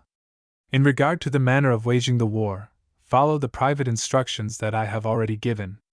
For the sake of the honor of our arms and your well-known courage and patriotism, it is expected that you will strictly comply with the above orders. To peace-loving souls, all this sounds very brutal, but all war is brutal and barbarous. In our strife in the Philippines, from 1899 to 1902, many of us were proud to be told that we were conducting a humane war. There is no such thing. The very terms are contradictory. Gomez had declared that if Spain would not give up Cuba to the Cubans would themselves render the island so worthless and desolate a possession that Spain could not afford to hold it. Short of further submission to a rule that was, very rightly, regarded as no longer endurable, no other course was open to them. Another proclamation appeared a few days later. Headquarters of the Army of Liberation. Sancti Spiritus, November 11, 1895. To honest men, victims of the torch. The painful measure made necessary by the Revolution of Redemption drenched in innocent blood from hatchery to our own times by cruel and merciless Spain will plunge you in misery.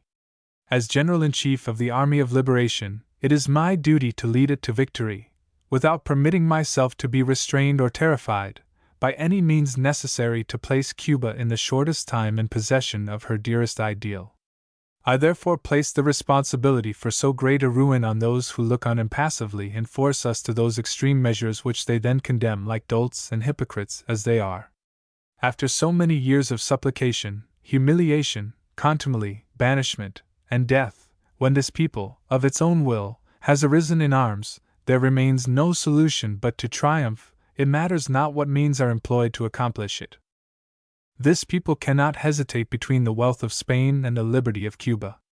Its greatest crime would be to stain the land with blood without effecting its purposes because of puerile scruples and fears which do not concur with the character of the men who are in the field, challenging the fury of an army which is one of the bravest in the world, but which in this war is without enthusiasm or faith, ill-fed and unpaid. The war did not begin February 24th. It is about to begin now. The war had to be organized. It was necessary to calm and lead into the proper channels the revolutionary spirit always exaggerated in the beginning by wild enthusiasm. The struggle ought to begin in obedience to a plan and method more or less studied, as the result of the peculiarities of this war. This has already been done. Let Spain now send her soldiers to rivet the chains on her slaves. The children of this land are in the field, armed with the weapons of liberty. The struggle will be terrible, but success will crown the revolution and the efforts of the oppressed. Such an address doubtless savors of bombast to many Americans, but in the history of political and military oratory in their own land they can find an endless number of speeches that, in that particular quality, rival if they do not surpass it. The Cuban situation was desperate, and the Cuban attitude was one of fixed determination. Productive industry was generally suppressed, and much property was destroyed, by both Cubans and Spaniards. This necessarily threw many out of employment, and drove them into the insurgent ranks. The Cubans are a peaceful people. All desired relief from oppressive conditions, but many did not want war. While many entered the army from patriotic motives, many others were brought into it only as a consequence of conditions created by the conflict. The measures adopted were severe, but decision of the contest by pitched battles was quite impossible. The quoted figures are somewhat unreliable, but the Spanish forces outnumbered the Cubans by at least 5-1, and they could obtain freely the supplies and ammunition that the Cubans could obtain only by filibustering expeditions. The Cubans, therefore, adopted a policy, the only policy that afforded promise of success. Spain poured in fresh troops until, by the close of 1895, its army is reported as numbering 200,000 men. The Cubans carried the contest westward from Orient and Camagüey, through Santa Clara, and into the provinces of Matanzas, Havana, and Pinar del Rio. The trocha across the island, from Jucaro on the south to Moran on the north, originally constructed during the 10 Years' War, was a line of blockhouses, connected by barbed wire tangles, along a railway. This obstructed but did not stop the Cuban advance. The authorities declared martial law in the provinces of Havana and Pinar del Rio on January 2, 1896. Gómez advanced to Marianao, at Havana's very door, and that city was terrified. Maceo was operating immediately beyond him in Pinar del Rio, through the most important part of which he swept with torch and machete. The Spaniards built a trocha there from Mariel southward. Maceo crossed it, and continued his work of destruction, in which large numbers of the people of the region joined. He burned and destroyed Spanish property. The Spaniards, in retaliation, burned and destroyed property belonging to Cubans.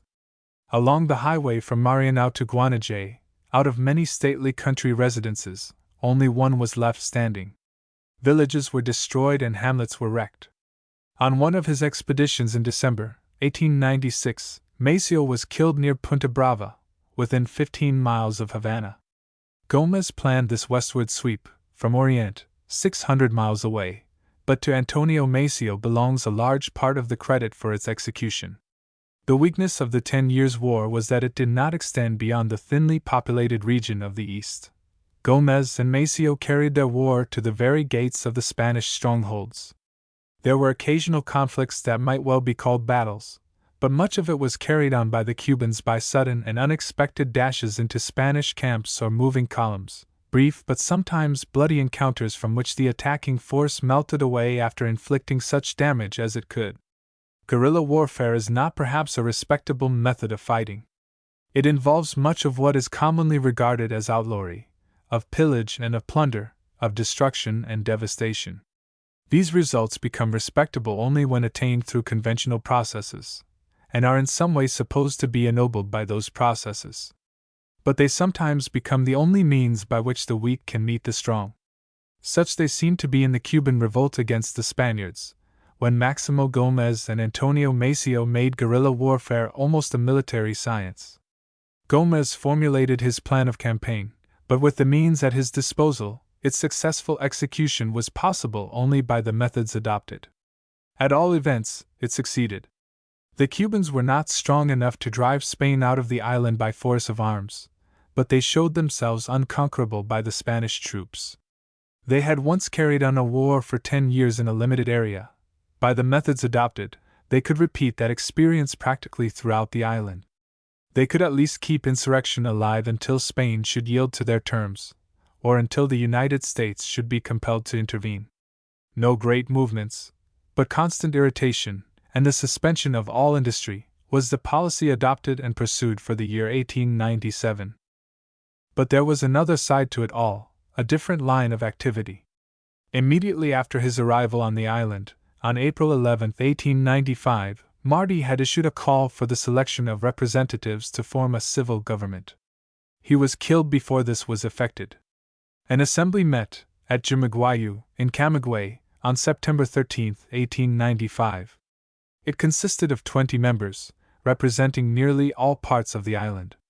Its purpose was the organization of a Cuban republic. On the 16th, it adopted a constitution and, on the 18th, elected, as president, Salvador Cisneros Betancourt, and as vice president, Bartolomé Masso. Secretaries and subsecretaries were duly chosen, and all were formally installed. Máximo Gómez was officially appointed as general-in-chief of the army, with Antonio Maceo as lieutenant general.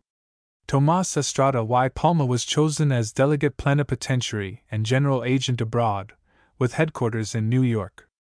Both civil and military organizations were, for a time, crude and somewhat incoherent. It could not be otherwise. They were engaged in a movement that could only succeed by success. Arms and money were lacking. The civil government was desirable in a field that the military arm could not cover. Action lay with the military and with the Cuban junta in the United States. The latter organization immediately became active. Calls were made for financial assistance, and liberal responses were made, chiefly by Cubans. In 1896 and 1897, bonds were issued and sold, or were exchanged for supplies and munitions of war.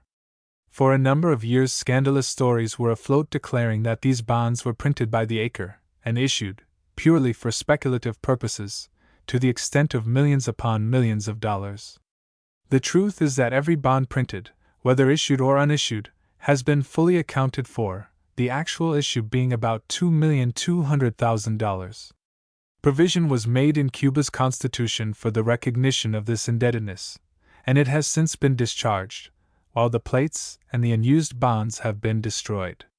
There may have been speculation in the bonds, as there was in the bonds issued by the United States during the Civil War, but Cuba's conduct in the whole matter has been honest and most honorable. In that matter, certainly, its detractors have been confounded. The principal difficulty encountered by the junta was the dispatch to Cuba of the men and the munitions so greatly needed by those in the field. That, however, is a story that I shall endeavor to tell, in part, in another chapter. It cannot now, if ever, be told in full. Meanwhile, a complicated political situation developed. The story is too long and too complicated for review in detail. It may be given in general outline. The peace of 1878 was followed by the organization of political parties, the Liberal and the Union Constitutional. At first, there was comparatively little difference in the essence of their respective platforms, but the lines diverged as the situation developed. The Liberal Party became, and remained, the Cuban Party, and the Union Constitutional became the Spanish Party. Later on, the Liberals became the Autonomists. Their object, for 20 years, was reform in conditions under the rule of Spain. There was no Independence Party. That was organized, in 1895, by Marty, Gómez, Maceo, Masso, and their associates. It had only one plank in its platform: Cuba Libre y Independiente, whatever the cost to the island and its people. The autonomous group, says Mr. Pepper, in his Tomorrow in Cuba, became as much a political party as it could become under Spanish institutions. It grew in strength and influence, and continued its agitation persistently and stubbornly. The Spanish Cortes busied itself with discussion of Cuban affairs, but reached no conclusions, produced no results.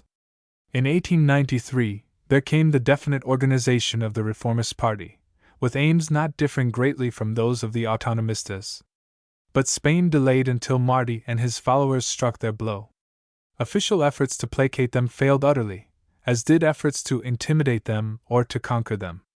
The Autonomists declared their support of the existing government, and rebuked the insurgents in a manifesto issued on April 4, 1895, 6 weeks after the outbreak.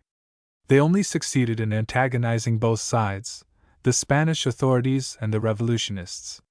Spain, greatly alarmed, recalled Martinez Campos and sent out Weyler to succeed him.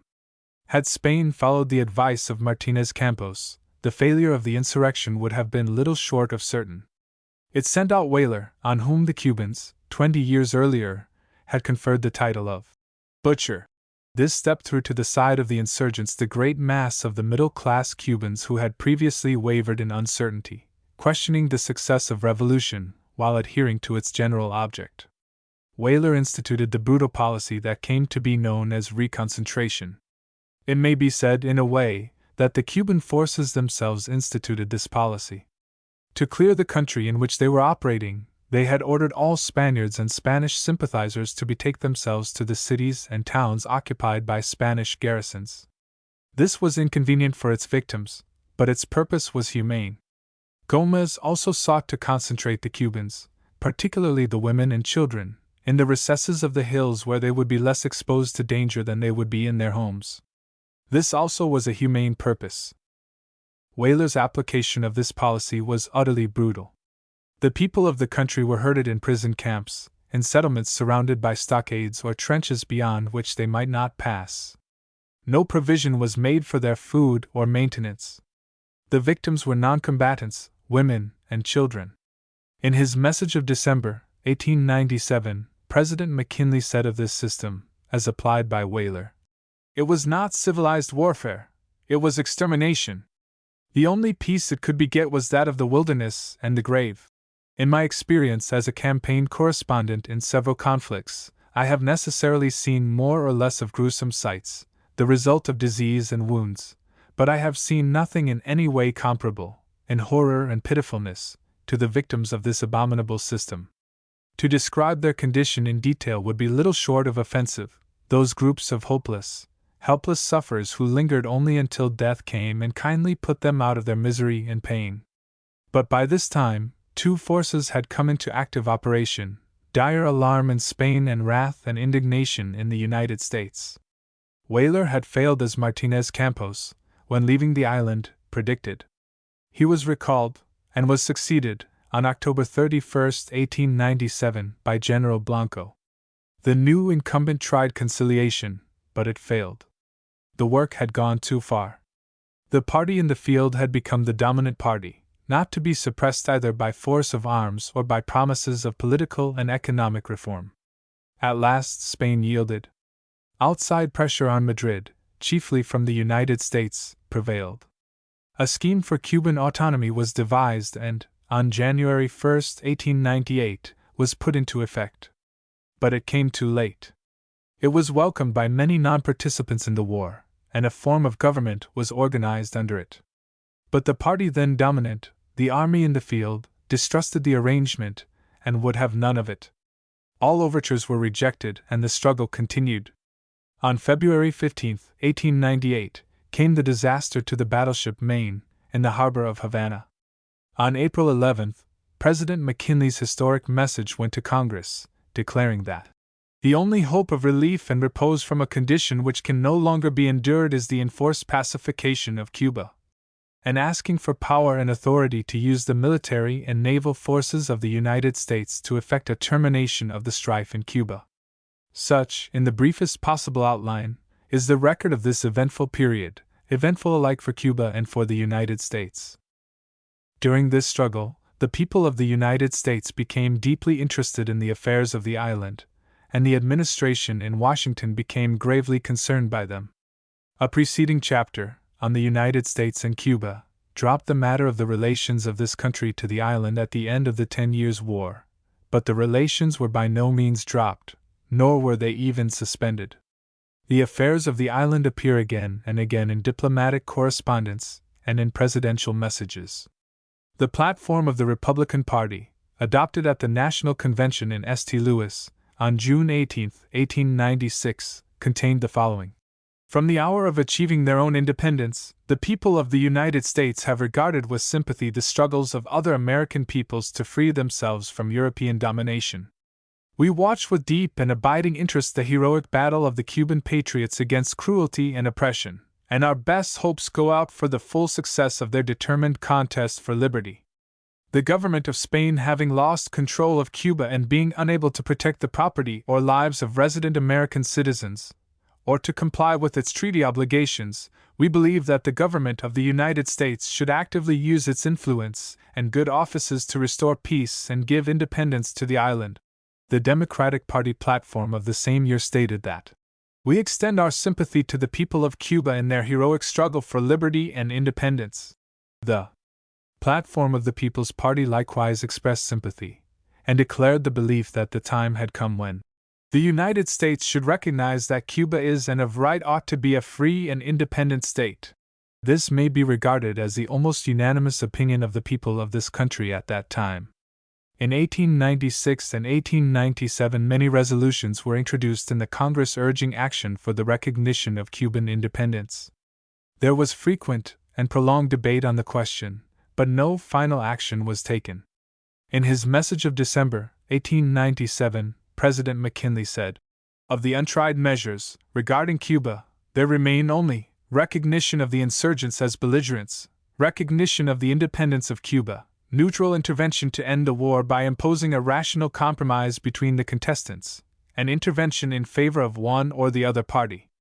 I speak not of forcible annexation, for that cannot be thought of. That, by our code of morality, would be criminal aggression."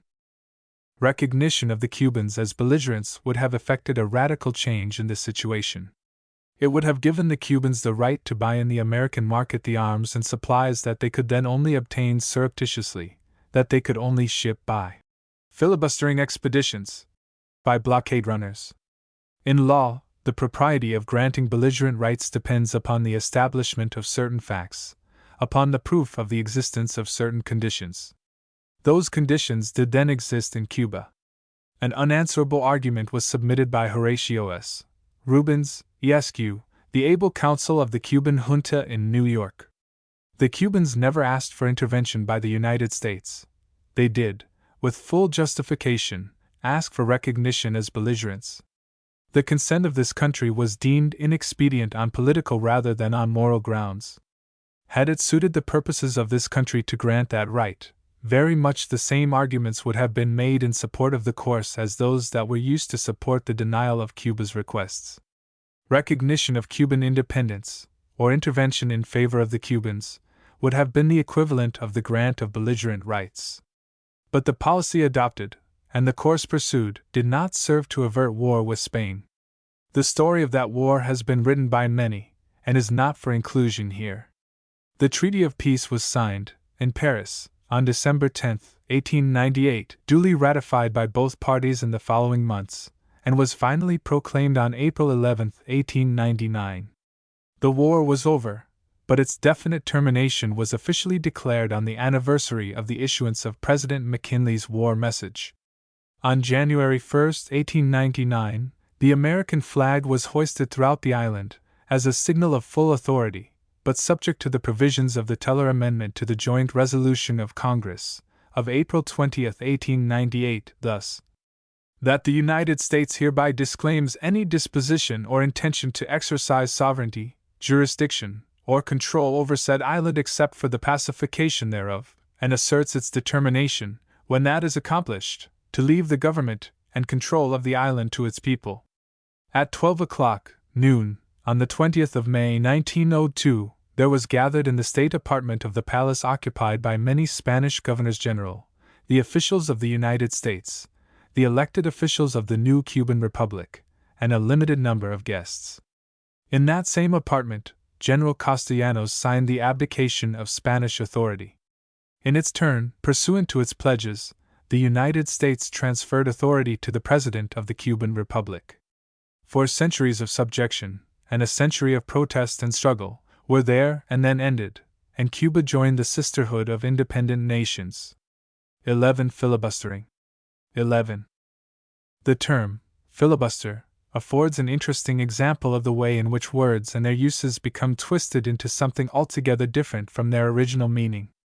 It comes from a Dutch word, several centuries old, vrijbuiter or free vessel or boat. It got somehow into English as freebooter, and into Spanish as filibustero. The original referred to piracy. 2 or 3 centuries later, It meant an engagement in unauthorized and illegal warfare against foreign states, in effect, piratical invasions. In time, it came into use to describe the supply of military material to revolutionists, and finally to obstruction in legislative proceedings. In his message of June 13, 1870, President Grant said that, "The duty of opposition to filibustering has been admitted by every president." Washington encountered the efforts of Genet and the French revolutionists, John Adams, the projects of Miranda, Jefferson, the schemes of Aaron Burr. Madison and subsequent presidents had to deal with the question of foreign enlistment and equipment in the United States, and since the days of John Quincy Adams it has been one of the constant cares of the government in the United States to prevent piratical expeditions against the feeble Spanish-American republics from leaving our shores. In 1806, Francisco Miranda, a Venezuelan patriot whose revolutionary activities preceded those of Simon Bolivar, sailed from New York on what would have been called, some years later, a filibustering expedition. His 3 vessels were manned chiefly by Americans. There are always those whose love of excitement and adventure, sometimes mixed with an active sympathy for an underdog, leads them to engage in such an enterprise. This one was productive of no important results. There were plenty of American pirates and privateers in earlier days, but I have found no record of any earlier actual expedition whose purpose was the creation of a new republic. But during the next 100 years, including the considerable number of Americans who have engaged in the present disorder in Mexico, such enterprises have been numerous. Among the most notable are the several Lopez expeditions to Cuba, about 1850, and the Walker expeditions to Lower California, Nicaragua, and Honduras, a few years later. The steamer Virginius, to which reference is made in another chapter, was engaged in filibustering when she was captured, in 1873, and many of her crew and passengers unlawfully executed, by Spanish authority, in Santiago. But that was only one of many similar enterprises during the 10 Years' War in Cuba. It is very doubtful if the war could have continued as it did without them. During our own Civil War, we called such industries blockade running, but it was all quite the same sort of thing. The Confederate Army needed arms, ammunition, medicine, and supplies of many kinds.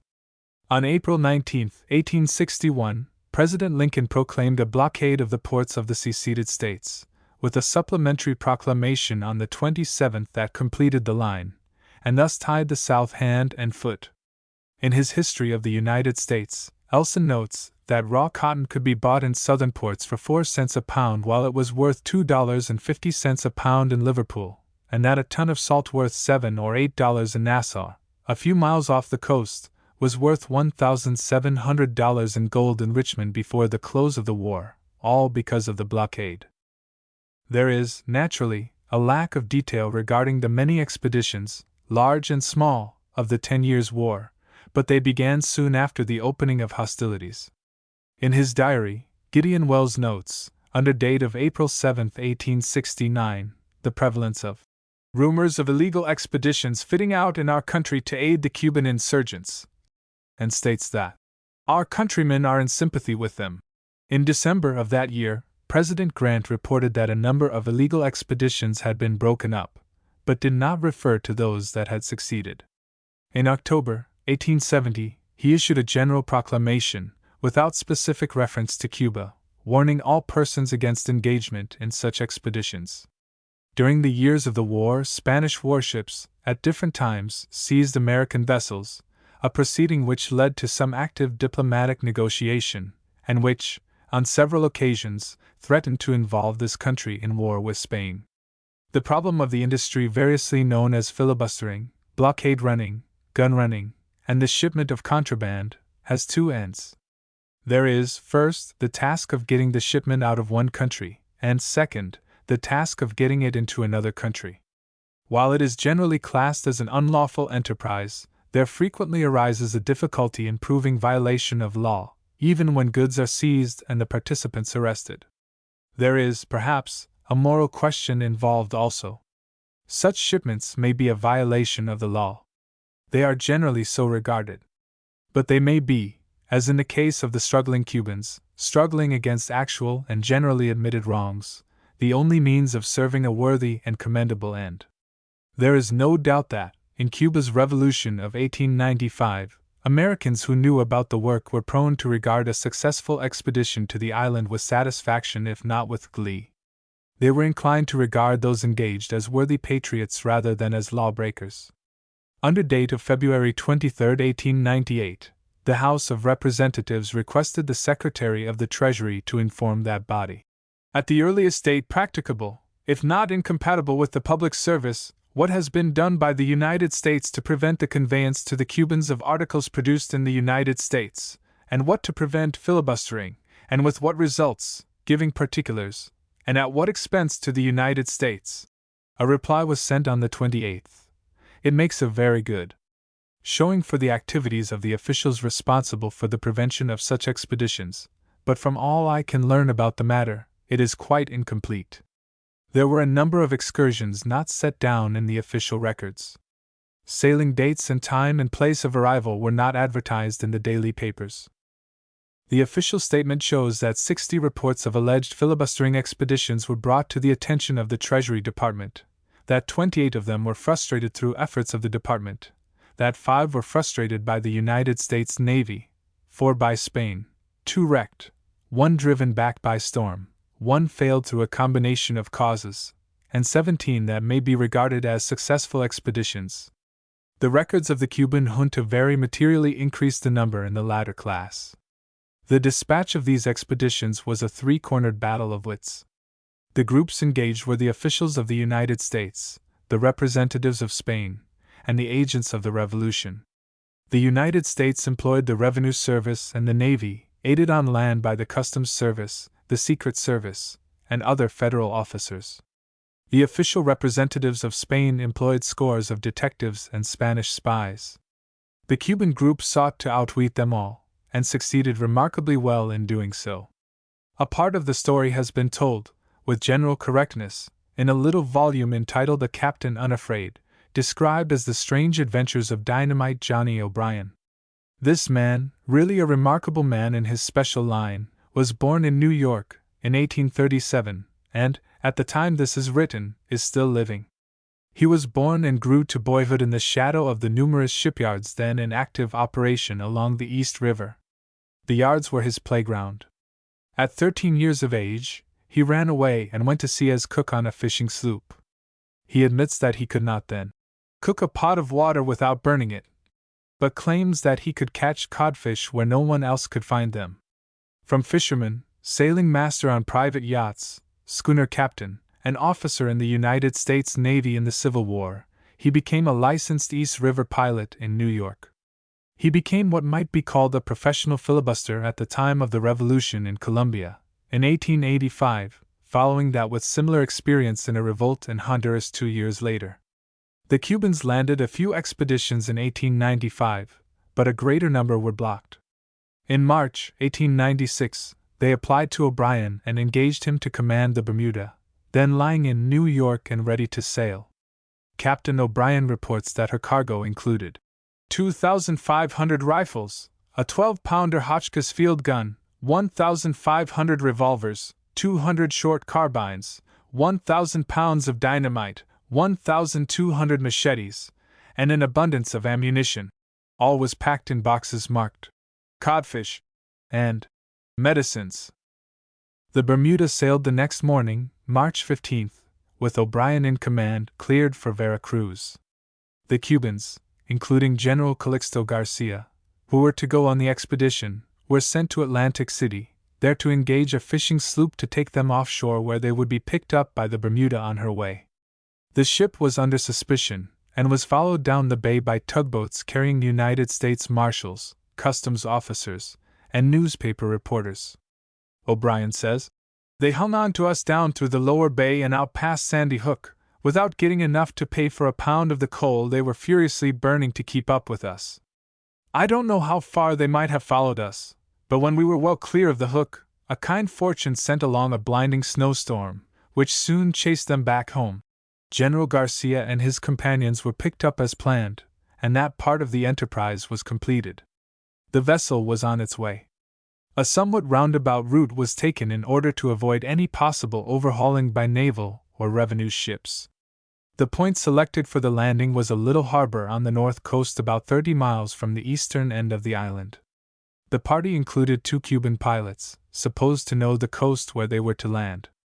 One of them proved to be a traitor, and the other, O'Brien says, was at best an ignoramus.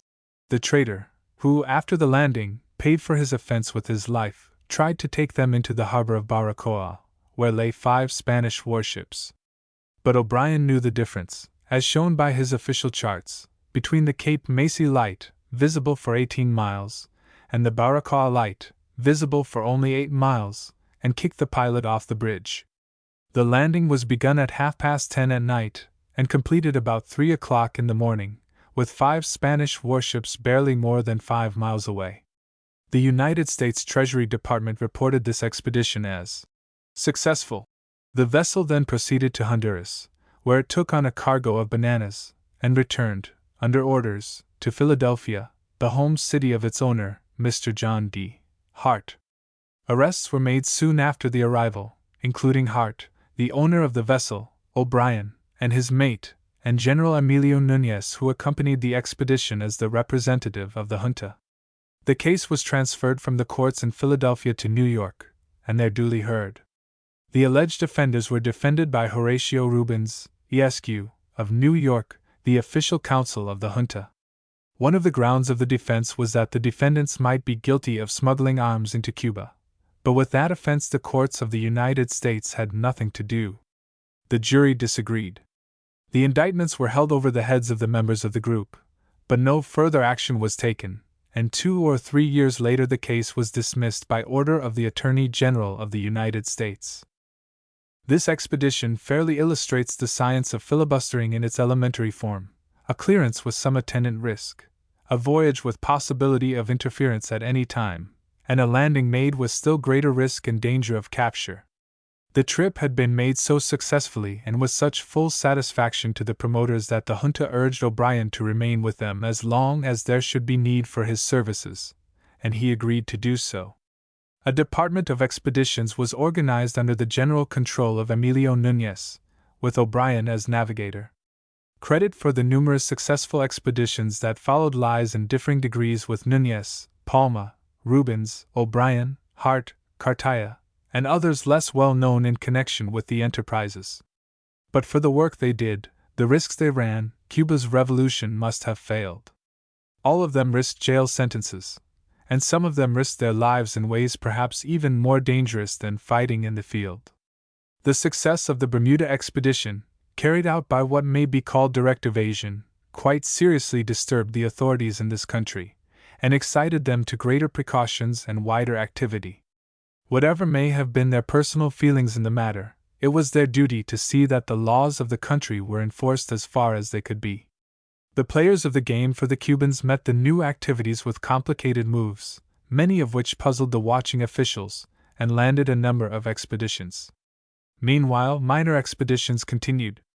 The official report notes that on March 12, 1896, the Commodore, a 100-ton steamer, sailed from Charleston with men, arms, and ammunition, and landed them in Cuba. The Lorada, a 900-ton steamer, was reported by the Spanish legation as having sailed on May 9, meeting 3 tugs and 2 lighters off the coast, from which were transferred men and arms.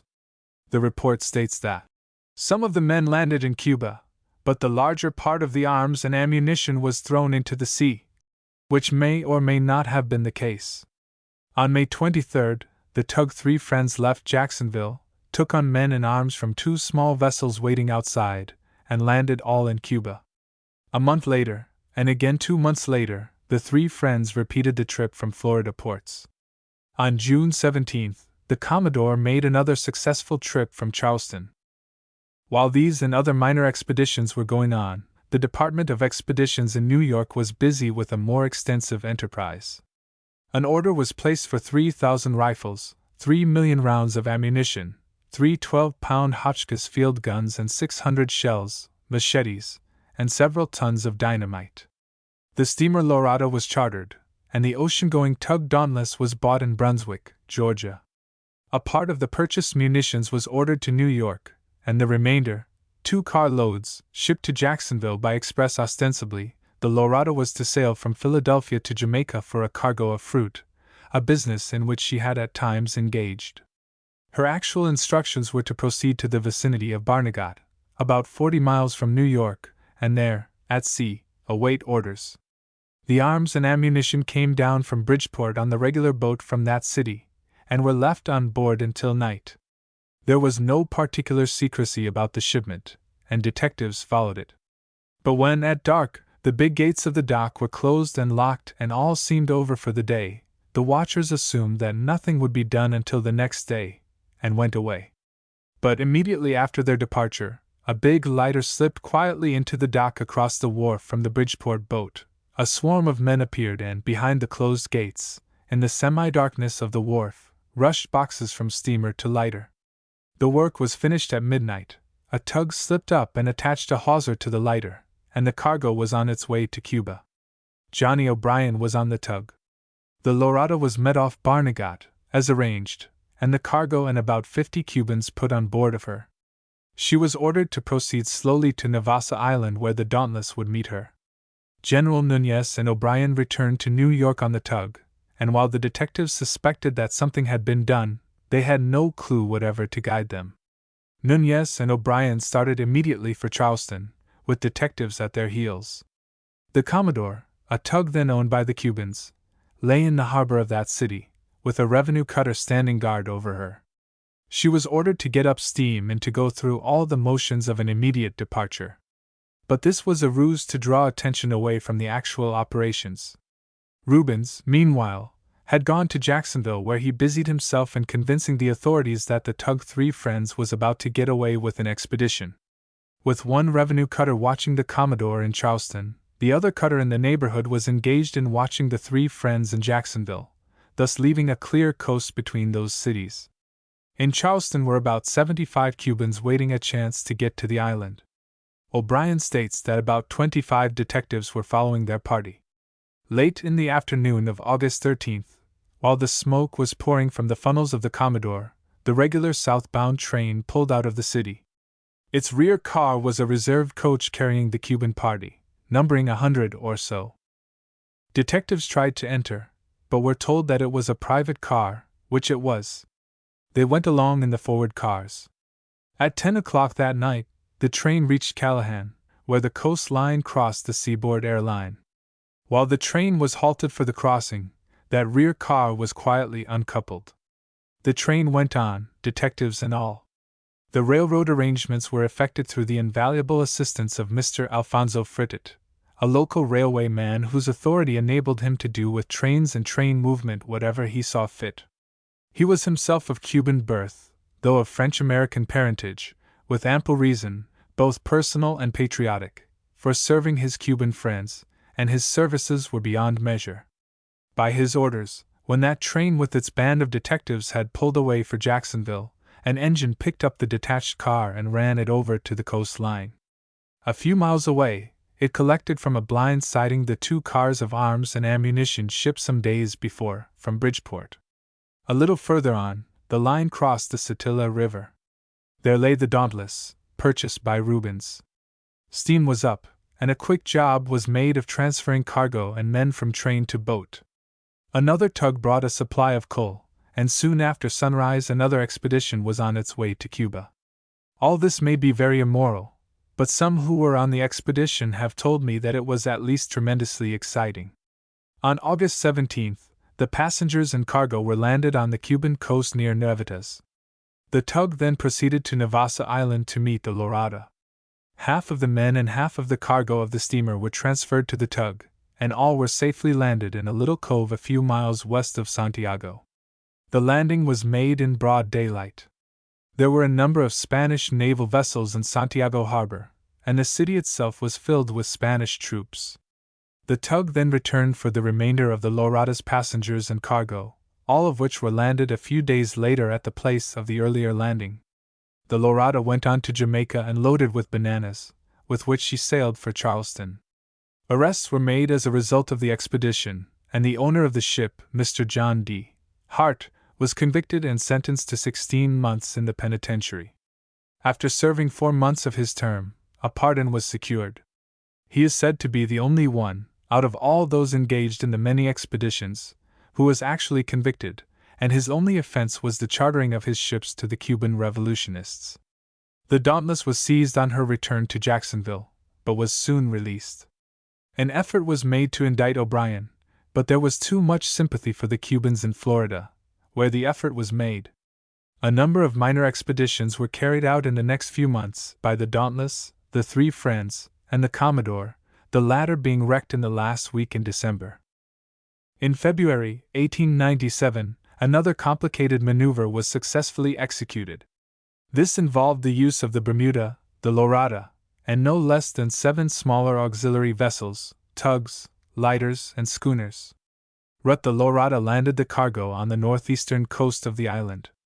As O'Brien tells the story, this successful expedition so angered Captain General Weyler, then the ruler of the island, that he sent a message to the daring filibuster, through an American newspaper man, somewhat as follows: "Tell O'Brien that we will get him, sooner or later, and when we do, instead of having him shot along with his Cuban companions, I am going to have him ignominiously hang from the flagpole at Cabana, in full view of the city." Cabana is the old fortress across the bay, visible from nearly all parts of Havana. To this, O'Brien sent reply saying, "To show my contempt for you and all who take orders from you, I will make a landing within plain sight of Havana on my next trip to Cuba. I may even land an expedition inside of the harbor and take you away a prisoner. If we should capture you, which is much more likely than that you will ever capture me, I will have you chopped up into small pieces and fed to the fires of the Dauntless."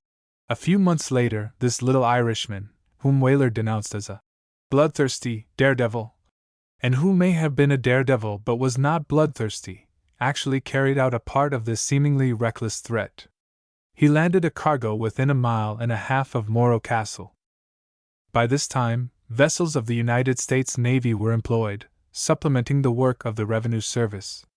This, of course, added both difficulty and danger to the work. In March and April, several expeditions were interrupted. For the Spanish blockade of the Cuban coast, there was only contempt. Captain O'Brien told a naval officer that if the Navy and the revenue cutters would let him alone, he would advertise the time and place of departure, carry excursions on every trip, and guarantee that every expedition would be landed on time. In May 1897, 2 carloads of arms and ammunition were shipped from New York to Jacksonville, but by the authority of Mr. Fridett, they were quietly dropped from the train at a junction point and sent to Wilmington, North Carolina. Their contents were transferred to the tug Alexander Jones, and that boat proceeded nonchalantly down the river. Soon afterward, an old schooner, the John D. Long, loaded with coal, followed the tug. 2 revenue cutters were on hand, but there was nothing in the movements of these vessels to excite their interest. Offshore, the tug attached a towline to the schooner that was carrying its coal supply, its own bunkers being crammed with guns and cartridges. Off Palm Beach, General Nunez and some 60 Cubans were taken from a fishing boat, according to a prearranged plan. 2 days later, at an agreed-upon place, they were joined by the Dauntless, which had slipped out of Jacksonville. The excursion was then complete. About half the cargo of the Jones was transferred to the Dauntless and was landed, May 21st, a few miles east of Nuevitas. A second trip took the remainder of the cargo of the Jones and most of the Cuban passengers, and landed the lot under the very guns, such as they were, of Morro Castle, and within about 3 miles of the palace of Captain General Weyler. All that time, a force of insurgents under Rodriguez and Orenguren was operating in that immediate vicinity, and was in great need of the supplies thus obtained. Some of the dynamite then landed was used the next day to blow up a train on which Weyler was supposed to be traveling, but in their haste the Cubans got 1 train ahead of that carrying the official party. The row that Weyler made about this landing will probably never be forgotten by the subordinates, who were the immediate victims of his rage. These are only a few of the many expeditions, successful and unsuccessful, made during those 3 eventful years. The Treasury Department report of February 28, 1898, gives 17 successful operations. As a matter of fact, More than 40 landings were made, although in a few cases a single expedition accounted for 2, and in 1 or 2 instances for 3 landings. The experiences run through the entire gamut of human emotions, from absurdity to tragedy. The former is illustrated by the case of the Dauntless when she was held up by a vessel of the United States Navy and boarded by one of the officers of the ship. He examined the tug from stem to stern, sat on boxes of ammunition which seemed to him to be boxes of sardines, stumbled over packages of rifles from which butts and muzzles protruded, and failed utterly to find anything that could be regarded as contraband. The mere fact that a vessel is engaged in transporting arms and ammunition does not, of necessity, bring it within reach of the law. But that particular vessel was a good deal more than under suspicion. It was under the closest surveillance, and open to the sharpest scrutiny. The temporary myopia of that particular lieutenant of the United States Navy was no more than an outward and visible sign of a well-developed sense of humor, and an indication of at least a personal sympathy for the Cubans in their struggle. Tragedy is illustrated by the disaster to the steamer Tilly. One day, late in January 1898, this vessel, lying off the end of Long Island, took on one of the largest cargoes ever started on a filibustering expedition to Cuba. The cause is not known, but soon after starting a leak developed, beyond the capacity of the pumps. A heavy sea was running, and disaster was soon inevitable. The cargo was thrown overboard to lighten the ship, and the vessel was headed for the shore on the chance that it might float until it could be beached. The water in the ship increased rapidly, and extinguished the fires under the boilers. The wind, blowing a high gale, swung into the northwest, thus driving the now helpless hulk out to sea. Huge combing waves swept the decks from end to end. O'Brien tells the story. We looked in vain for another craft of any kind, and by the middle of the afternoon it seemed as though it was all up with us, for there was not much daylight left, and with her deck almost awash it was impossible that the Tilly should keep afloat all night. The gale had swept us rapidly out to sea. The wind, which was filled with icy needles, had kicked up a wild cross sea, and it was more comfortable to go down with the ship than even to think of trying to escape in the boats. At last, when there seemed no longer any hope of rescue, the big 5-masted schooner Governor Ames came plunging through the heaving seas, and by masterly seamanship and good fortune, backed by the heroism of her commander and crew, succeeded in taking off all except 4, who went down with the ship. But the work went on. There is not space here to tell of the several vessels whose names, through the engagement of the craft in these enterprises, became as familiar to newspaper readers as are the names of ocean liners today. A few months later, the United States government sent its ships and its men to help those who, for 3 hard years, had struggled for national independence. 12. The story of sugar. 12. Chemically, sugar is a compound belonging to the group of carbohydrates, or organic compounds of carbon with oxygen and hydrogen. The group includes sugars, starches, gums, and celluloses. Sugar is a product of the vegetable kingdom, of plants, trees, root crops, etc. It is found in and is producible from many growths. As a laboratory process, it is obtainable from many sources, but commercially it is derived from only 2, the sugar cane and the beet root.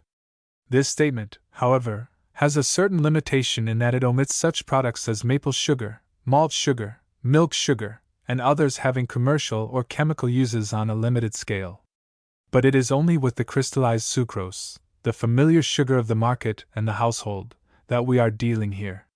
The output of the other sugars is measurable in hundreds or even thousands of pounds, but the output of the sugar of commerce is measured in millions of tons.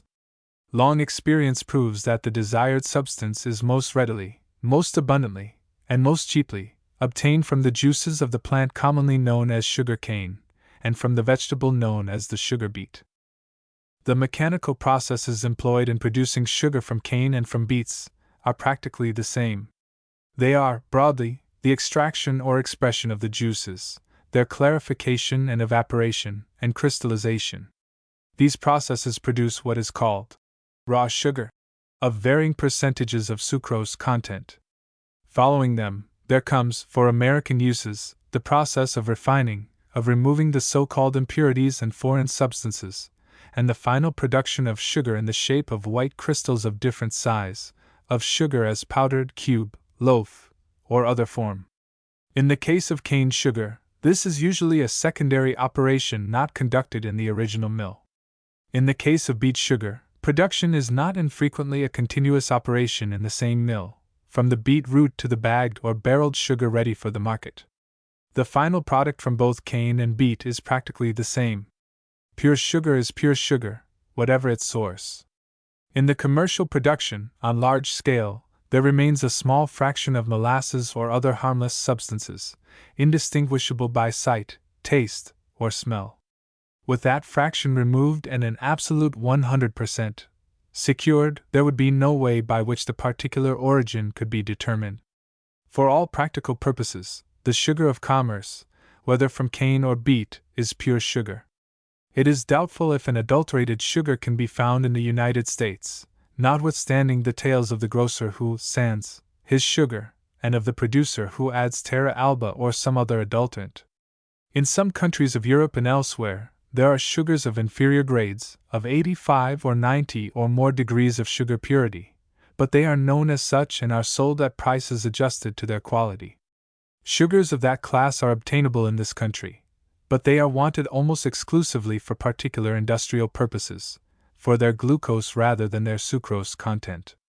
The American household, whether the home of the rich or of the poor, demands the well-known white sugar of established purity.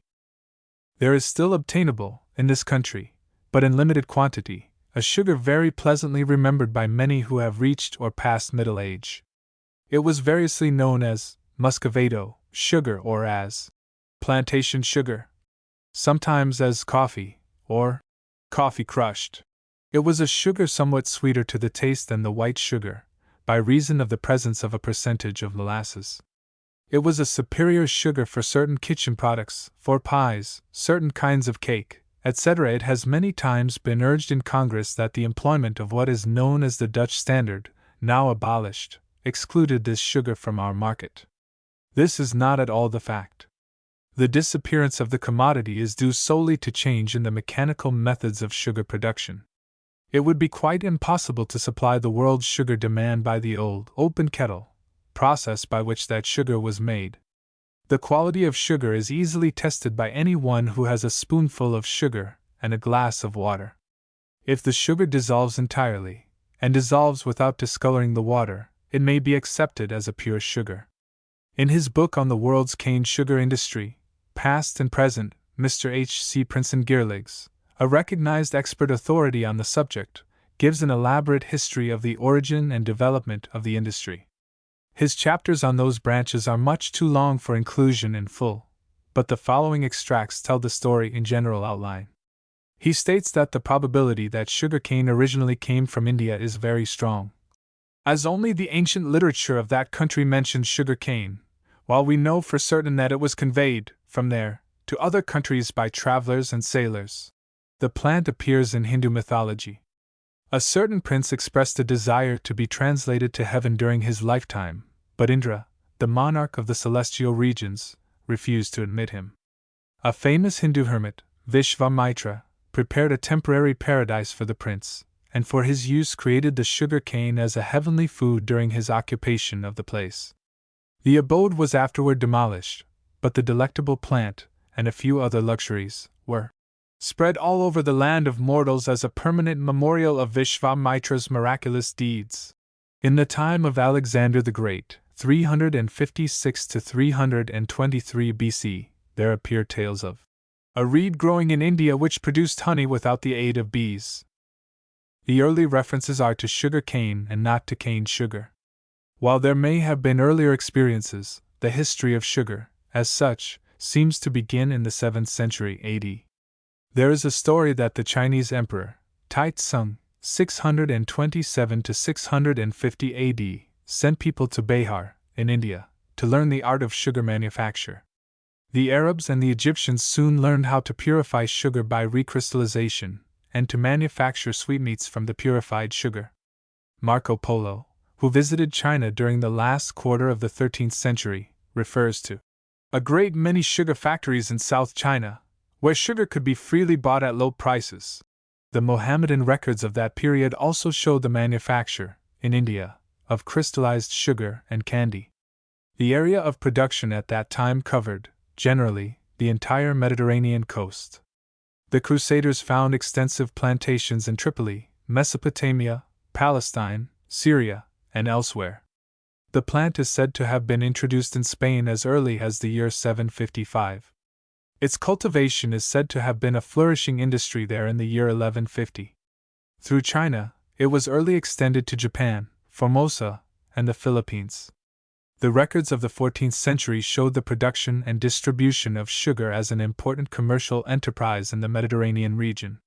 The Portuguese discoveries of the 15th century carried the plant to the Azores, the Cape Verde Islands, and to possessions in the Gulf of Guinea. The Spaniards took it to the Western Hemisphere in the early years of the 16th century. The Portuguese took it to Brazil at about the same time. While a Chinese traveler, visiting Java in 424, reports the cultivation of sugar cane, it was not until more than 1200 years later that the island, now an important source of sugar supply, began the production of sugar as a commercial enterprise.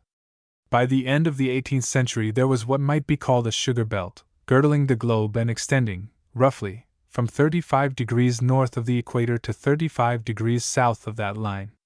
It was then a product of many of the countries within those limits. The supply of that time was obtained entirely from cane. The early years of the 19th century brought a new experience in the sugar business. That was the production of sugar, in commercial quantities, from beets. From that time until now, the commodity has been a political shuttlecock, the object of government bounties and the subject of taxation. In 1747, Herr Marggraf, of the Academy of Sciences, in Berlin, discovered the existence of crystallizable sugar in the juice of the beet and other roots. No practical use was made of the discovery until 1801 when a factory was established near Breslau, in Silesia.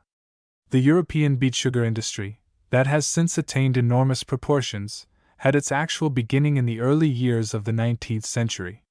It was a result of the Napoleonic Wars of that period. When the wars were ended, and the blockades raised, the industry was continued in France by the aid of premiums, differentials, and practically prohibitory tariffs. The activities in other European countries under similar conditions of governmental aid came a little later. The total world supply of sugar, including cane and beet, less than 1,500,000 tons, even as recently as 1850, seems small in comparison with the world's requirement of about 12 times that quantity at the present time. The output of beet sugar was then only about 200,000 tons, as compared with a present production of approximately 8 million tons. But sugar was then a costly luxury while it is today a cheaply supplied household necessity.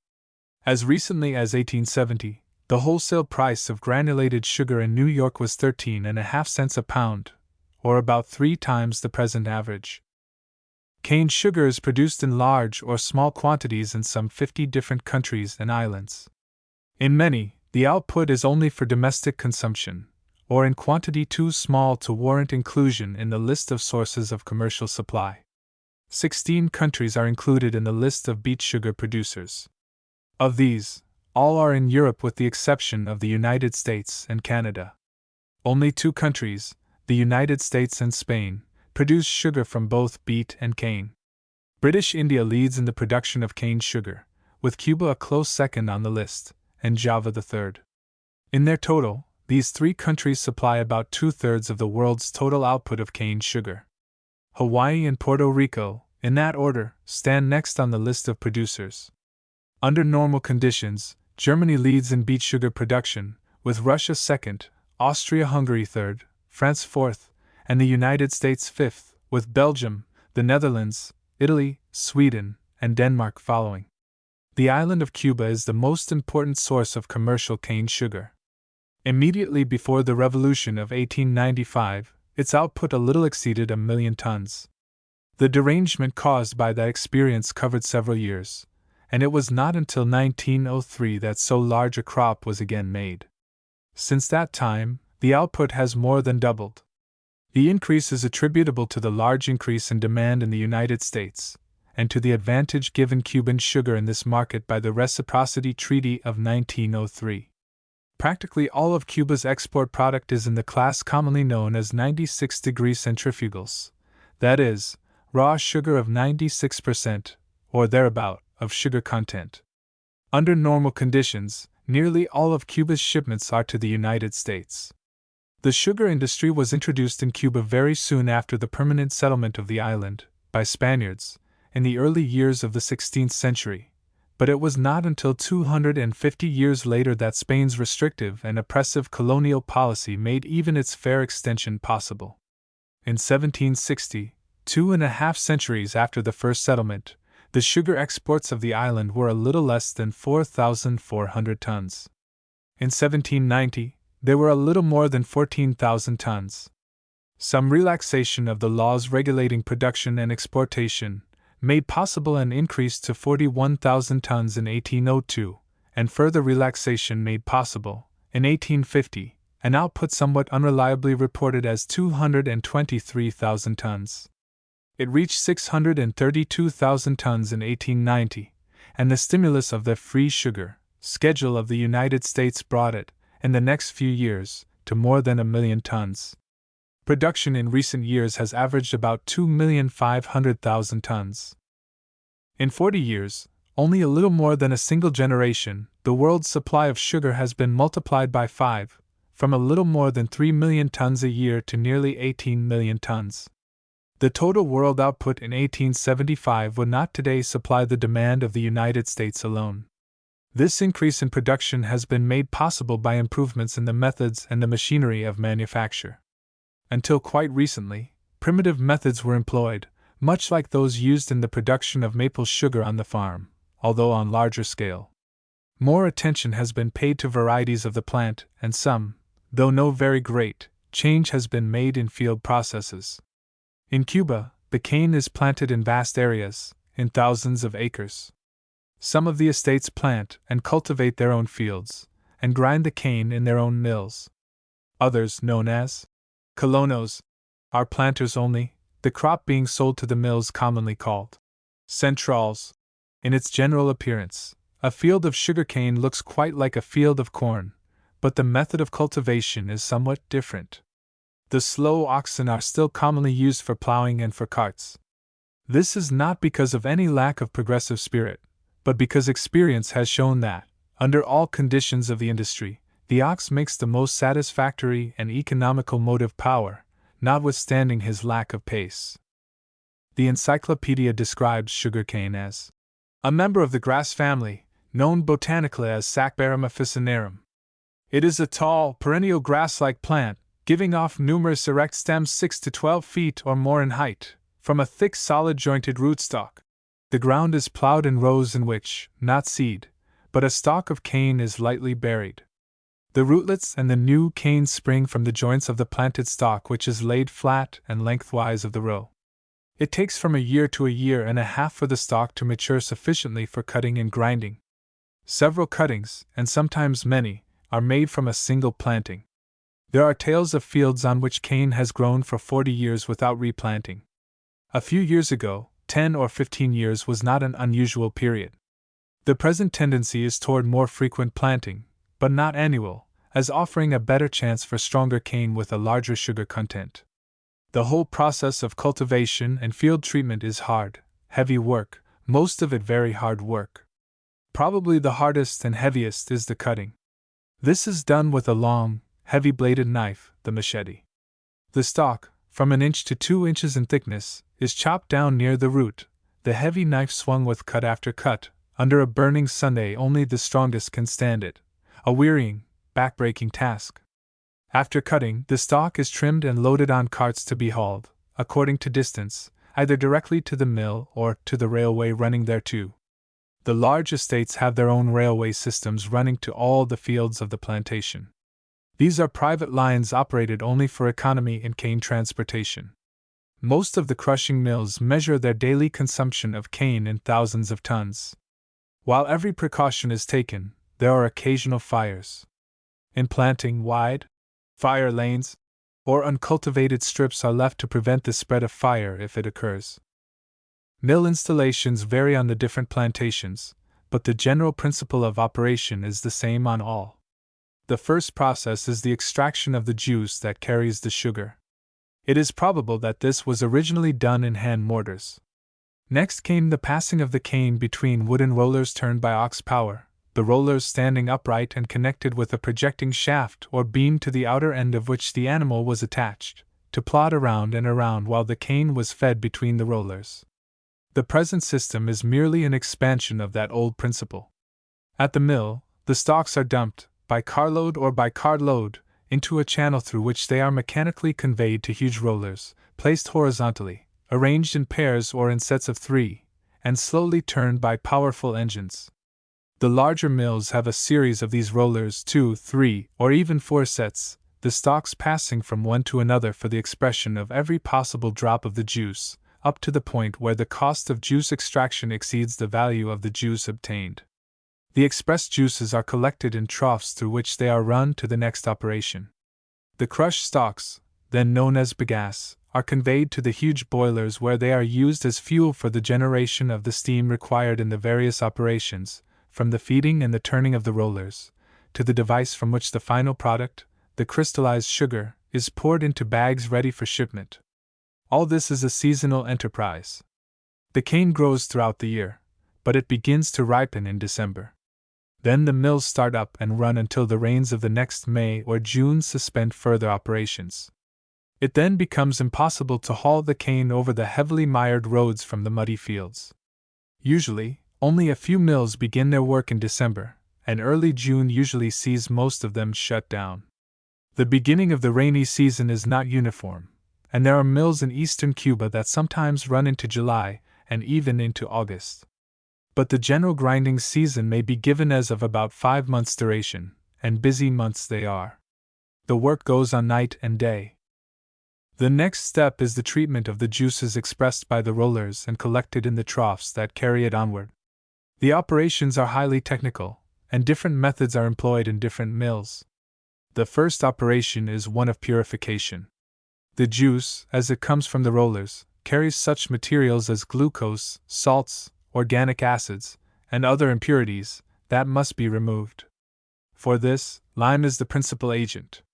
The details of it all would be as tedious here as they are complicated in the mill. The percentages of the different impurities vary with the variation of the soils in which the cane is grown. The next step, following clarification, is evaporation, the boiling out of a large percentage of the water carried in the juice. For this purpose, a vacuum system is used, making possible a more rapid evaporation with a smaller expenditure of fuel. These two operations, clarification and evaporation by the use of the vacuum, are merely improved methods for doing, on a large scale, what was formerly done by boiling in pans or kettles, on a small scale. That method is still used in many parts of the world, and even in the United States, in a small way. For special reasons, it is still used on some of the Louisiana plantations. It is common in the farm production of sorghum molasses in the South, and in the manufacture of maple sugar in the North. In those places, the juices are boiled in open pans or kettles, the impurities skimmed off as they rise, and the boiling, for evaporation, is continued until a proper consistency is reached, for molasses in the case of sorghum and for crystallization in the case of plantation and maple sugars. There is an old story of an erratic New England trader, in Newburyport, who called himself Lord Timothy Dexter. In one of his shipments to the West Indies, 150 years ago, this picturesque individual included a consignment of warming pans, shallow metal basins with a cover and a long wooden handle, used for warming beds on cold winter nights. The basin was filled with coals from the fireplace, and then moved about between the sheets to take off the chill. He was not a little ridiculed by his acquaintances for sending such merchandise where it could not possibly be needed, but it is said that he made considerable money out of his enterprise. With the covers removed, the long-handled, shallow basins proved admirably adapted for use in skimming the sugar in the boiling pans. But the old-fashioned method would be impossible today. The different operations are too complicated and too technical for more than a reference to the purpose of the successive processes. Clarification and evaporation having been completed, the next step is crystallization, also a complicated operation. When this is done, there remains a dark brown mass consisting of sugar crystals and molasses, and the next step is the removal of all except a small percentage of the molasses. This is accomplished by what are called the centrifugals, deep bowls with perforated walls, whirled at 2,000 or 3,000 revolutions a minute. This expels the greater part of the molasses, and leaves a mass of yellow-brown crystals, the coloring being due to the molasses remaining. This is the raw sugar of commerce. Most of Cuba's raw product is classed as 96-degree centrifugals. That is, the raw sugar, as it comes from the centrifugal machines and is bagged for shipment, is of 96 degrees of sugar purity. This is shipped to market, usually in full cargo lots. There it goes to the refineries, where it is melted, clarified, evaporated, and crystallized. This second clarification removes practically everything except the pure crystallized sugar of the market and the table. It is then an article of daily use in every household, and a subject of everlasting debate in Congress. 13. Various products and industries. 13. The Encyclopedia Britannica states that, although the fact has been controverted, there cannot be a doubt that the knowledge of tobacco and its uses came to the rest of the world from America. As the continent was opened up and explored, it became evident that the consumption of tobacco, especially by smoking, was a universal and immemorial usage, in many cases bound up with the most significant and solemn tribal ceremonials. The name, tobacco, was originally the name of the appliance in which it was smoked and not of the plant itself, just as the term, chowder, comes from the vessel, chaudière, in which the compound was prepared.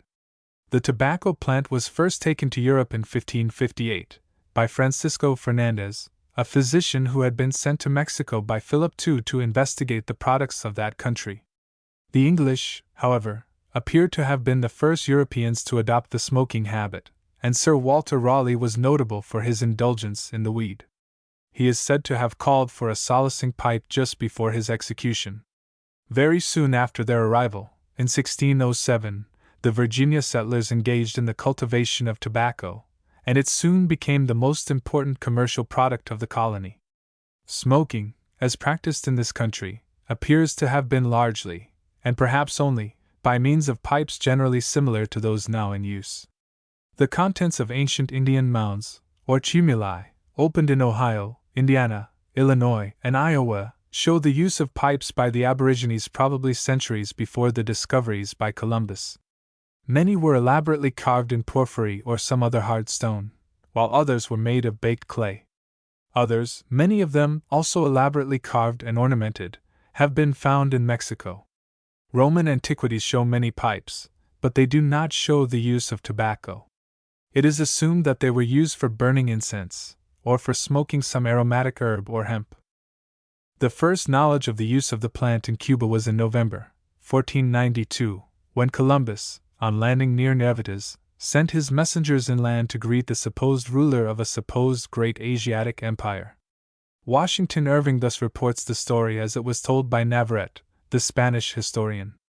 Referring to those messengers, he says, "They beheld several of the natives going about with firebrands in their hands, and certain dried herbs which they rolled up in a leaf, and lighting one end, put the other in their mouths, and continued exhaling and puffing out the smoke. A roll of this kind they called a tobacco, a name since transferred to the plant of which the rolls were made.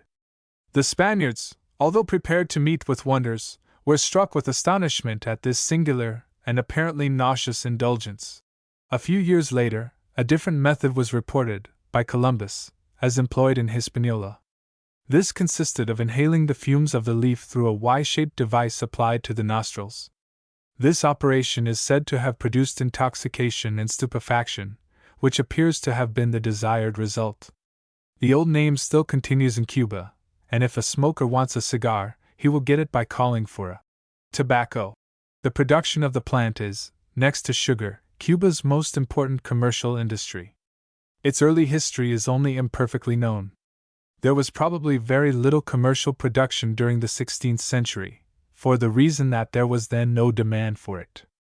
The demand came in the first half of the 17th century, and by the middle of that period tobacco was known and used in practically all civilized countries. The demand for it spread very rapidly, in spite of papal fulminations and penal enactments. For a time, in Russia, the noses of smokers were cut off. The early part of the 18th century saw Cuba actively engaged in production and shipment. In 1717, Cuba's tobacco was made a monopoly of the Spanish government. Under that system, production was regulated and prices were fixed by the agents of the government, in utter disregard of the welfare of the producers. As a result, several serious riots occurred. In 1723, a large number of planters refused to accept the terms offered by the officials, and destroyed the crops of those who did accept, a condition repeated in the state of Kentucky a few years ago, the only difference being that in the Cuban experience the monopolist was the government, and in Kentucky it was a corporation.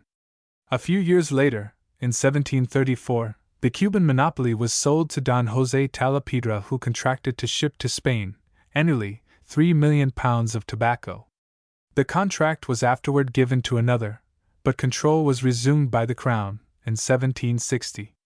Finally, in 1817, cultivation and trade were declared to be free, subject only to taxation. In time, it became known that the choicest tobacco in the market came from the western end of Cuba, from the province of Pinar del Rio. It was given a distinct name, Vuelta Abajo, a term variously translated but referring to the downward bend of the section of the island in which that grade is produced. Here is grown a tobacco that, thus far, has been impossible of production elsewhere. Many experiments have been tried, in Cuba and in other countries. Soils have been analyzed by chemists, seeds from the Vuelta Abajo have been planted, and localities have been sought where climatic conditions corresponded. No success has been attained. Nor is the crop of that region produced on an extensive scale, that is, the choicer leaf. Not all of the tobacco is of the finest grade, although most of it is of high quality. There are what may be called patches of ground, known to the experts, on which the best is produced, for reasons not yet clearly determined. The fact is well known, but the causes are somewhat mysterious. Nor does the plant of this region appear to be susceptible of improvement through any modern, scientific systems of cultivation. The quality deteriorates rather than improves as a result of artificial fertilizers. The people of the region, cultivating this special product through generation after generation, seem to have developed a peculiar instinct for its treatment. It is not impossible that a time may come when scientific soil selection, seed selection, special cultivation, irrigation, and other systems, singly or in combination, will make possible the production of a standardized high-grade leaf in much greater quantity than heretofore. But it seems little probable that anything so produced will excel, or even equal the best produced by these expert vigueros by their indefinable but thorough knowledge of the minutest peculiarities of this peculiar plant. Thus far, it has not even been possible to produce it elsewhere in the island. It has been tried outside of the fairly defined area of its production, tried by men who knew it thoroughly within that area, tried from the same seed, from soils that seem quite the same. But all failed. Science may someday definitely locate the reasons, just as it may find the reason for deterioration in the quality of Cuban tobacco eastward from that area. The tobacco of Havana province is excellent, but inferior to that of Pinar del Rio.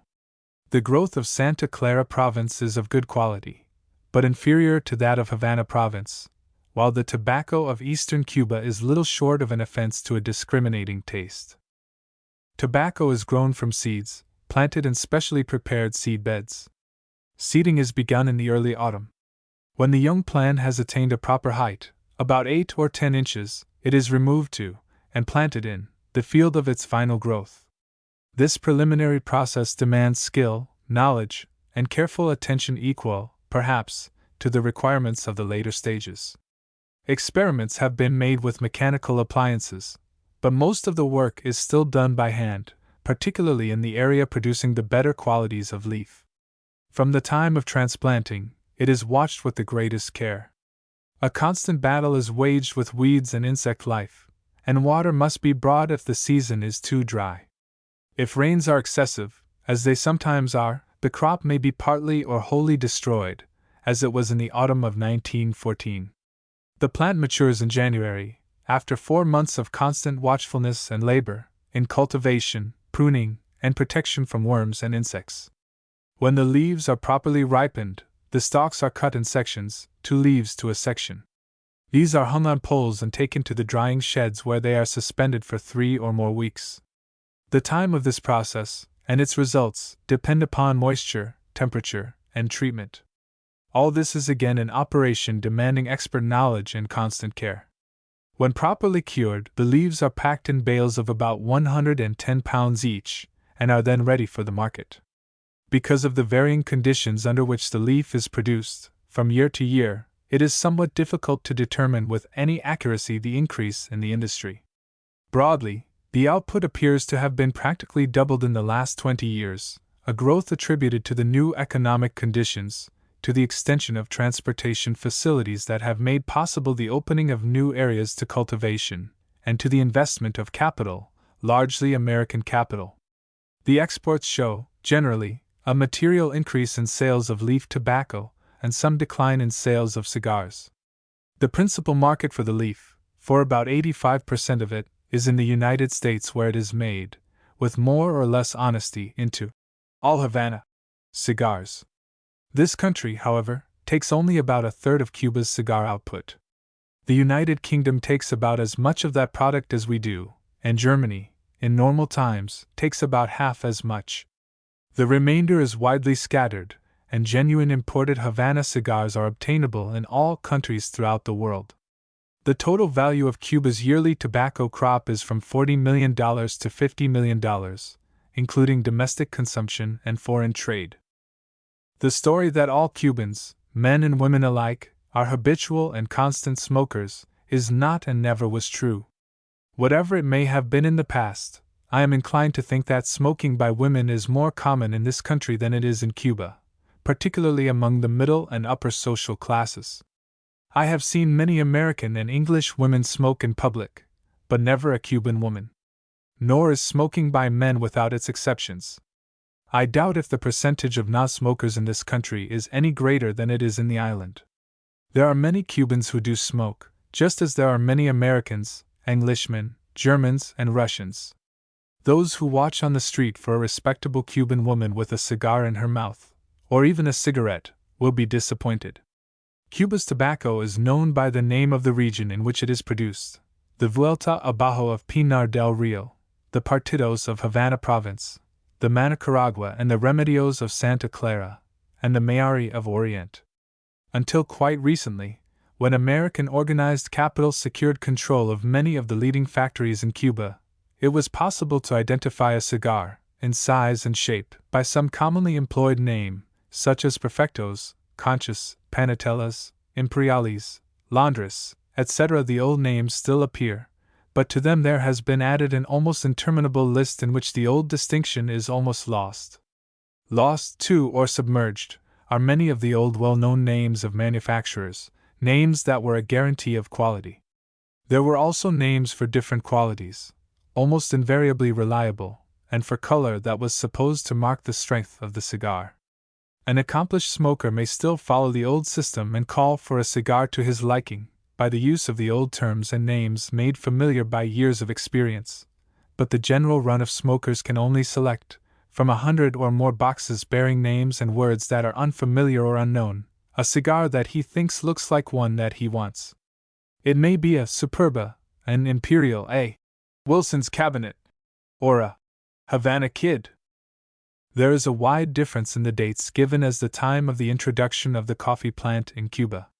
One writer gives the year 1720, another gives 1748, and still another gives 1769. Others give various years near the end of the century. It was doubtless a minor industry for 50 years or more before that time, but it was given an impetus and began to assume commercial proportions during the closing years of the 18th century. During that century, the industry was somewhat extensively carried on in the neighboring island of Santo Domingo. In 1790, a revolution broke out in that island, including Haiti, and lasted, with more or less violent activity, for nearly 10 years. One result was the emigration to Cuba of a considerable number of refugees, many of them French. They settled in eastern Cuba, where conditions for coffee growing are highly favorable. Knowing that industry from their experience with it in the adjacent island, these people naturally took it up in their new home.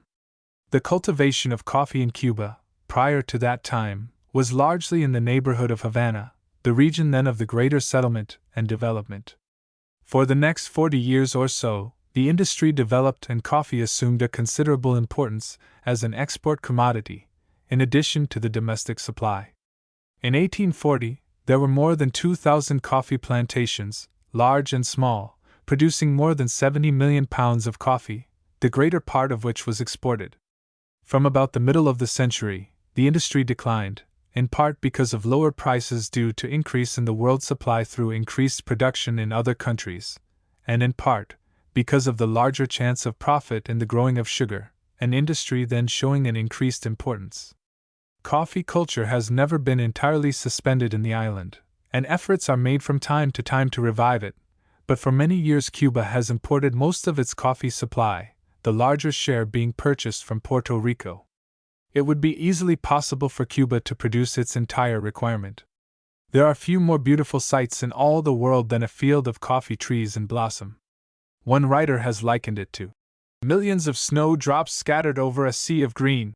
They blossom, in Cuba, about the end of February or early in March, the fruit season and picking coming in the autumn.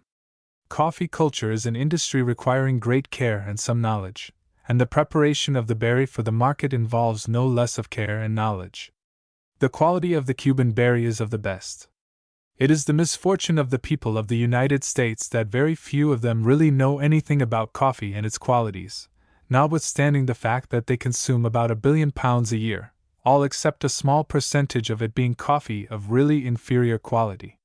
But coffee, like cigars, pickles, or music, is largely a matter of individual preference. Cuba produces a variety of vegetables, chiefly for domestic consumption, and many fruits, some of which are exported. There is also a limited production of grains. Among the tubers produced are sweet potatoes, white potatoes, yams, the arum and the yucca. From the latter is made starch, and the cassava bread. The legumes are represented by varieties of beans and peas. The most extensively used food of the island people is rice, only a little of which is locally grown. The imports are valued at $5 or $6 million yearly. Corn is grown in some quantity, but nearly $2 million worth is imported yearly from the United States. There are fruits of many kinds. The banana is the most important of the group, and is grown throughout the island. It appears on the table of all, rich and poor, sometimes au naturel but more frequently cooked. There are many varieties, some of which are exported while others are practically unknown here. The Cuban mango is not of the best, but they are locally consumed by the million. Only a few of the best are produced, and those command a fancy price even when they are obtainable. The aguacate, or alligator pear, is produced in abundance. Coconuts are a product largely of the eastern end of the island, although produced in fair supply elsewhere. The trees are victims of a disastrous bud disease that has attacked them in recent years, causing heavy loss to growers. Since the American occupation, considerable attention has been given, mainly by Americans, to the production of oranges, grapefruit, and pineapples, in which a considerable industry has been developed. There are several varieties. The guava of Cuba makes a jelly that is superior to that produced from the fruit in any other land of my experience. If there is a better guava jelly produced anywhere, I should be pleased to sample it, more pleased to obtain a supply. But there is a difference in the product even there, just as there is a difference in currant or grape jelly produced here. It depends a good deal on the maker. Some of the best of my experience is made in the neighborhood of Santa Clara, but I have tried no Cuban jalea de guayaba that was not better than any I have had in the Far East or elsewhere. The guanabana is eaten in its natural state, but serves its best purpose as a flavor for ices or cooling drinks. There are a number of others, like the anan, the zapote, the granadilla, the mamey, etc., with which visitors may experiment or not as they see fit. Some like some of them, and others like none of them.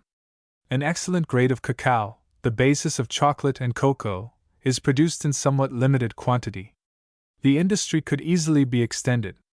In fact, there are many soil products not now grown in the island but which might be grown there, and many others now produced on small scale that could be produced in important quantities.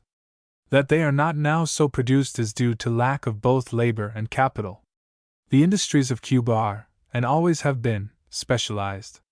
Sugar, tobacco, and at a time coffee, have absorbed the capital and have afforded occupation for the greater number of the island people. The lack of transportation facilities in earlier years, and the system of land tenure, have made difficult if not impossible the establishment of any large number of independent small farmers. The day laborers in the tobacco fields and on sugar plantations have been unable to save enough money to buy a little farm and equip it even if the land could be purchased at all. Yet only a very small percentage of the area is actually under cultivation. Cuba now imports nearly $40 million worth of alimentary substances, altogether too much for a country of its productive possibilities. It is true that a part of this, such as wheat flour for instance, cannot be produced on the island successfully, and that other commodities, such as rice, hog products, and some other articles, can be imported more cheaply than they can be produced locally. But the imports of foodstuffs are undoubtedly excessive, although there are good reasons for the present situation. It is a matter that will find adjustment in time. The island has mineral resources of considerable value, although the number of products is limited. The Spanish discoverers did not find the precious metals for which they were seeking, and while gold has since been found, it has never appeared in quantity sufficient to warrant its exploitation. Silver discoveries have been reported, but not in quantity to pay for its extraction. Nothing is ever certain in those industries, but it is quite safe to assume that Cuba is not a land of precious metals. Copper was discovered in eastern Cuba as early as about the year 1530, and the mines near Santiago were operated as a government monopoly for some 200 years, when they were abandoned. They were idle for about 100 years when, in 1830, an English company with a capital of $2,400,000 reopened them. It is officially reported that in the next 40 years copper of a value of more than $50 million was extracted and shipped. During that time, the mines were among the most notable in the world. In the meantime, ownership was transferred to a Spanish corporation organized in Havana. This concern became involved in litigation with the railway concerning freight charges, and this experience was followed by the 10 Years' War, in the early course of which the plant was destroyed and the mines flooded. In 1902, an American company was organized. It acquired practically all the copper property in the Cabra field and began operations on an extensive and expensive scale. A huge sum was spent in pumping thousands of tons of water from a depth of hundreds of feet, in new equipment for the mining operations, and in the construction of a smelter. The best that can be done is to hope that the investors will someday get their money back. Without any doubt, there is a large amount of copper there, and more in other parts of Orient. So is there copper in Camagüey, Santa Clara, and Matanzas provinces. There are holes in the ground near the city of Camagüey that indicate profitable operations in earlier years.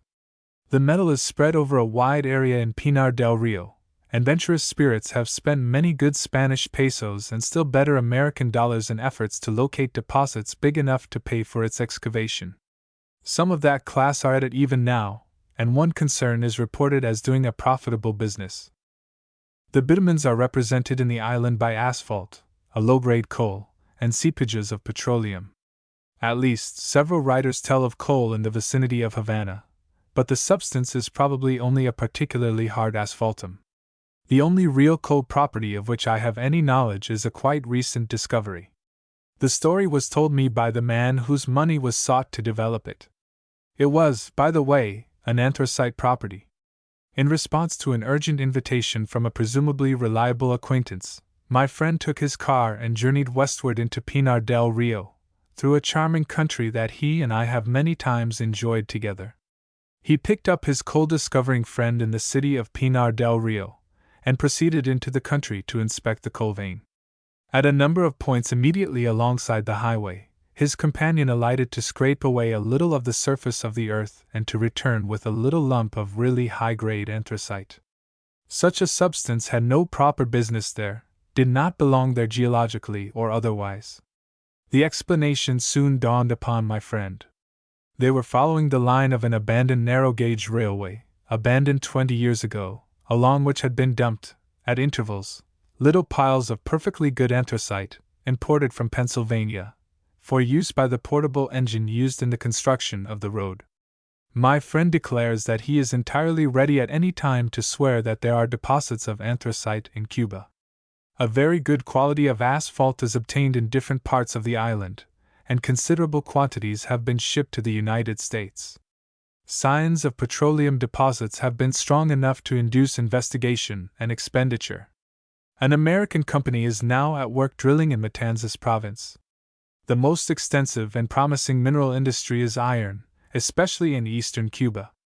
Millions of tons of ore have been taken from the mountains along the shore between Santiago and Guantanamo, and the supply appears to be inexhaustible.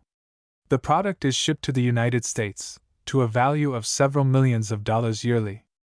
A few years ago, other and apparently more extensive deposits were discovered in the northern section of Orient. The field bought by the Pennsylvania Steel Company is estimated to contain 600 million tons of ore. The Bethlehem Steel Company is the owner of another vast tract. The quality of these ores is excellent. In Orient Province also are deposits of manganese of which considerable shipments have been made. It is not possible in so brief a survey of Cuba's resources and industries to include all its present activities, to say nothing of its future possibilities. At the present time, the island is practically an extensive but only partly cultivated farm, producing mainly sugar and tobacco, with fruits and vegetables as a side line. The metal deposits supplement this, with promise of becoming increasingly valuable. The forest resources, commercially, are not great, although there are, and will continue to be, sales of mahogany and other fine hardwoods. Local manufacturing is on a comparatively limited scale. All cities and many towns have their artisans, the bakers, tailors, shoemakers, carpenters, and others. Cigar making is, of course, classed as a manufacturing enterprise, and so, for census purposes, is the conversion of the juice of the sugar cane into sugar. A number of cities have breweries, ice factories, match factories, soap works, and other establishments large or small. All these, however, are incidental to the great industries of the soil, and the greater part of Cuba's requirements in the line of mill and factory products is imported. While little is done in the shipment of cattle or beef, Cuba is a natural cattle country. Water and nutritious grasses are abundant, and there are vast areas, now idle, that might well be utilized for stock raising. There are, of course, just as there are elsewhere, various difficulties to be met, but they are met and overcome. There are insects and diseases, but these are controlled by properly applied scientific methods. There is open feeding throughout the entire year, so there is no need of barns or hay. The local cattle industry makes possible the shipment of some $2,500,000 worth of hides and skins annually. Other lines of industry worthy of mention, but not possible of detailed description here, include sponges, tortoise shell, honey, wax, molasses, and henequen or sisal. All these represent their individual thousands or hundreds of thousands of dollars, and their employment of scores or hundreds of wage earners. Those who start for Cuba with the notion that the Cubans are an idle and lazy people will do well to revise that notion. There is not the hustle that may be seen further north, but the results of Cuban activity, measured in dollars or in tons, fairly dispute the notion of any national indolence. When 2.5 million people produce what is produced in Cuba, somebody has to work. 14. Politics, government, and commerce. 14. The British colonists in America were in large measure self-governing. This is notably true in their local affairs. The Spanish colonists were governed almost absolutely by the mother country. A United States official publication reports that all government control centered in the Council of the Indies and the King, and local self-government, which was developed at an early stage in the English colonies, became practically impossible in the Spanish colonies, no matter to what extent it may have existed in theory. Special regulations, decrees, etc., modifying the application of the laws to the colonies or promulgating new laws were frequent, and their compilation in 1680 was published as Law of the Indies. This and the Siete Partidas, on which they were largely based, comprised the code under which the Spanish-American colonies were governed. There was a paper provision, during the greater part of the time, for a municipal electorate, the franchise being limited to a few of the largest taxpayers. In its practical operation, the system was nullified by the power vested in the appointed ruler. It was a highly effective centralized organization in which no man held office, high or low, who was not a mere instrument in the hands of the Governor-General. Under such an institution the Cubans had, of course, absolutely no experience in self-government. The rulers made laws and the people obeyed them. They imposed taxes and spent the money as they saw fit. Many of them enriched themselves and their personally appointed official household throughout the island, at the expense of the taxpayers. A competent observer has noted that such terms as meeting, mass meeting, self-government, and home rule had no equivalent in the Spanish language. The first of these terms, distorted into Maidan, is now in common use, and its origin is obvious. Of theories, ideals, and intellectual conceptions, there was an abundance, but government based on beautiful dreams does not succeed in this practical world. Denied opportunity for free discussion of practical methods, the Cubans discussed theories in lyceums. Under the military government of the United States, from January 1, 1899, to May 20, 1902, there was freedom of speech and freedom of organization. The Cubans began to hold Maidans, but visions and beautiful theories characterized the addresses. Prior to the 10 Years' War, 1868 to 1878, there were organizations more or less political in their nature, but the authorities were alert in preventing discussions of too practical a character. In 1865, a number of influential Cubans organized what has been somewhat inappropriately termed a National Party. It was not at all a party in our use of that term. Its purpose was to suggest and urge administrative and economic changes from the Cuban point of view. The suggestions were ignored and, a few years later, revolution was adopted as a means of emphasizing their importance. The result of the 10 Years' War was an assortment of pledges of greater political and economic freedom. Much was promised, but little, if anything, was really granted. There was, however, a relaxation of the earlier absolutism, and under that there appeared a semblance of party organization, in the form of a liberal party and a Union constitutional party. There was no special difference in what might be called their platforms. Both focused, in a somewhat general way, the political aspirations and the economic desires of the Cuban people, much the same aspirations and desires that had been manifested by complaint, protest, and occasional outbreak, for 50 years. National independence had no place in either. That came later, when an army in the field declared that if Spain would not grant independence, the island would be made so worthless a possession that Spain could not afford to hold it. A few years after their organization, the Liberals became the Cuban Party, and so remained, and the Union Constitutionals became the Spanish Party, the party of the immediate administration. Later on, the Liberal Party became the Autonomous Party, but Spain's concession of the demands of that group came too late, forced, not by the Autonomous but by the party of the Revolution that swept the island with fire and sword from Orient to Pinar del Rio. The Autonomists sought what their name indicates. The Revolutionists demanded and secured national independence. Shortly before the final dispersion of the Army of the Revolution, there was organized a body with the imposing title of La Asamblea de Representantes del Ejército Cubano, or the Assembly of Representatives of the Cuban Army. It was composed of leaders of the different military divisions of that army, and included, as I recall it, 31 members. This group made no little trouble in the early days of the American occupation.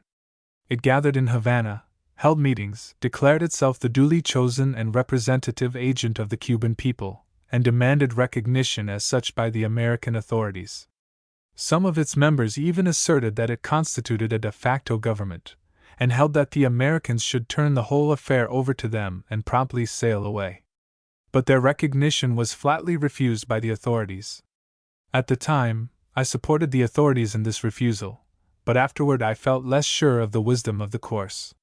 As a recognized body, it might have been useful. Rejected, it made no little trouble. Transfer of control to its hands was quite out of the question, but recognition and cooperation might have proved helpful. That the body had a considerable representative quality, there is no doubt. Later, I found many of its members as members of the Constitutional Convention, and still later, many of them have served in high official positions, as governors of provinces, members of Congress, in cabinet and in diplomatic positions. I am inclined to regard the group broadly as the origin of the present much divided Liberal Party that has, from the beginning of definite party organization, included a considerable numerical majority of the Cuban voters. In the first national election, held December 31, 1901, this group, the military group, appeared as the National Party, supporting Tomás Estrada y Palma as its candidate. Its opponent was called the Republican Party. Realizing its overwhelming defeat, the latter withdrew on the day of the election, alleging all manner of fraud and unfairness on the part of the Nationals. It is useless to follow in detail the history of Cuba's political parties since that time. In the election of 1905, the former National Party appeared as the Liberal Party, supporting José Miguel Gómez, while its opponents appeared as the Moderate Party, supporting Estrada Palma, who, first elected on what he declared to be a nonpartisan basis, had definitely affiliated himself with the so-called moderates. The election was a game of political crookedness on both sides, and the Liberals withdrew on election day. The result was the Revolution of 1906. The Liberals split into factions, not yet harmonized, and the Moderate Party became the Conservative Party. By the fusion of some of the liberal groups, that party carried the election of 1908, held under American auspices. A renewal of internal disorders, a quarrel among leaders, and much discontent with their administrative methods, resulted in the defeat of the Liberals in the campaign of 1912 and in the election of General Mario Menecal, the head of the Conservative ticket and the present incumbent.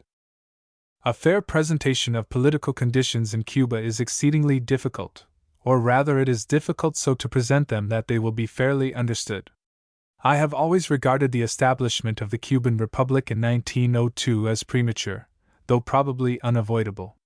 A few years of experience with an autonomous government under American auspices, civil and not military, as a prologue to full independence, might have been the wiser course, but such a plan seemed impossible.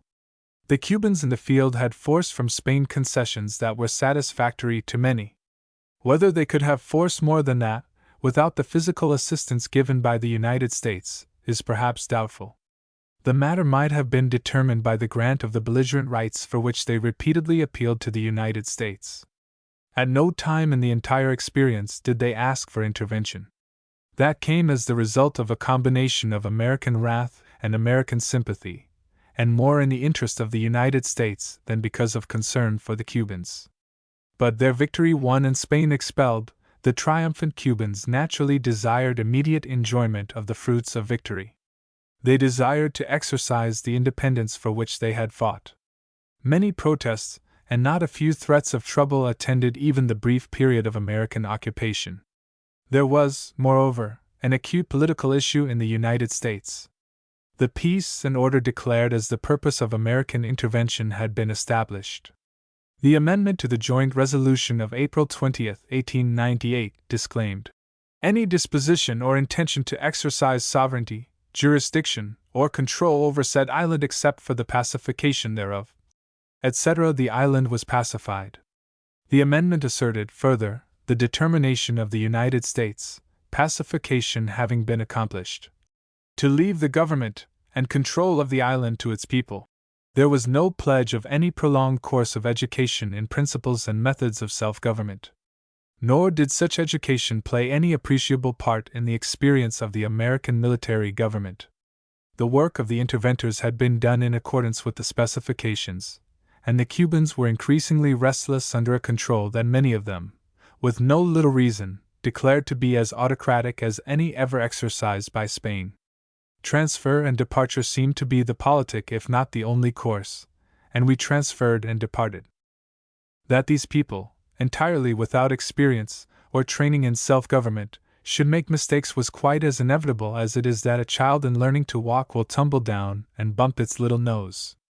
In addition to the inevitable mistakes, there have been occasional instances of deplorable misconduct on the part of individuals and of political parties. for neither mistakes nor misconduct can we criticize or condemn them without a similar criticism or condemnation of various experiences in our own history. We should, at least, regard them with charity. There are, moreover, incidents in the two experiences of American control of the island that, at least, border on the unwise and the discreditable. The only issue yet developed in Cuba is between good government and bad politics. The first president started admirably along the line of the former, and ended in a wretched tangle of the latter, though not at all by his own choice or direction. Official preeminence and a government job make quite the same appeal to the Cubans that they do to many thousands of Americans. So do raids on the national treasury and profitable concessions. We see these motes in Cuban eyes somewhat more clearly than we see the beams in our own eyes. A necessarily slow process of political education is going on among the people, but in the meantime the situation has afforded opportunity for exploitation by an assortment of self-constituted political leaders who have adopted politics as a profession and a means of livelihood. Cuba's gravest danger lies in the political domination of men in this class. The present president, General Mario Menecal, is not in that group. The office sought him; he did not seek the office. Some of these self-constituted leaders have displayed a notable aptitude for political organization, and it is largely by means of the many little local organizations that the Cuban political game is played. Although, I believe, somewhat less now than formerly, the little groups follow and support individual leaders rather than parties or principles. Parties and their minor divisions are known by the names of their leaders. Thus, while both men are nominally of the same party, the Liberal, the adherents of José Miguel Gómez, are known as Miguelistas, and the adherents of Alfredo Zayas are known as Zayistas. Were either to announce himself as a conservative, or to start a new party and call it reformist or progressive or any other title, he could count on being followed by most of those who supported him as a liberal. This is a condition that will, in time, correct itself. What the Cuban really wants is what all people want: an orderly, honest, and economical government, under which he may live in peace and quiet, enjoying the fruits of his labor without paying an undue share of the fruits to maintain his government. For that the Cuban people took up arms against Spain. For a time they may be blinded by the idea of mere political independence, but to that same issue they will yet return by the route of the ballot box. The game of politics for individual preferment, or for personal profit, cannot long be successfully played in Cuba, if I have rightly interpreted Cuban character and Cuban characteristics. We, the delegates of the people of Cuba, having met in constitutional convention for the purpose of preparing and adopting the fundamental law of their organization as an independent and sovereign people, establishing a government capable of fulfilling its international obligations, maintaining public peace, ensuring liberty, justice, and promoting the general welfare, do hereby agree upon and adopt the following Constitution, invoking the protection of the Almighty. Article I. The people of Cuba are hereby constituted a sovereign and independent state and adopt a republican form of government. Thus opens the Constitution of the Republic of Cuba. I recall an intensely dramatic moment connected with the closing phrase of the preamble. I have used a translation published by a distinguished Cuban. That phrase, in the original, is invocando el favor de Dios, perhaps more exactly translated as invoking the favor or blessing of God. When the Constitution had been drafted and broadly approved, it was submitted to the convention for suggestion of minor changes in verbiage. One of the oldest and most distinguished members of the body proposed that this phrase be left out. Another member, distinguished for his power as an orator and for his cynicism, in a speech of considerable length set forth his opinion that it made little difference whether it was included or excluded. There was no benefit in its inclusion, and no advantage in excluding it. It would hurt none and might please some to have it left in. Immediately across the semicircle of desks, and facing these two speakers, sat Señor Pedro Llorente, a man of small stature, long, snow-white hair and beard, and a nervous and alert manner. At times, his nervous energy made him almost grotesque. At times, his absorbed earnestness made him, despite his stature, a figure of commanding dignity. Through the preceding addresses he waited with evident impatience.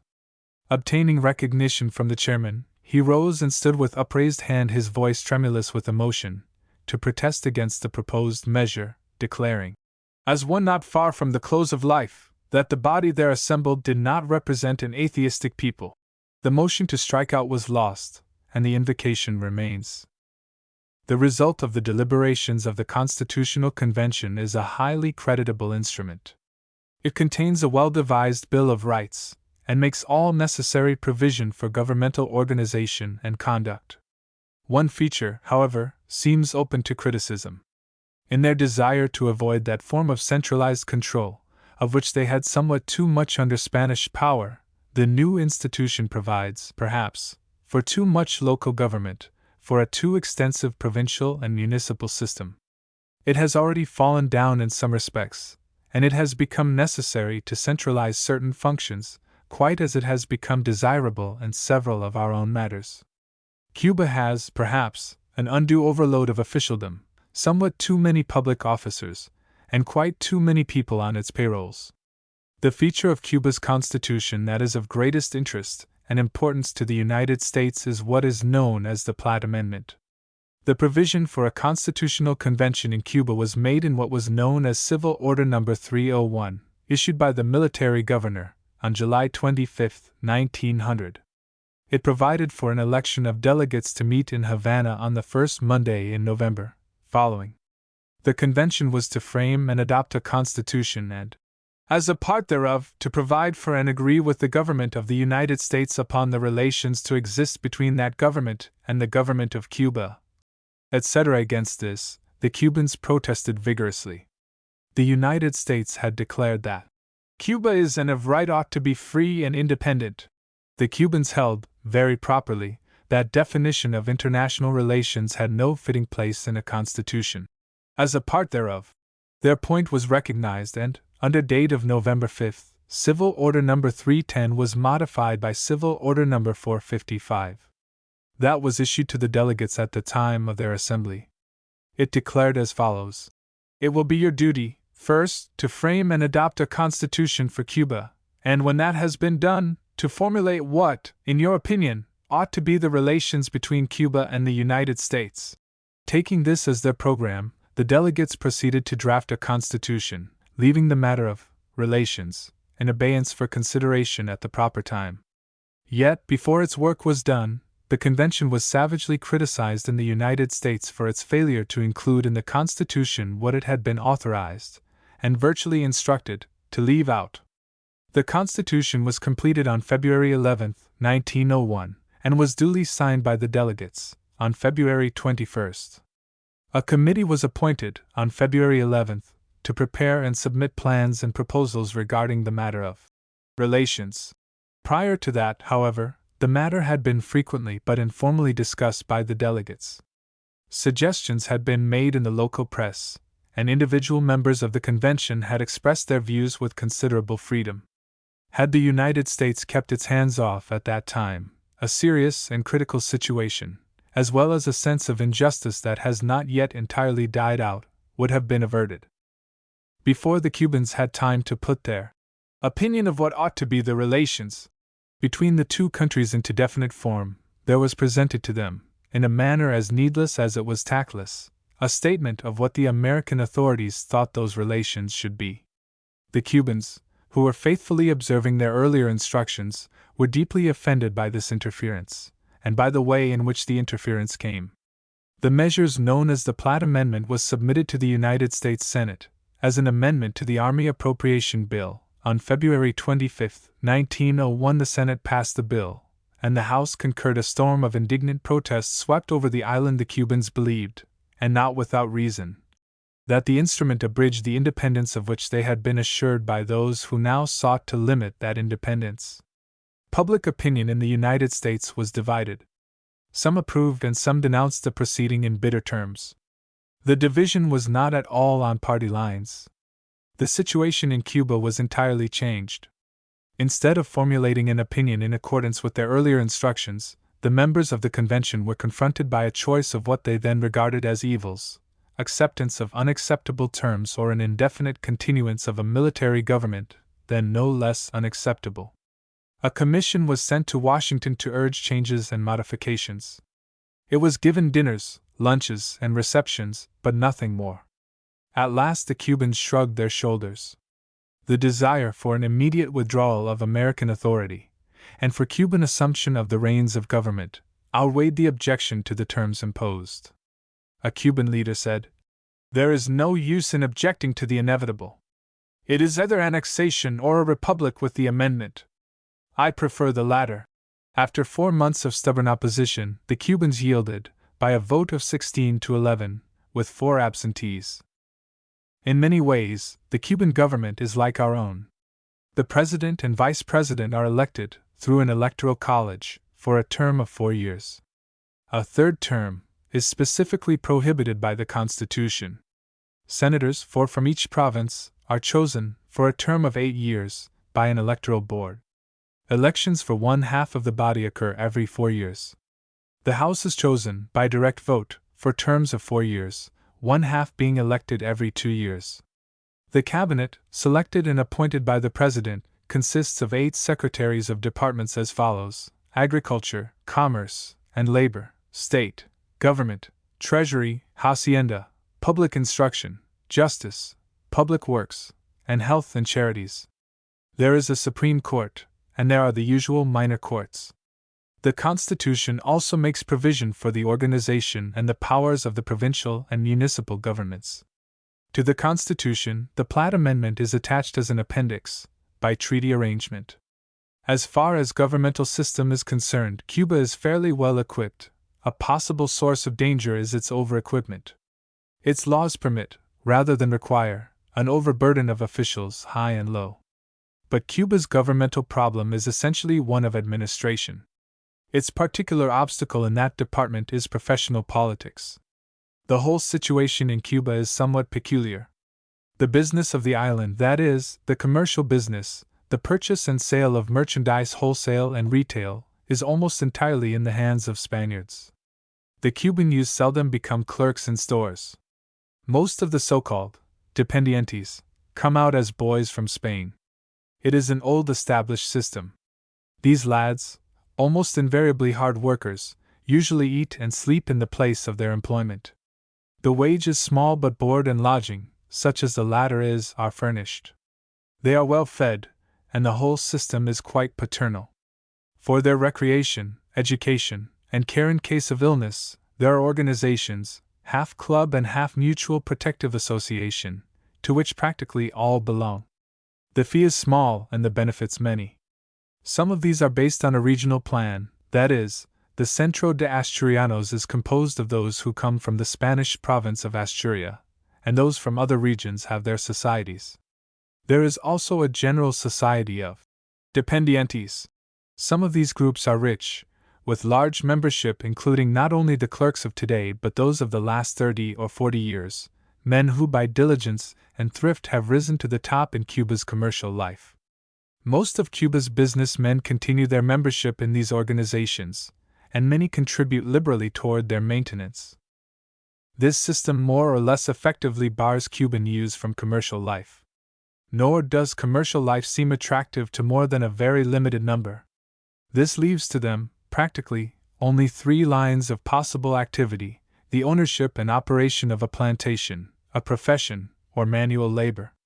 The greater number there, as elsewhere, are laborers, either on some little bit of ground they call their own or rent from its owner, or they are employed by the proprietors of the larger estates. Such proprietorship is, of course, open to only a few.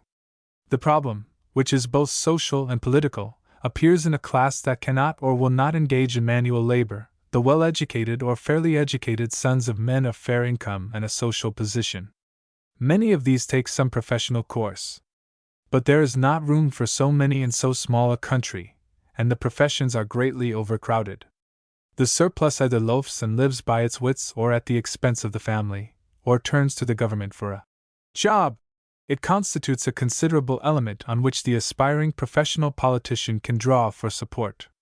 Having such jobs, it constitutes a heavy burden on the taxpayers. Deprived of its places on the government payroll, it becomes a social and political menace. If a liberal administration throws them out of their comfortable posts, they become noisy and perhaps violent conservatives. If discharged by an economical conservative administration, they become no less noisy and no less potentially violent liberals. But we may not criticize the American control that followed the insurrection of 1906 set no example in administrative economy for the Cubans to follow. The productive industries of the island have already been reviewed in other chapters. The development of Cuba's commerce since the withdrawal of Spain, and the substitution of a modern fiscal policy for an antiquated and indefensible system, has been notable. It is, however, a mistake to contrast the present condition with the condition existing at the time of the American occupation, in 1899. The exact accuracy of the record is questionable, but the returns for the year 1894, the year preceding the Revolution, show the total imports of the island as $77 million, and the total exports as $99 million. The probability is that a proper valuation would show a considerable advance in the value of the imports. The statement of export values may be accepted. It may be assumed that had there been no disorder, the trade of the island, by natural growth, would have reached $90 million for imports and $120 million for exports in 1900. That may be regarded as a fair normal.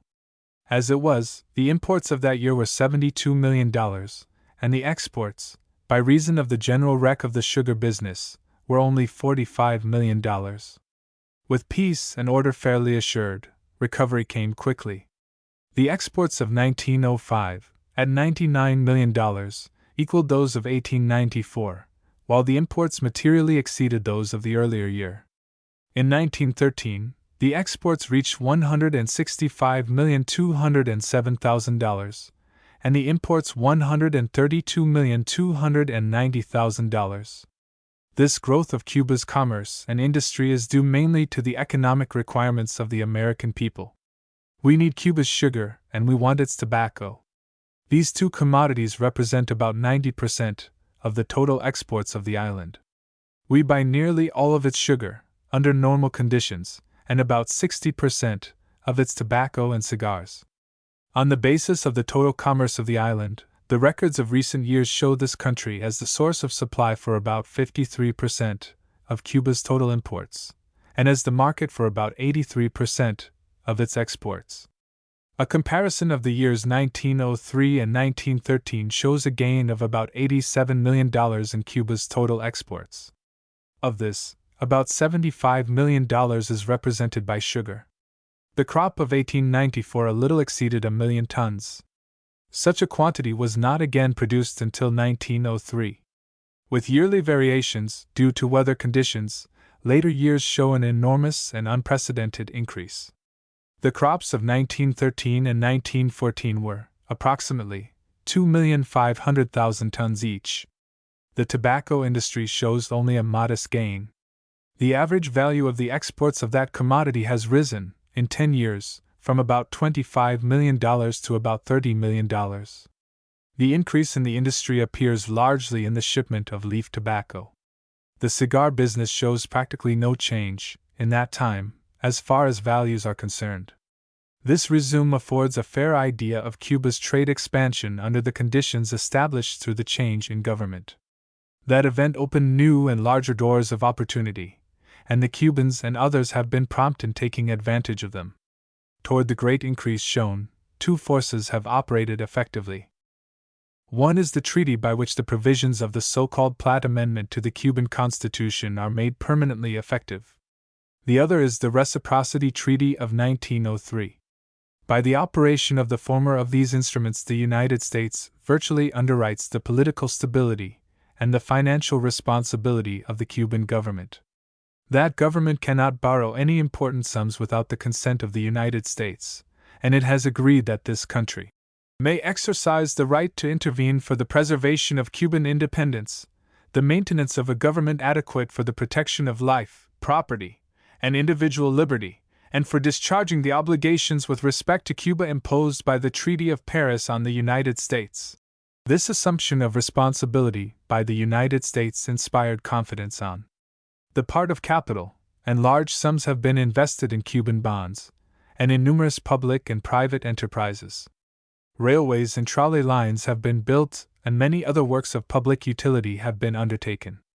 The activities of old sugar plantations have been extended under improved conditions, and many new estates with costly modern equipment have been created. The cultivation of large areas, previously lying waste and idle, afforded both directly and indirectly employment for an increased population, as did the numerous public works. The other force, perhaps no less effective, appears in the Reciprocity Treaty of 1903. This gave to Cuba's most important crop a large though by no means absolute control of the constantly increasing sugar market of the United States, as far as competition from other foreign countries was concerned. The sugar industry of the island may be said to have been restored to its normal proportions in 1903. Our imports for the 5-year period 1904 to 1908 averaged 1,200,000 tons a year. For the 5-year period 1910 to 1914 they averaged 1,720,000 tons. In 1914, they were 2,200,000 tons as compared with 1,260,000 tons in 1904. It is doubtful if the treaty had any appreciable influence on the exports of Cuban tobacco to this country. We buy Cuba's special tobacco irrespective of a custom house advantage that affects the box price only a little, and the price of a single cigar probably not at all. On the other side of the account, that of our sales to Cuba, there also appears a large increase since the application of the Reciprocity Treaty. Using the figures showing exports from the United States to Cuba, instead of Cuba's records showing imports from this country, it appears that our sales to the island in the fiscal year 1903, immediately preceding the operation of the treaty, amounted to $21,761,638. In the fiscal year 1913 they were $70,581,000, and in 1914 were $68,884,000. Not all of this quite remarkable gain may properly be credited to the influence of the Reciprocity Treaty. The purchases of the island are determined, broadly, by its sales. As the latter increase, so do the former. Almost invariably, a year of large export sales is followed by a year of heavy import purchases. The fact that our imports from Cuba are double our sales to Cuba, in the total of a period of years, has given rise to some foolish criticism of the Cubans on the ground that, we buying so heavily from them, they should purchase from us a much larger percentage of their import requirements. No such obligation is held to exist in regard to our trade with other lands, and it should have no place in any consideration of our trade with Cuba. There are many markets, like Brazil, British India, Japan, China, Mexico, and Egypt, in which our purchases exceed our sales. There are more, like the United Kingdom, France, Germany, Italy, Canada, Central America, and numerous others, in which our sales considerably or greatly exceed our purchases. We do not buy from them simply because they buy from us. We buy what we need or want in that market in which we can buy to the greatest advantage. The Cuban merchants, who are nearly all Spaniards, do the same. The notion held by some that, because of our service to Cuba in the time of her struggle for national life, the Cubans should buy from us is both foolish and altogether unworthy. Any notion of Cuba's obligation to pay us for what we may have done for her should be promptly dismissed and forgotten. There are commodities, such as lumber, pork products, coal, wheat flour, and mineral oil produces, that Cuba can buy in our markets on terms better than those obtainable elsewhere. Other commodities, such as textiles, leather goods, sugar mill equipment, railway equipment, drugs, chemicals, and much else, must be sold by American dealers in sharp competition with the merchants of other countries, with such assistance as may be afforded by the Reciprocity Treaty. That instrument gives us a custom house advantage of 20, 25, 30, and 40% in the tariff rates. It is enough in some cases to give us a fair equality with European sellers, and in a few cases to give us a narrow margin of advantage over them. It does not give us enough to compel Cuban buyers to trade with us because of lower delivered prices. Cuba's economic future can be safely predicted on the basis of its past. The pace of its development will depend mainly upon a further influx of capital and an increase in its working population. Its political future is less certain. There is ample ground for both hope and belief that the little clouds that hang on the political horizon will be dissipated, that there will come, year by year, a sane adjustment to the new institutions. But full assurance of peace and order will come only when the people of the island, whether planters or peasants, see clearly the difference between a government conducted in their interest and a government conducted by Cubans along Spanish lines.